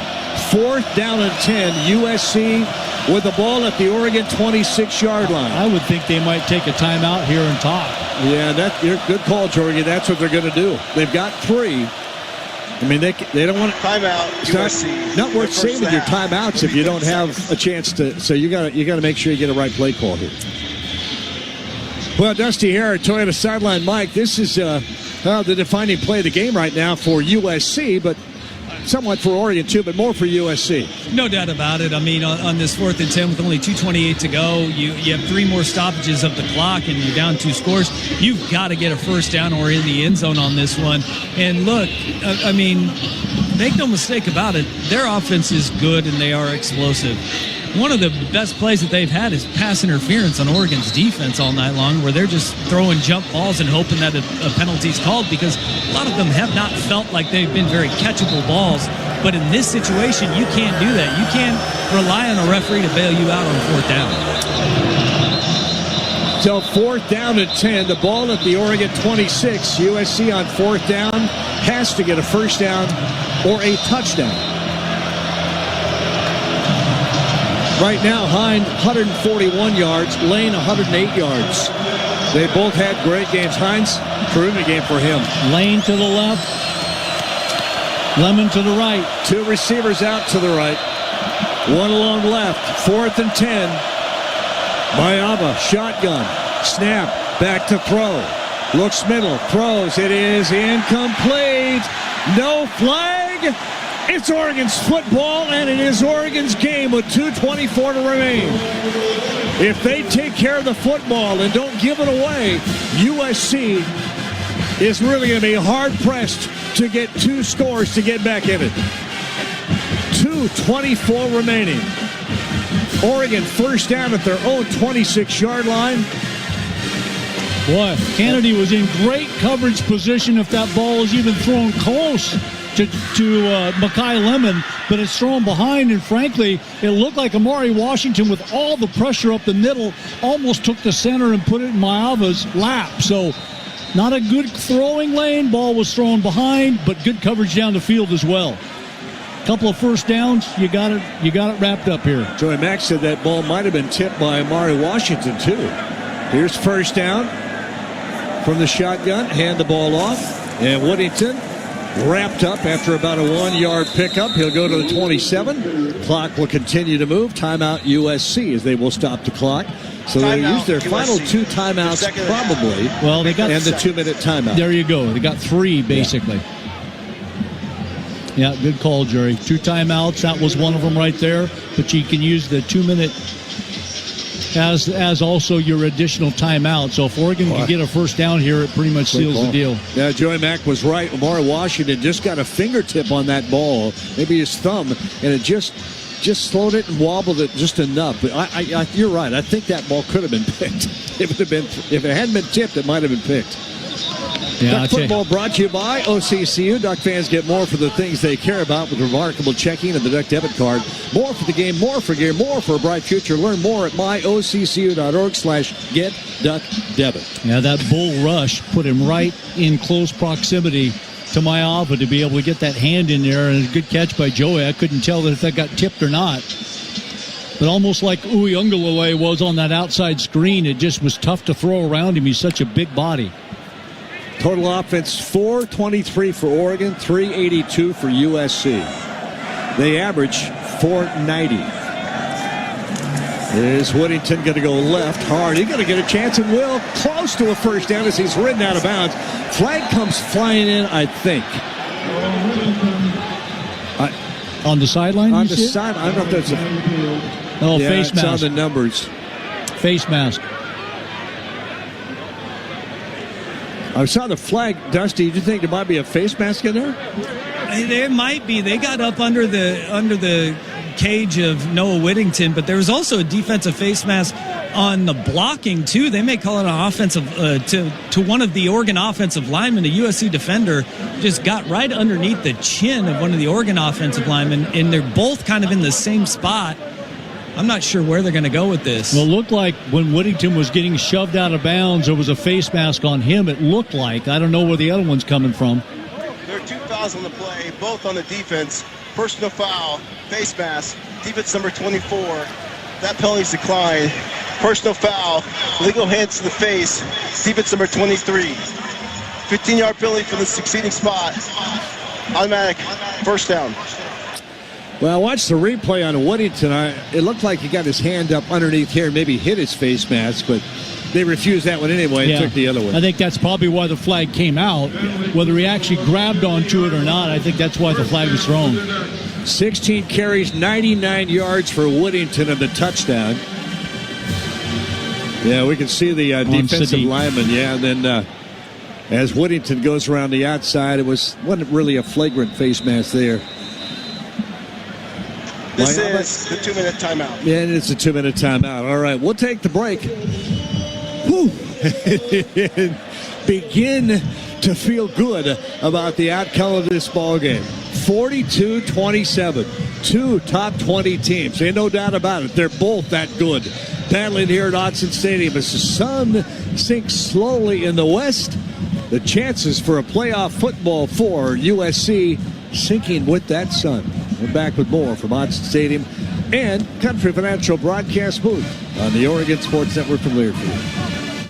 At Les Schwab, we've been changing the tire game for more than 70 years. We design our own exclusive tires to give you more tires made for the roads you drive, less compromise. All backed by America's best tire warranty included in every tire we sell. It's more unbeatable tire warranty, less charging you extra, like the other guys. It's all about you getting more from less. Stop by or book an appointment at leschwab.com.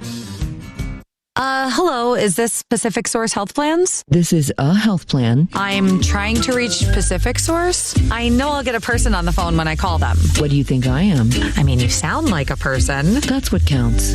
Automated systems can do a lot, even sound a lot like people. What automated systems can't do is offer the quality our members rely on, empathy. When you call Pacific Source Health Plans, you'll talk to a person who cares. What did you say your name was? Nexa 9000.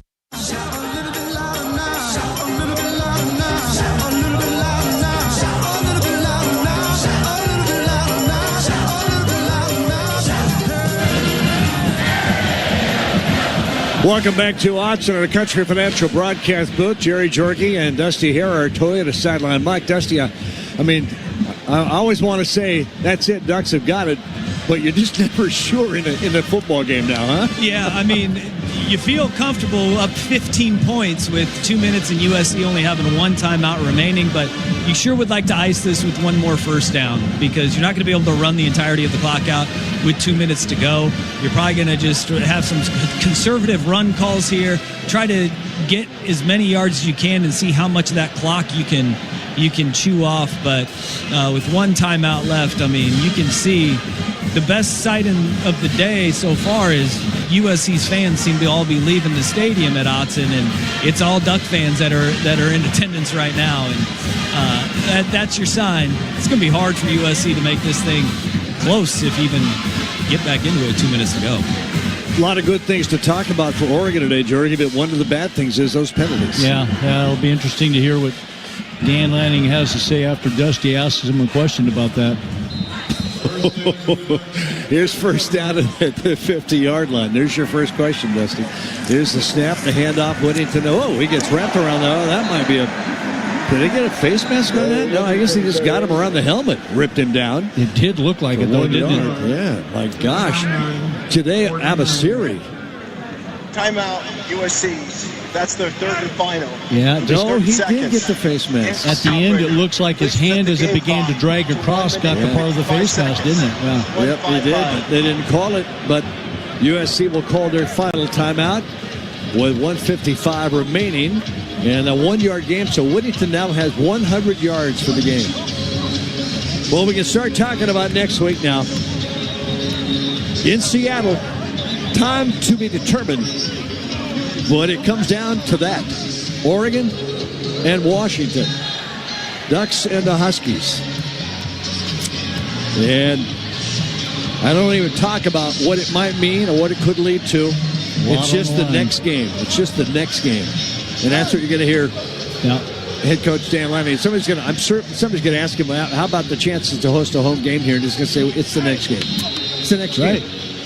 You can't be looking like that. It's the next game, and it's a big game. It's a huge game.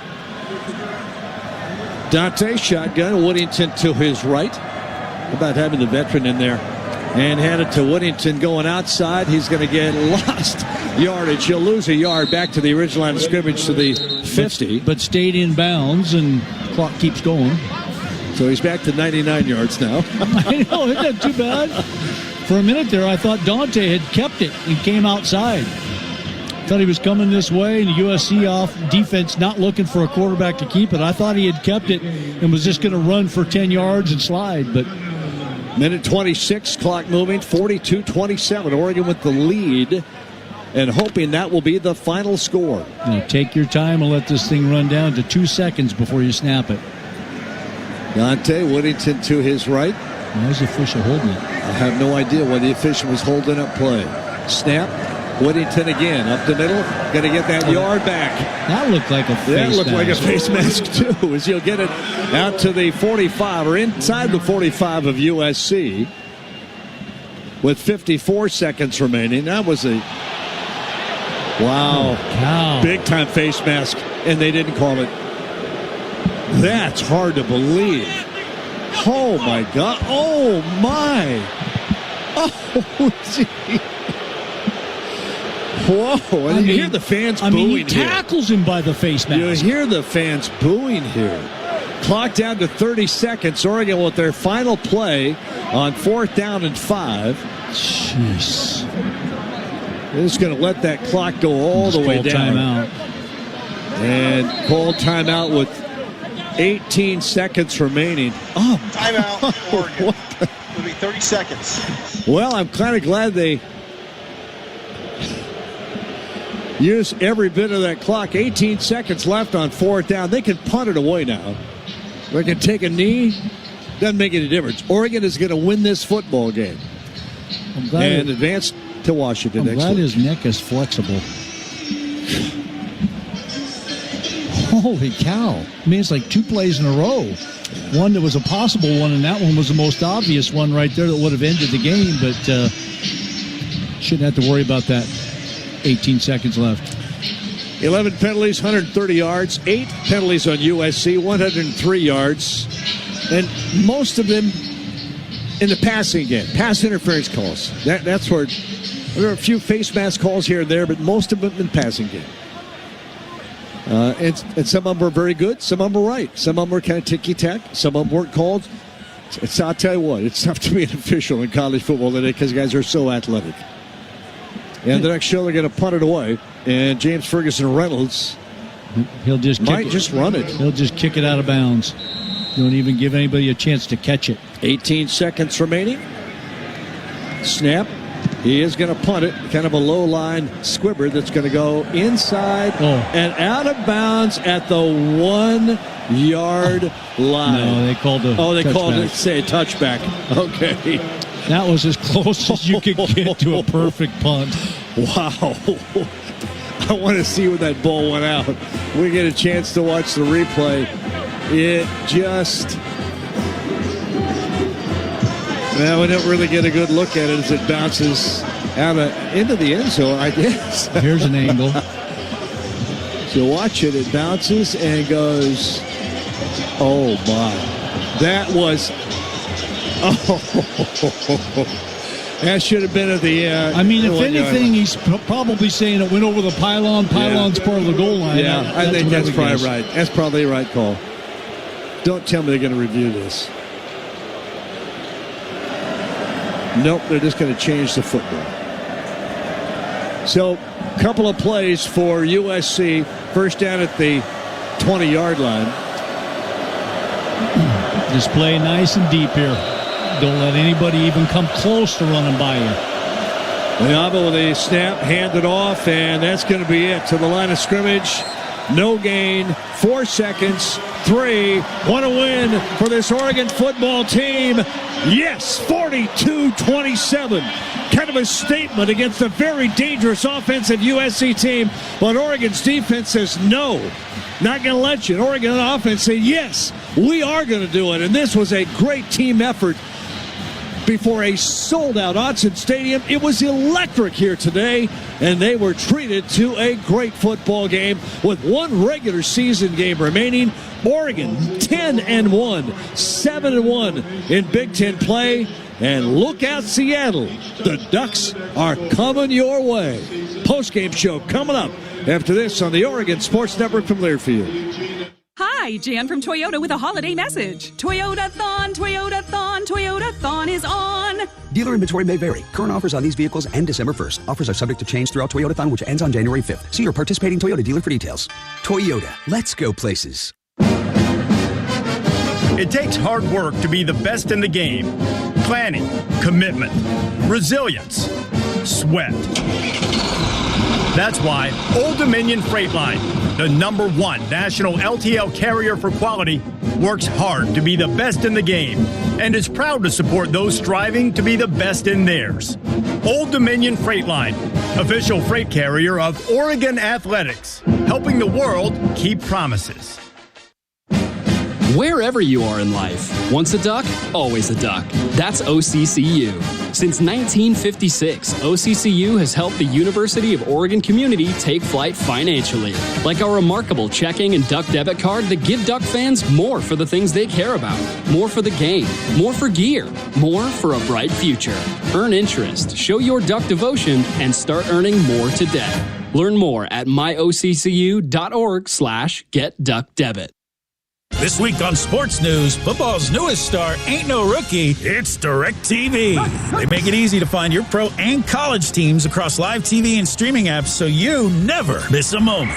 And with access to your game stats and scores in one place, it's good. DirecTV now includes ESPN Unlimited. Visit DirecTV.com today. DirecTV is a proud partner of Oregon Athletics. Included premium apps may vary. Internet-connected Gemini device and separate subscriptions required. New residential customers auto-renews monthly. Cancel anytime. Equipment lease required. Unreturned device fees apply. Credit card and restrictions apply. Hi, Jan from Toyota with a holiday message. Toyota-thon, Toyota-thon, Toyota.